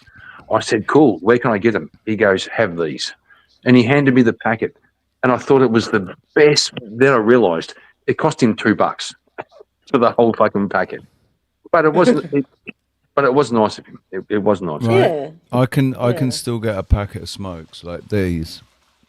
These are €1, €1.90, basically $2, basically €2. So about what? $3 maybe. How many smokes? 20 smokes. Okay. So, here in Australia, that's $45. If not more, depending. I mean, these are cheap. These are the cheap ones. Yeah, under the counter they'll sell the Chinese ones for like $15. I bought a that's- packet These from Woolies. these used to sell They for were $1.69. $39. Yeah. These used to sell for $1.69. That's why they got $1.69. Like they're called 169s because they used to cost $1.69. Now they cost €2. But yeah, I mean, so like with some of the homeless guys and stuff, when they ask for a cigarette, I'd sometimes just give them whatever's left in my pack because I can buy another packet for $2. Yeah, $45 here. Yeah. But then it's only €5.05 for 30 grams of American Spirit, which is like $90 or something, I think, in Australia. Are you coming grams on of tomorrow, American Richie? Spirit. Well, see, I'm not a woman, so I'm not coming on any time at all. What are you talking about? What are you talking about? Yeah. Are you doing a live tomorrow? I probably am. Okay. I should, hopefully, fingers crossed, I'll be working tonight. The weather's changed and I'll be working. And, Cool. Good. so Yeah, I hope you get might stream that. gig tomorrow. That'd be good. We haven't heard you sing and play for ages. Oh, It's been a long really? time. I know.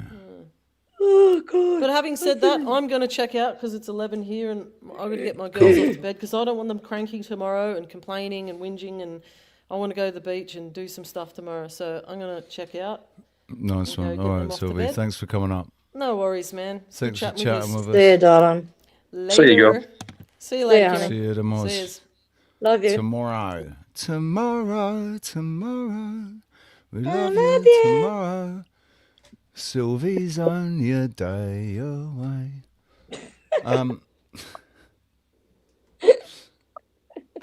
What was that?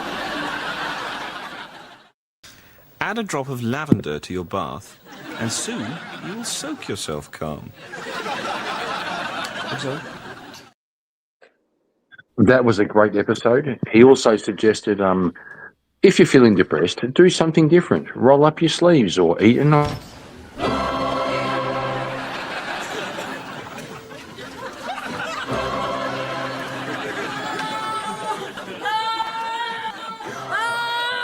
Where is she?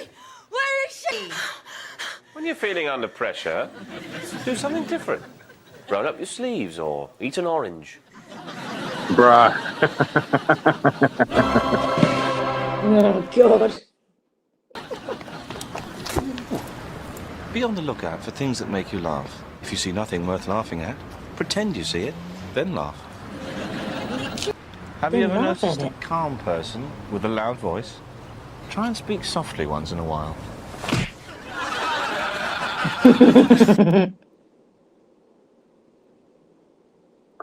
Mate, the best Fuck was out or fill the chuck out, man. mate, the best that in the episode, the best was when the Jehovah's Witnesses come to the door and he answered To talk to him about Jesus. We've come to talk to you about Jesus. and they lost their fucking minds. It's a trap. It's a trap. No one says come inside. So have you got anything else? Have you got anything else? Any literature or anything? No. Brochures. We got the brochures. And the bloke was like scanning his brain with his fingers. He's going, oh, hang on, compute.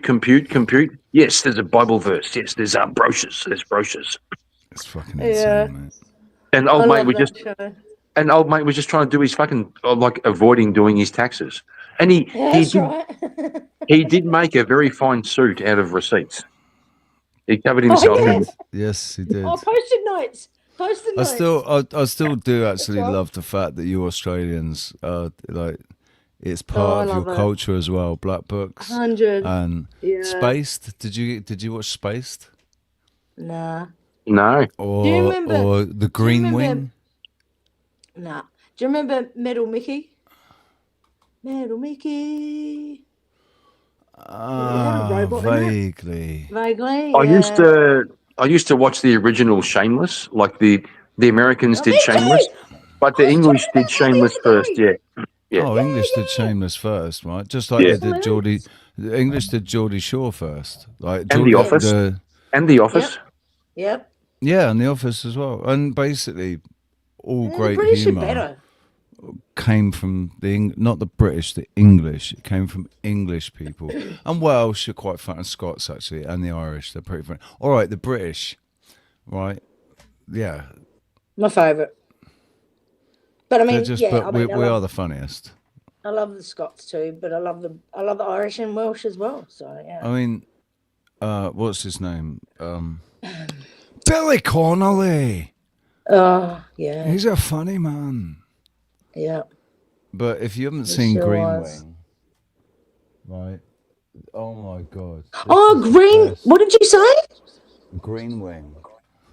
Right? So this Yes. is the best character on Green Wing. That's got This- Fran in it, hasn't it? She's a doctor in it, yeah. Yeah. And But this guy is the best. and the wife from British Empire. She's in it. She looks like a hag. And radiology. Sorry to interrupt you. I just wanted to introduce a new surgical registrar, Dr. Caroline Todd. Dr. Alan Statham, consultant radiologist. Welcome to the lunatic asylum. You don't have to be mad to work here, but it helps. Well, no, come on, hang on now. The doctors aren't mad. Yeah, I mean, that's, He's so that creepy. wouldn't be allowed. Not on my level. There again, we are an equal opportunities employer, so I dare say there might be one or two of the ancillary workers, or even some of the clerical staff who might be considered a little bit. Oh, dear God. Sorry, we're going to have to be moving along. Oh, So there sorry she to is. disturb.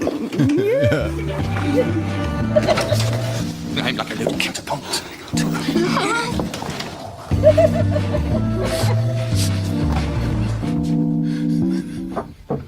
In tray. Funny. In tray. Dr. McCartney, take a seat. I'd rather stand if you want to. I'd rather you stand. Surely it's my choice if I sit or stand. Not on this occasion, no. Please be seated. No, thank you. What do you want to see me about? This is my office. Please be seated for our discussion. I'd like us to be at the same eye level. It creates easy flowing conversation. You could stand if you want. You sit. You stand. You sit. Will not be...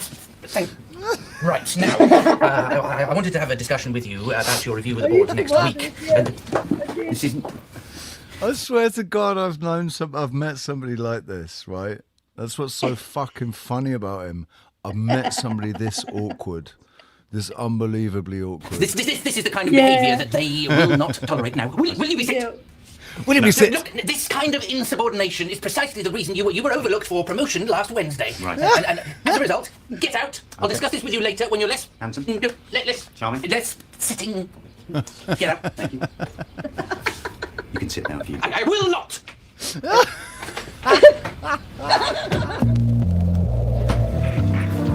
Oh my God.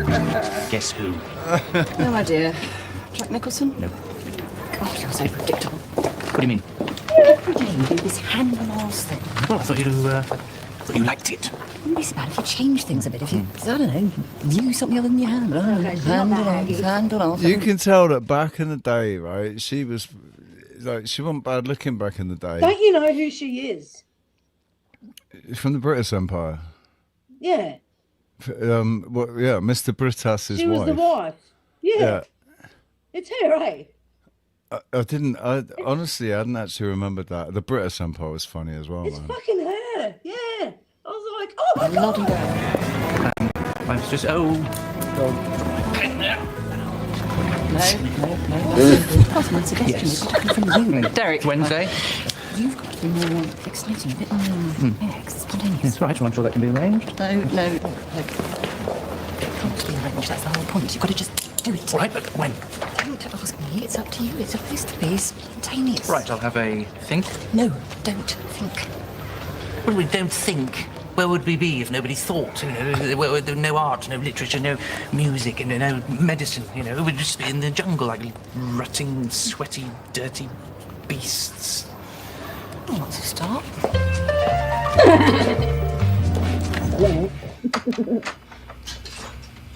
Oh, damn. I like that dark haired boy. He's funny.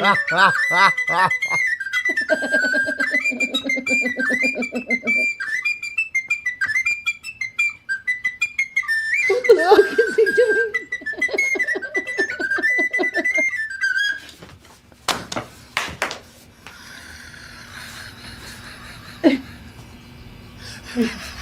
Come in. Joanna said you had something for her. Have you seen the one where he gives himself the coffee enema? I can't remember that one, no. It's me. Fucking how old is this? On you go, because you've been waiting. I can't remember when we early 2000, I think. This yeah. is the same gallbladder. Maybe late and 90s, here we I don't can know. See the small object has remember become where I was dislodged living and is when I now watched down it. here. This is what I like to call the Mick Jagger effect, because it is essentially a rolling stone. Which is a joke, you may laugh. You're not laughing, Mr. Boyce. You're not funny. Yes, it was. Not really. I'll be the judge of that. You can't be the judge. Look, you only don't find it funny because you know very little about imaging techniques. When you've had as much experience as I have, you will find it funny. I doubt it. Yes.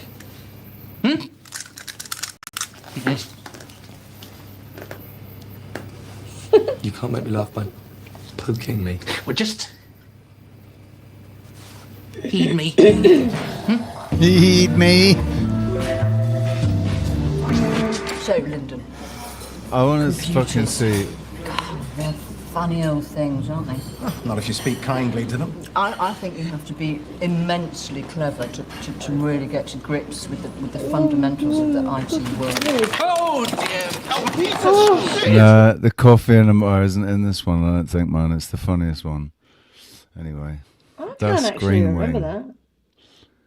I think he's fucking brilliant. He's in Spaced as well. In Spaced, he plays this artist that lives on the ground floor, who's like really manic depressive and really he's an expressionist. And so he's like, "What do you paint?" He's like, "Pain, terror, fucking." And Why does that sound familiar? Simon Pegg goes down to invite him to a party. Oh, I was in it as well. Knocks on the door, and the door's sort of open, and you can hear this sort of like, but skin slapping against something, and he like stands there and looks like, "Oh, fucking hell!" And then it's not called Dr. Statham, but Dr. Statham comes up to the door and he says, "What are you doing?" He says, "Painting." He says, "With my penis." I reckon I must have seen that because that's so familiar. I do get a bit of a Where's fucking Sylvie gone? Just done a boy. No, she's hanging out in chat. She said goodbye, but she come back and chat because she can't leave. So I am getting a bit of a John Cleese vibe off this guy. Not gonna lie, little bit of Faulty Towers, a bit of Faulty Towers in there. Yeah, kind of, yeah. A lot more socially awkward and like almost autistic, you know, in his and with his social anxiety and shit, and his self-importance. That's the funniest bit about it is his self-importance. Oh shit! Because he's a radiologist, you know. When you've had the same experience as me, you will understand why this is funny. Well, I've never met I've met a lot of radiologists, fucking shitloads, because of, you know, all the X-rays and everything that I've done. But I've never met anyone quite like him as a radiologist, a doctor. In a different job profession, I've met somebody a bit like that, but. So maybe not quite as animated. Yeah, Richie. You see, I'm doing your job. CJAV, one of your mods in chat, is asking very politely, "Could you play this video?" I'd probably check it out first. I'd probably check it out first. I think I trust Chris. Like he, where is it? There it is. Right.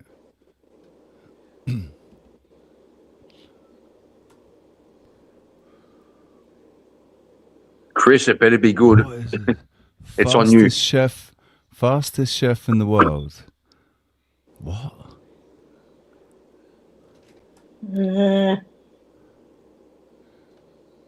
That looks a bit like Steve Irwin, except it's not, is it? Steve Irwin? We can't see it. There.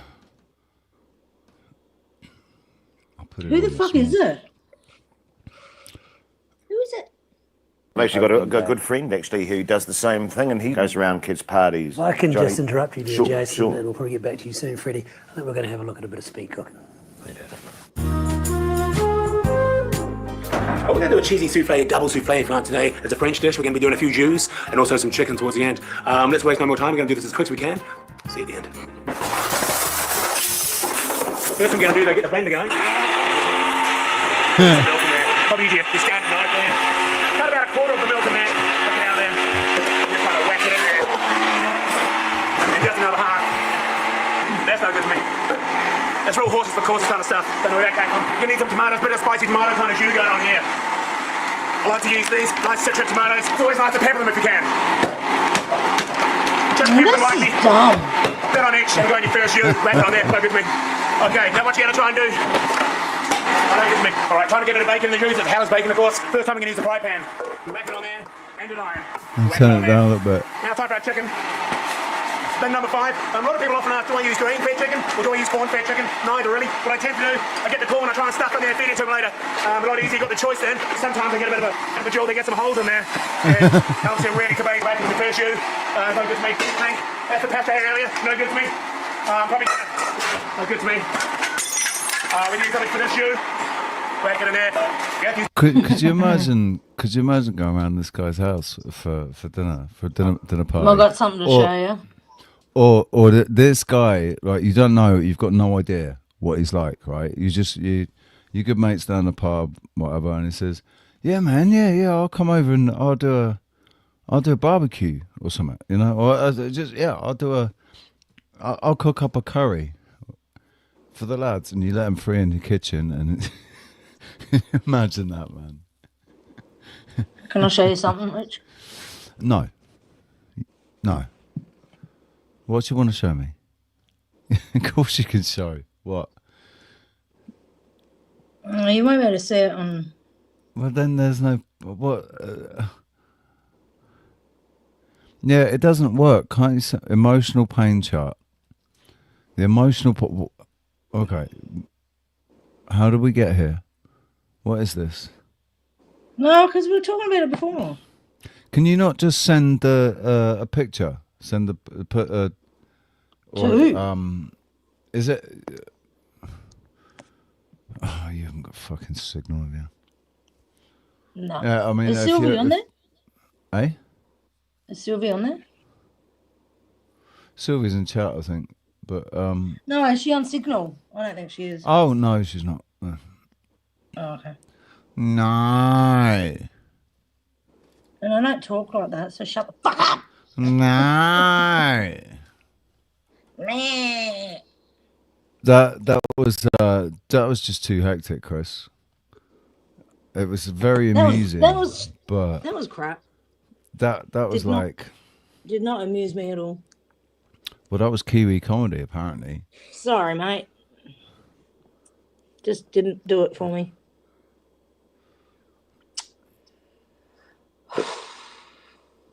It's just a Kiwi thing, you know. No, I like the idea. Like I said, that's just too fucking hectic. I can't watch somebody destroying a kitchen like that. No, what a dick.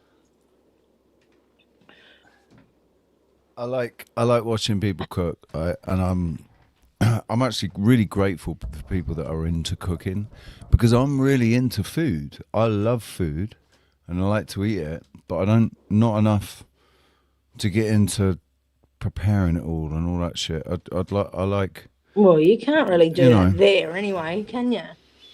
I think it's why I must have been in a previous life. I think I was a king or something, because I just want somebody to bring the food to me. I can definitely cook. I've been doing it since I was 13. I can cook, man. Like if I do ever cook anything, it's always good. To you?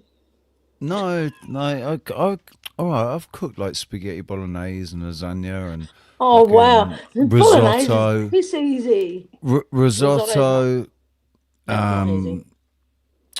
Sunday roast.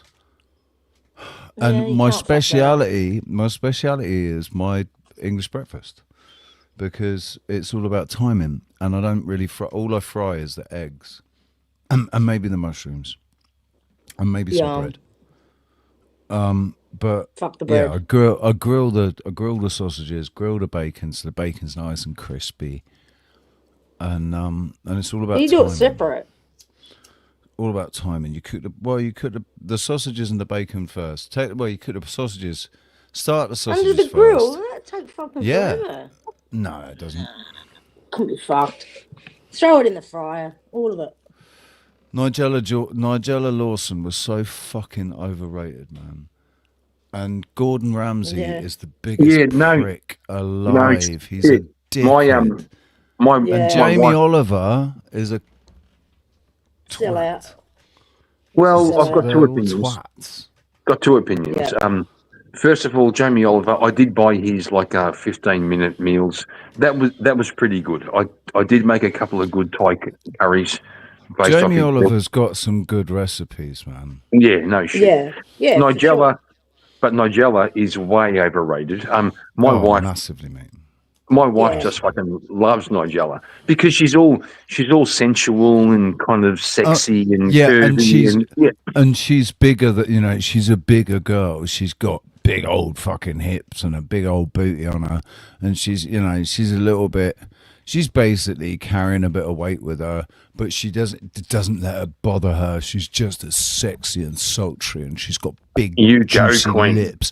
You go, queen. It's like, yeah, Jesus, love. Like, she doesn't. Wasn't she just also doesn't do it for me at all. Isn't she also the daughter of like a politician or something? Like she? Yeah, probably. Wouldn't surprise me. Would not surprise me at all. Yeah. But I agree. Nigella overrated. Right. Yeah. The bacon's got to be smoked, right? Smoked, like honey smoked is nice. And oak smoked is really nice, man. I'll cook with honey. But I like streaky bacon. I'm with not of this world. I don't like pork either. I don't like pork. My crackling's okay. Yeah, pork's killer. I like pork. Bit of pork rind. Pork. Double smoked. That sounds even better. You like bacon? That's the same fucking thing. I love bacon. No, but I'll eat.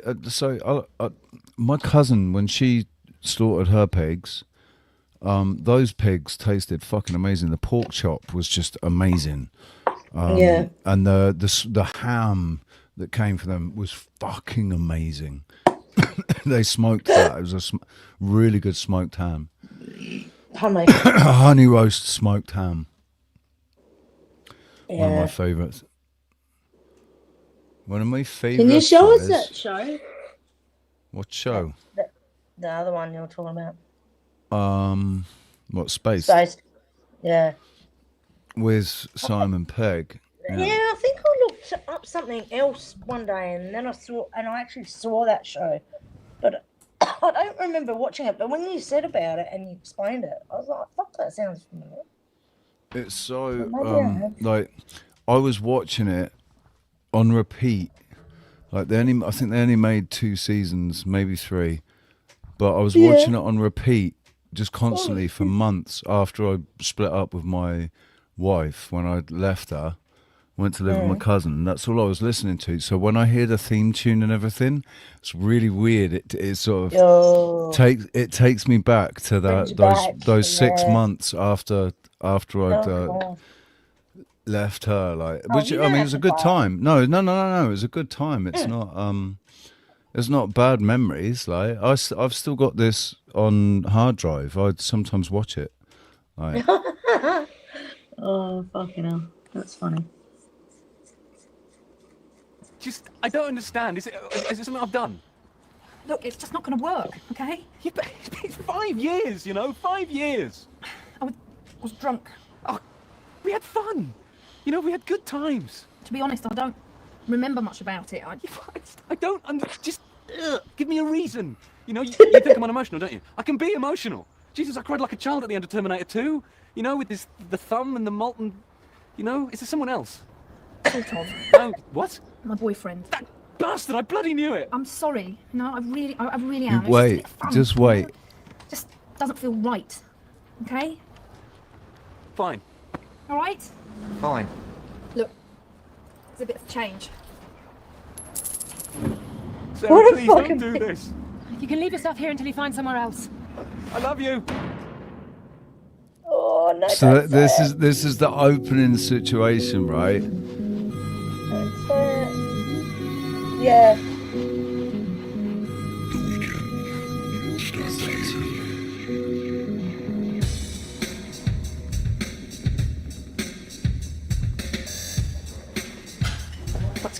Excuse me. What if I see her? No.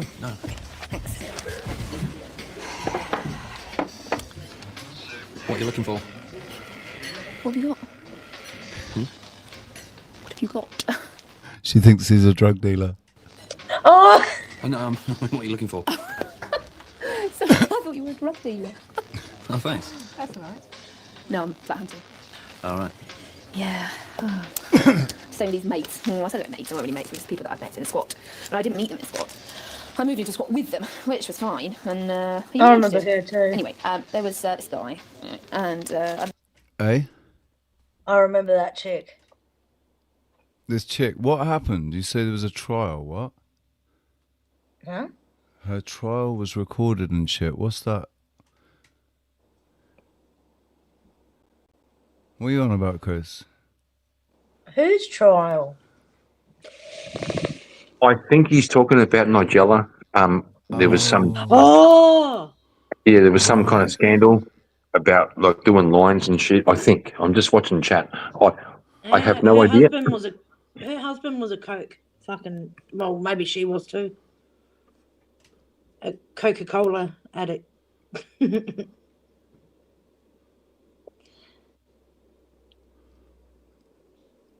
All right. They're looking for. They're trying to find somewhere to live. The funny thing is, right? They live at number 23, and 23. They move into this place. It's number 23, and 20. I was born on the 23rd. I got married on the 23rd. My car crash was on the 23rd. My first cell was Jesus. number 23. Oh fucking hell! They've made a film called 23. Right. That's funny. The end of the world has been 3 years on the trot. Said the end of the world is going to be on when? The 23rd of September.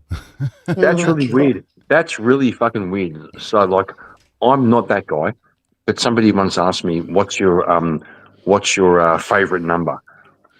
23. I'm not going to lie. Like, I don't know why. I just think 23 is a beautiful number. There you go, Karen. I don't do numbers. We were always destined to meet, buddy, and be friends. I don't do because, fucking numbers. Fuck numbers. Fuck numbers. This affinity Fuck with numbers. number Fuck 23. maths. Fuck it all. I don't get it. I love how my Australian friends say maths and not math. That warms my heart. No, yeah, maths. It's only Americans that say math, isn't it? Yeah. I did math. I did math. Did you not do math at school? Yeah. Mathematics. It's maths, yeah. Mathematique. Sounds like maths. Maths. didn't see that. Spacious two-bedroom apartment, fully furnished, £90 a week. Fully furnished 2-bed apartment for 90 quid a week, mate. Yeah, weird. That was the 90s, that was. That's the thing. That's what I love about this, right? This is proper 90s. This is before mobile phones. They haven't got mobile phones in this. Like, the internet is a really new thing. People do emails, but it's not really a thing. It. You know? No. And so it's No. it's the time before the internet and digital. Yeah. You girls pretend. What do you mean? Oh, have you got any homeless male friends? Well, I do have one homeless male friend.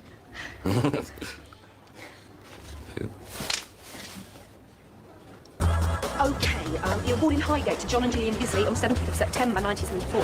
Right. You've got a little sister called Katie who wants to use all your Batman comics to decorate her cardboard cart. Unable to Born in 1974, but he's got a little sister called Katie. I've got a little sister called Katie as well. So that's another little, you know. comics. You drove the car into the pond, hitting your head on the concrete fountain, which is where you got your scar. Yeah, I've got a wife called Katie. He's a weapons expert. Yeah, Flo's got a girlfriend called Katie. It's Yeah, Flo. Like her Right. name isn't Catherine or like short for no, her name is actually Katie. So Katie. my auntie's Kate. Listen, I had 3 girlfriends on the trot called Katie. There was Katie, then Kate, and then Kate, but she was She was Catherine, but she was called. Everybody called her Kate. So Yeah. there was Kate because she was Katie, and there was Kate because she was Catherine. So yeah, I've all on the trot, and my sister's called Katie. So it's like, or we call her Kate. Like I've always called my sister Kate. I never called her Katie. Yeah.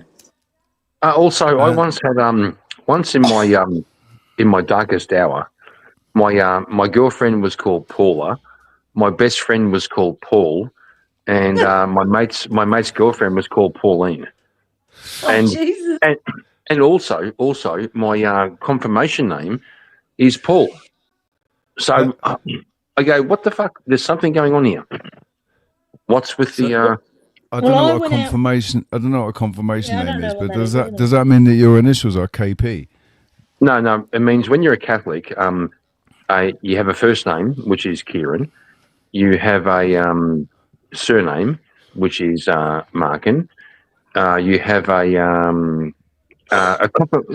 confirmation. Like you go through confirmation, and you've got to choose a name. It's not legal, but it's in the church. Oh, right, I see. Yep. I mean, I've got a middle name, and it was after they named me after my godfather, but my godfather fucked off when I was about 3 to America to become a Mormon. So yes, I missed my middle name. My middle name is Raphael. Raphael, Oh, wow. That's cool because Raphael was who I always thought I was in Teenage Mutant Ninja Turtles. So my first name Kieran is named after my dad. My second name Raphael is named after my grandfather, and my confirmation name was Saint Paul. And I found myself in a situation surrounded by Pauls and Paulines. It was the weirdest thing, bro. Like I'm not that guy. I'm not that guy. I was with a Paul for 7 years, and I met 5 Pauls after him. And I also went out with another Paul before as well. What? Yeah, the Pauls. I'm not We don't joking. live in a matrix, man. We don't live in a matrix. This is not a computer simulation where this is all completely organic, and we grew out of gloop. Yeah. Not of this world is still in the chat. Girl, what the fuck? Thought you were going to bed. I know. You have a potentially fatal allergy to recycling. Yes, I have no memory of Christmas Think he's lying. 1979. Mind you, I've got no memory of Christmas 1994 either. Oh, why not? I don't know. Right. You're an aspiring graphic artist, and you hope one day to work for... Christmas 1994 was the first Christmas after I'd left school. Or no, it was my last Christmas in school. No. I think I left in 99. No, it was my first. I was in college. Yeah, because I left school in June 94 and went to college in September 94. So, yeah. Rockstar comics. Your work today includes a sleeve design for your sister's boyfriend's brother's band. You supplement the 50 quid that you got from that by working part-time in a comic shop called Fantasy Bazaar. Yeah, I'm the assistant manager. Oh, gee, what are you talking about? And where have you been, man? Where have you been? Who is it? It's Guy Fawkes. He hasn't been around for ages. It's Guy Fawkes. You know, Australia isn't real. It's fake. Prince Charles is a human frog hybrid. Come on, you know who Guy Fawkes is. For work for you. It's just me and Bilbo. Who's doing work? He's the manager. Look, yay! Bill Bailey. Yes. See, that's why I thought maybe you'd seen Space. Sci-fi nerds, eh? No. You don't spend your evening on the internet discussing symbolism and the X-Files. Look, modern science fiction can be pretty interesting. The thoughts and speculations of our contemporary authors and thinkers have probably never been closer to the truth. Right. Your preferred mode of transport is skateboarding. You like music, clubbing, and regularly masturbate over images of Gillian Anderson. Who told you that? It was a joke. Yeah, well, FHM voted her most sexy woman in the world in 1996. What about you? I wasn't played. You recently split up with your girlfriend and got off with a friend of yours called Dwayne. He is not my friend. All right, well, we don't need to talk about that. I mean, we can if you want, because obviously hit you hard. No. You prefer tight cotton pant as opposed to the boxer? Is all this really necessary? Well, yes. What if I asked a number of intimate personal questions? We're supposed to be a couple. Come on, you meet.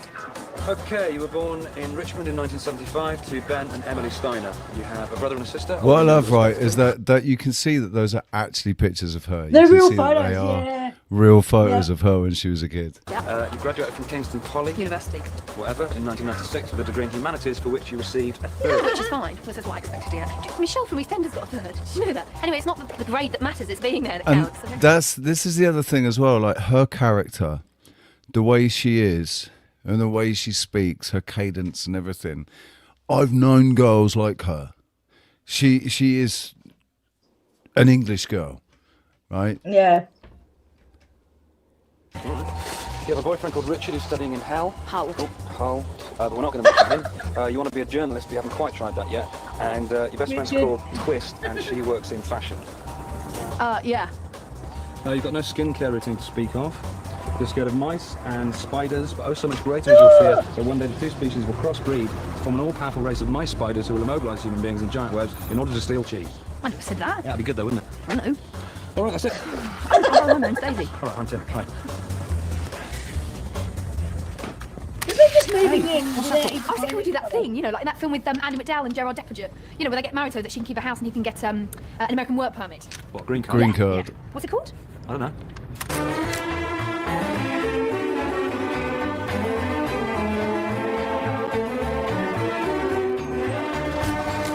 All to prove that they're in a relationship, right? Why though? He wants the green card. They think that the apartment that they're going for is only available to couples, so they're going to pretend to be a couple. But it turns out after they've been living there for like I don't know, a year or something, they've been living there for a while, and it turns out that it wasn't. That after all. I think Ricky Gervais is in this, right? And he plays the guy that the landlady phones up to put the ad with, right? And while he's taking the ad, while he's taking the details, he's not really paying attention, and something else is going on in the office, and he clicks couples only, but she never said couples only, so it's all a big. Anyway, it's funny.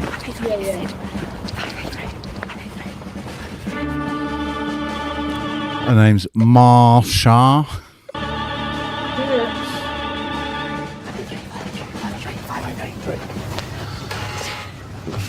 Number 23. Miniature drum kit. Finish rocking.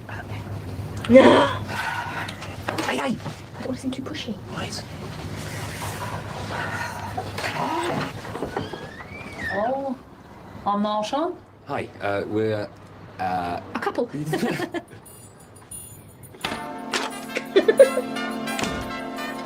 Oh yeah, it's really nice. Yeah, it's a great flat. Yeah. Tim got a miniature drum kit for his 5th birthday. What? What's through there? Yeah, What'd this is she the guest say? bedroom, which can use 4 stories. She said Tim got a miniature drum kit for his 10th birthday. Like just a random fact about him when he was younger that she'd been memorising and just blurted it out. Or utilities, or if the pair of you want to bring another little life into the world. Yeah, it's perfect for a child. Yeah. Very Homey. homey. Yeah, homey. It's very homey. What's this? We finished cleaning the cupboards, Mrs. Klein. Oh, did it take you long? Yes, it took forever and ever and ever. It's Bob a job week.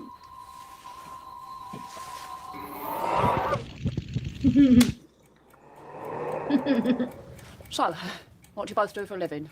Graphic artist. Oh, lovely. You're working? What? Working. Earning money, cash. Yes. Yes. Yes. Yes, we are. Yeah, we're very. Busy. For all your comic needs, Fantasy Bazaar. Oh yeah, we're very busy. Yeah. You. I'm standby. So busy. I don't sleep then. You don't ever. stop. No, it's an exaggeration. But we are very busy. Yeah, Very busy. Yeah. So, how long you been together? 5 years, 8 months, 3 days. Well, you can move in when you're ready. Really? Yeah. Don't you want to see your photos? Come here, you.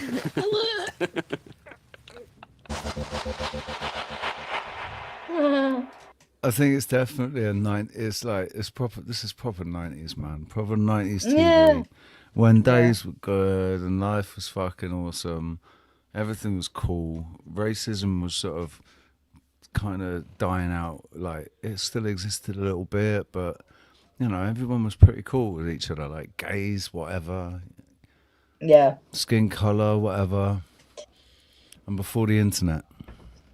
Well, before there's a fucking time- digital phones. Was a time when if you had a gay friend, you could pick on him for being gay. If you had a like a female friend, you could pick on her for being fucking female. It was all fun, right? It was all literally fun. And for some reason, they turned it all into, Yeah. oh, I'm offended. Oh, are you really, love? I'm offended. Get the fuck Ridiculous. out. I You're know. off-ended. I've never been offended. Offended. Hey, Richie, I've got to say good night. I've got a dip. I've got some things to do in the morning, and it's fucking late here. Thank you. No, same. Thank you for being here. After 11. Oh, thank you for Good for chat, having me Karen. up. Thank you Good for chat, having me Karen. up. Yeah, Always, you mate, too, love. always. Yeah, but Always- Richie, always thank you. welcome, Just want to say this thing. Thank you for having us up on my favourite Australian channel. It's been. Dude, this is my favourite Australian channel too. Yay! Okay, love you guys. Right. I'll talk to you later. Speak to you later, man. Thanks, Take it man. easy, mate. You too, love. Okay, Bye-bye. see ya. See ya. Rock dog, how you doing, mate? Oh man, I've got a gutsache. Oh. Rock dog, I approved your childish prattle, original Guy Fawkes. You can stop your whinging anytime you plank. No, it's just Guy Fawkes, man. But yeah, I haven't seen him in ages. That's why he doesn't have a wrench anymore, see, because I hadn't seen him I in so know. fucking long. Everybody that I hadn't seen for ages, I took their wrenches away, and gradually they've gotten back as people have been coming back. But it's the I first thought time I I've was seen you gonna for lose ages, mine. man. I thought I was gonna Where's lose Charles? mine. Charles is Huh? what? Later as Charles Darwin? What? Oh, right, yeah, okay, because you said he sounds like him. He doesn't really swear quite as much. No. Oh, definitely not. Oh, I had a bread roll. I fucking should. That's have. not good. You shouldn't do that. Do you know what? If I eat bread, there's certain breads now, like most bread now, I just don't. especially white bread, just bloats me out. I can't. Yep. I feel shit afterwards. My stomach I actually feels get pains distended. in my guts. I Right. can't. Yeah. Oh, It's, it's whatever Monsanto's done to wheat, right? It's what Monsanto's done to the wheat.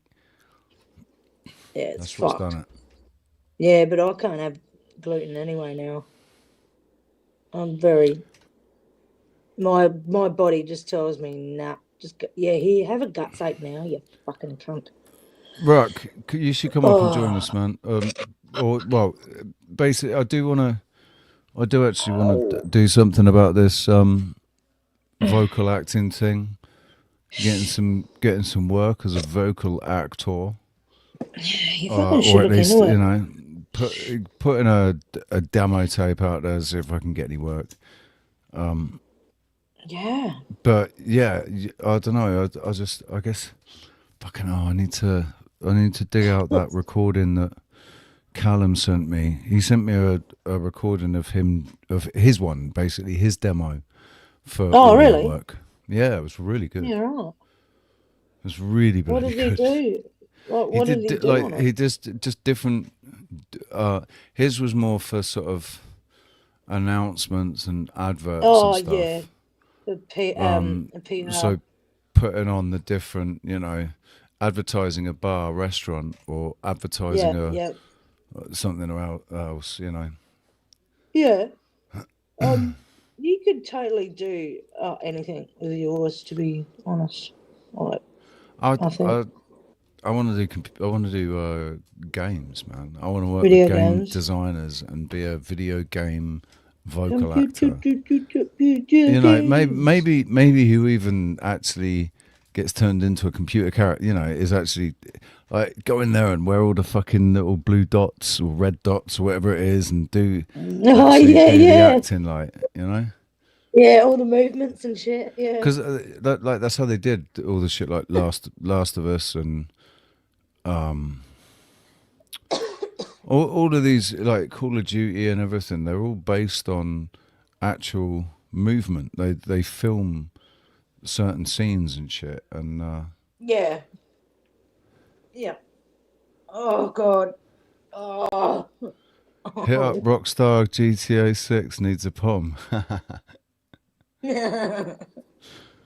I sent a sort of a demo to Mysterious Middle East, the YouTube channel. Yeah. Because I'd love to do a voiceover for or be part of the voiceover for their videos. Yeah. Yeah, I won't be eating that again. I just did it because it was hot, and I was like, I'm not cooking. I just chuck some schnitties in, and I was like, yeah, chuck it on a roll. No, never again. It's made me feel absolutely. It's ruined my night. It's absolutely ruined my night. That sucks. God. Oh shit. So those rolls are going to my support worker tomorrow. I'll be like, you want some rolls, doll? Rolls, doll? Oh my God, get it? Get it? Oh yeah. That was unintentionally funny, but anyway. He'll be like, here, fucking take these. I'm not eating them. I mean, I don't know. I guess it'd be funny if there was a reference to one of his books. No, involving bread somehow. I guess I don't know, James and the Giant Peach. Ship sailed, bro. I'm feeling fucked. And Leafy. Leafy. Booyaka Shan, mate. Go on, Leafy. Mate. Can't even say it's all gone really quiet. If nobody's going to jump up, I know Rossie's probably going to want to go to bed real soon because it's got to be at 11, nearly 12 o'clock. Or no, nearly half 11. Nearly 11, half 11. Right. It's 20 past, yeah. Although, I mean, I did lie down today, but I don't know how long I did, but oh God. I went for an hour walk. By bloody 3, 2, whatever it was. I was like, I'm fucked. I laid and just listened to something, and another video came on and scared the crap out of me. I'm like, what the fuck? And I turned it off and lay back down, and then I was out. I don't know how long. I'm just messaging my boss to see what the weather's like down on the beach. See if I'm fucking working tonight. Oh, she's getting right back to me. Oh. Today is good. Yay. Excellent. Woohoo! Yeah. Money, money, money, money. Brilliant. Oh, Excellent. about 6 months pregnant. And also, I really enjoyed singing again. You know, I really enjoyed singing again because Yeah. I've It's missed it. so good it's good for the soul. I love it. Slapping a bird's ass. How you doing? So yeah, I'm working tonight, and I will. I'll do my best to stream it. Oh shit! Excuse me. It'll be 6 till 9 p.m., which will be 8. Well, for you, 4 a.m. No, 4:30 a.m. till 7:30 a.m. Fucking, I won't even be up at 7:30. I'm not going out till 10. Although, in saying that, I was up at 6:30 this morning to your voice, so I might be up earlier again. That was so funny. I'm like, why is Richie still talking? I'm like, is that Richie talking? Huh? Yeah. And I'm like, what's the time? Oh, it's fucking hell. Oh my God. It's like, fuck. You've been going for fucking hours. 12, and I Jesus. think it was about I 12 and a half hours. know. Just under 12, wasn't it? No, that's what would have got recorded. They stopped recording before 12 hours. Like one of my 12-hour streams, well, it was 13 and a half hours, and they only recorded 10 and a half hours of it. But last night's was just, I think they stopped recording just before. It was nearly 12 hours that they recorded. So how does it work though? Like, well, they just you pay. Yeah, 12 You pay a hours. certain amount No, you don't pay anything. for stream mode. It's YouTube. YouTube stops it. You keep going. You can keep going for 24 hours. It just won't record 24 hours. It'll only record maximum of like 11 hours and 54 minutes or something. Oh yeah, of course. Yeah, sorry. Yeah, YouTube. Yeah, but I'm dying in the ass here. Yeah, that makes sense. That makes sense. Oh, are you gonna So fucking fit or what? stop the squabbling in the bloody chat. Stop being silly. Guy Fawkes is cool. Don't worry about some of his comments. He's cool. He's the original Mandingo. Did I like him or not? Eh? I can't remember if I liked him or not. Guy is the guy that just basically says that you don't exist because Australia is a fictional place. It's not a real place.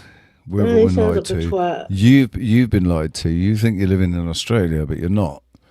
You're actually. Where is it then? We don't know. Oh yeah, okay. It might be in Antarctica. I'm too old for this. I'm too old. I'm too tired. Oh Jesus. Oh fucking hell. Oh, I'm gonna go, man. Guy is the original the main Mandingo. Absolutely. Oh, I don't remember that name. No worries. You shoot. I'm gonna go and get something to eat. Actually, or am I? No. Look, No, I heard you do your voice last night and today, and I cracked up laughing. You were like, you went into ASMR fucking mode, and then you're like, oh, that's just for Wazzy. And I'm like cracking up laughing. Well, yeah. Oh. Ladies and gentlemen, I don't know. I was gonna go and get something to eat, but I might just stop at a cafe on the way to work and get something big. Get what I had the other day. 4 eggs, 4 bits of bacon, 4 sausages, beans, and chips. Does it make you tired? No. Depends what I eat. If I eat protein, no. If I eat carbohydrates, yeah. The carb, yeah. Yeah. Oh man. Oh fucking hell. I hope I can sleep fucking well tonight. I've still got gym tomorrow. Oh fuck, man. Well, it should just pass, and just no more fucking bread, no more Vietnamese rolls. Your stomach will digest it eventually, and well, it hasn't yet. I'm surprised I haven't gone yet. Just don't. The worst thing's laying down, man. Go for a walk. That's what you need to do. Is go for a walk. It's 11:30 at night. No way. Yeah, and you walk it off. I can't. I got my daughter here. She'd fucking freak if she woke up. Well, just walk around the fucking living room in circles then. Just pace up and down. Walk to it get off. my bowel going? Is that what you're saying? To get your stomach going. I know what will do it, but I'm not doing that now because I want to go to bed. I could have some CBD oil. Oh, that'll do it. Yeah. There you go. There you go. Yeah, well, it took like 15 minutes to kick in. Hasn't got THC in it. Well, it's got the legal amount. It doesn't get you stoned. because it's the only way I can buy it. And I don't need to buy it anymore because, yeah, I don't need it. I might need it.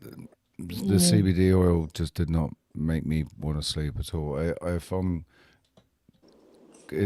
needs to be a really strong indica to make me want to sleep. Yeah, this stuff's good.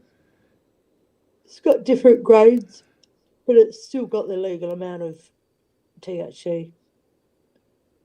I said TLC the other day. I'm like, that's not it. Oh, it's THC. Well, it is. You get TLC from the CBD and the THC.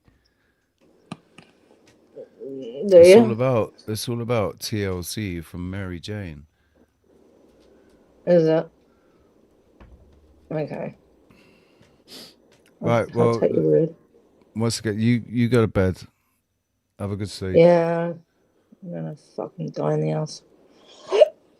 And if no one else is gonna jump up, yeah, I don't think they're gonna. I'm gonna close down. But I'm fucking out. I'm smoked out, man. That dude. Smoked out. Who was that dude? Smoked out. I don't know. Signal 66. Who was I think he? is. Where'd he come from? I think that's what he was calling himself. Where'd he New come York. from, though? New York. He's a No. New Yorker. Yeah, know that. No, where did he come from? As in, from. Oh, I don't know. He looked like he could have had fucking Maori or something in him. Like Out of fucking thin air or some shit. He wasn't. No, like, did he come from another channel? Or? Oh no, he found me randomly. Oh, that's right. Apparently. Yeah, he's just like, oh, I just stumbled on you. I'm like, oh, okay, this guy's a weirdo. Callum was on yesterday, guy. For I don't know, a good 6 hours or something. Yeah, he 6 was or on 7, quite a lot. maybe more, maybe 8 hours. He was on talking to me and Dom and Gagai and Nude Guru and Yeah. Yeah, that's Paula. it. Oh, why did that dude Callum's have still knocking about, mate. If I kept live for another 3 hours, I'd probably pop in at some point. It's usually about 3 o'clock in the afternoon for me when he comes in. That dude was eating on camera, and I was like, ew, that's fucking gross. What? That dude last night, he was eating on camera, and I'm like, ew, that is fucking gross. What guy was He eating just on looked weird eating. He looked weird eating. What? I was eating on camera yesterday. What guy? No, what not other you. guy was eating? Signal. No, I didn't see him eating. I saw him. Oh, I did. I've got a feeling he was doing something else when he was leaning off camera.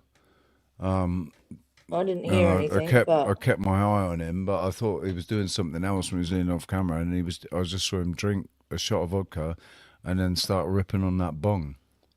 I didn't see him eating anything. No, it was before. I ate one of the best. No, he was eating. I was watching. I ate and one of the like, best egg, bacon, and cheese omelets that I've ever made myself. Oh, is that what you're Amazing. making? Yeah, I saw that. Yeah.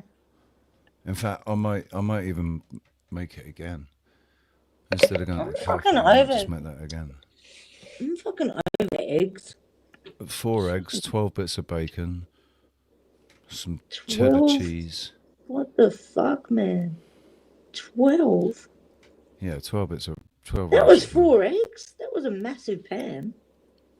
Yeah, it was good. That was huge. It was huge. Absolutely. See, it's the food of the gods, man.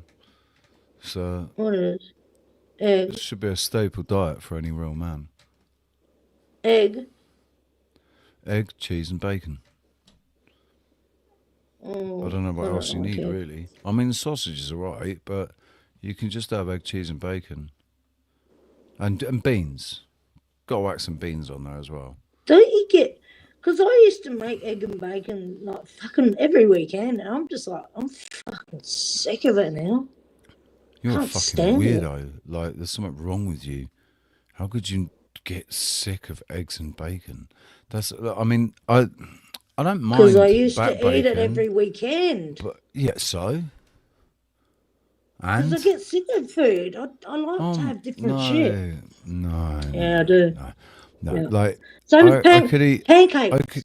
I don't even like I- pancakes anymore because I used to make them every weekend as well. Right, I can't eat as many pancakes as I used to be able to eat. I used to be able to sit there and eat 12 pancakes. Right? Jesus. And now I'm lucky if I can do 3 or 4. Yeah, they're very heavy though. No, Depends who they're makes. quite thin. Depends who makes them though. I do them quite thin. I don't like them too thick. Like I do them quite thin. Nah. And just with caster sugar and lemon juice.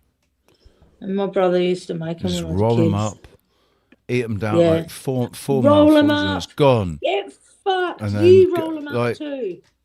I You roll 'em up. yeah, you roll it up, Oh and then my you chop God, it yes. into 4. Yes. You got 4 bites while you're cooking the next one. Yeah. Yeah, fucking oath. We used to do the same thing.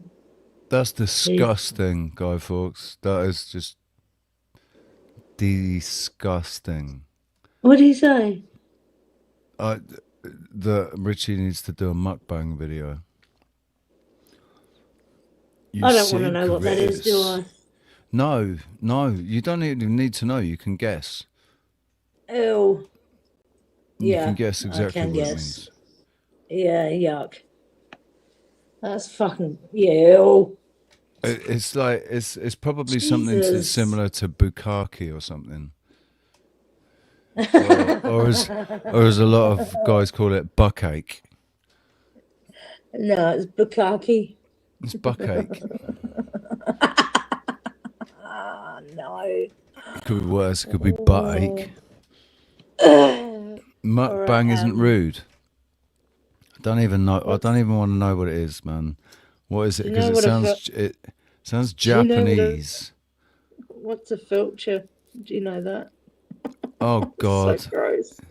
You know Yeah, it, I don't. No. Yeah. No. Ugh. I know. I know. Yeah. And something with a straw. Where the? How did Jesus fucking Christ? How did the conversation go? Stop. This is not gonna work. This is like, what is this, the lowest level?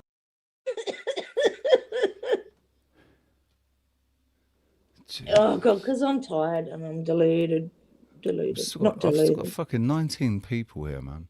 Like, I don't know what it is that you're getting out of this, but this conversation's kind of, it's gone weird. But Just gone. Bam. yeah, I mean, it's not like yesterday. We had one of the most fucking. We had one of the best, longest, most diverse conversations yesterday. It was. Right. Yeah. And like for 12 hours, we were fucking talking. Oh, thanks Not for keeping like it not up. not all of us, but you know, there was a conversation going for Did you see my 12 comment? hours, man. I didn't. I said, I said, I'm about to listen. Don't pull it down. Because you said you were going to pull that one down. Oh Earlier. yeah. Remember? Yeah. Yeah, I was thinking about it.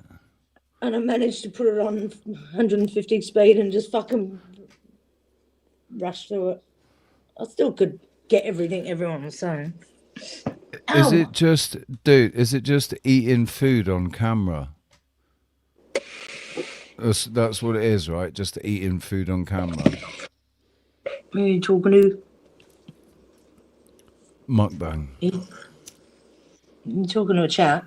I mean, you talking to OG. Yeah. OGF.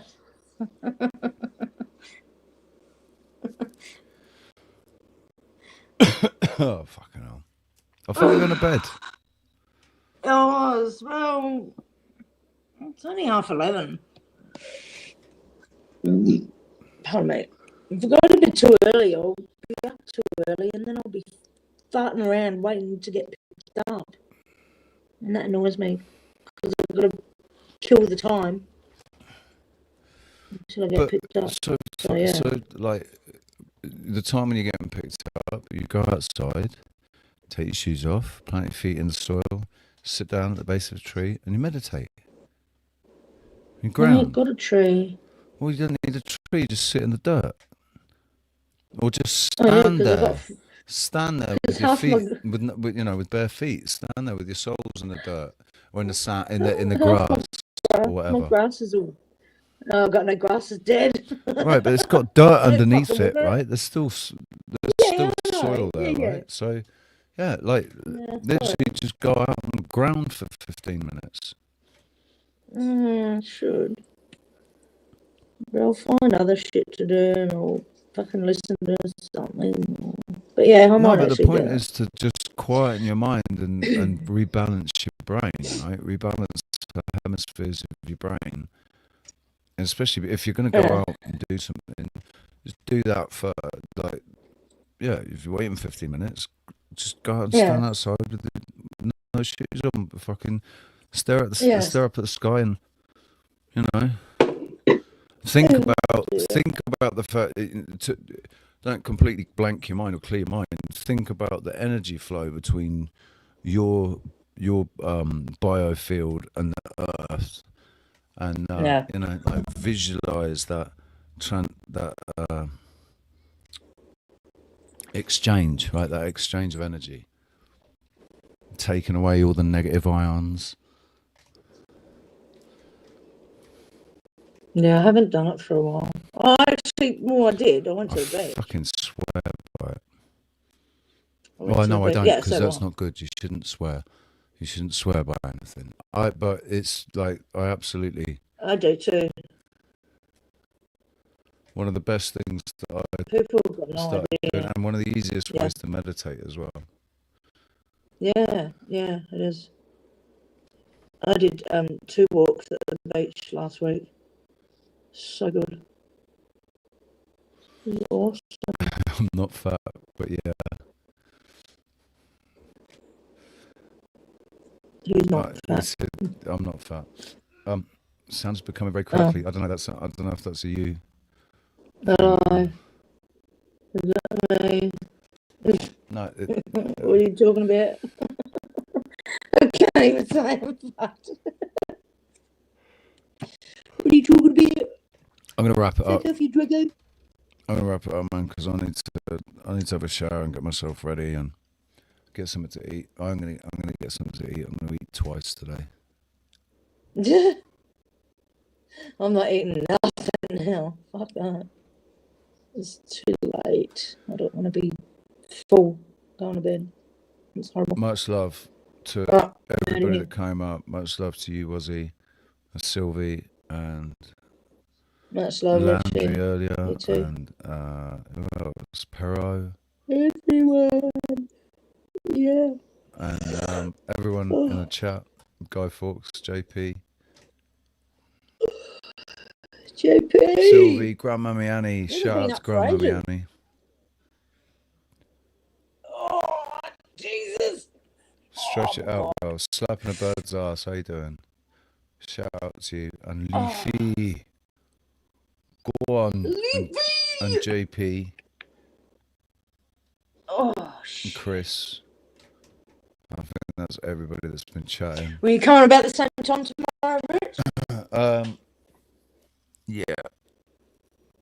Yeah, I mean, it all depends on what time I get up, but yeah, in the AM. Oh, yeah, of course. Oh, yeah, because, yeah. I was actually surprised you came on as early as you did. I woke I was like, oh, yeah, shit. I woke up at like What's 6 happening? o'clock, 6 a.m. I was going to go live earlier, but I thought, nah, fuck it. I'll leave it till 9 o'clock. So how long after you woke up did you go on? 3 hours. Two and a half hours, 3 hours. I watched Flow State. Okay. I watched Flow State for a bit, and yeah. Oh, did you? Yeah. Anyway, Yeah. go to bed. Okay. Good night. Night, peeps. Oh, night. It's the start of it's the new day here. Yeah. Oh, I'll see you later. Night. Peace and See you love. tomorrow. Bye. Which one of you bitches wants to dance? Hey, you know when you're doing the usual sort of threesome thing you do of a weekend, you know, and the moonlight's bouncing off your heads and your arses and everything, does that not get a bit confusing? Right. Look, this is you, okay?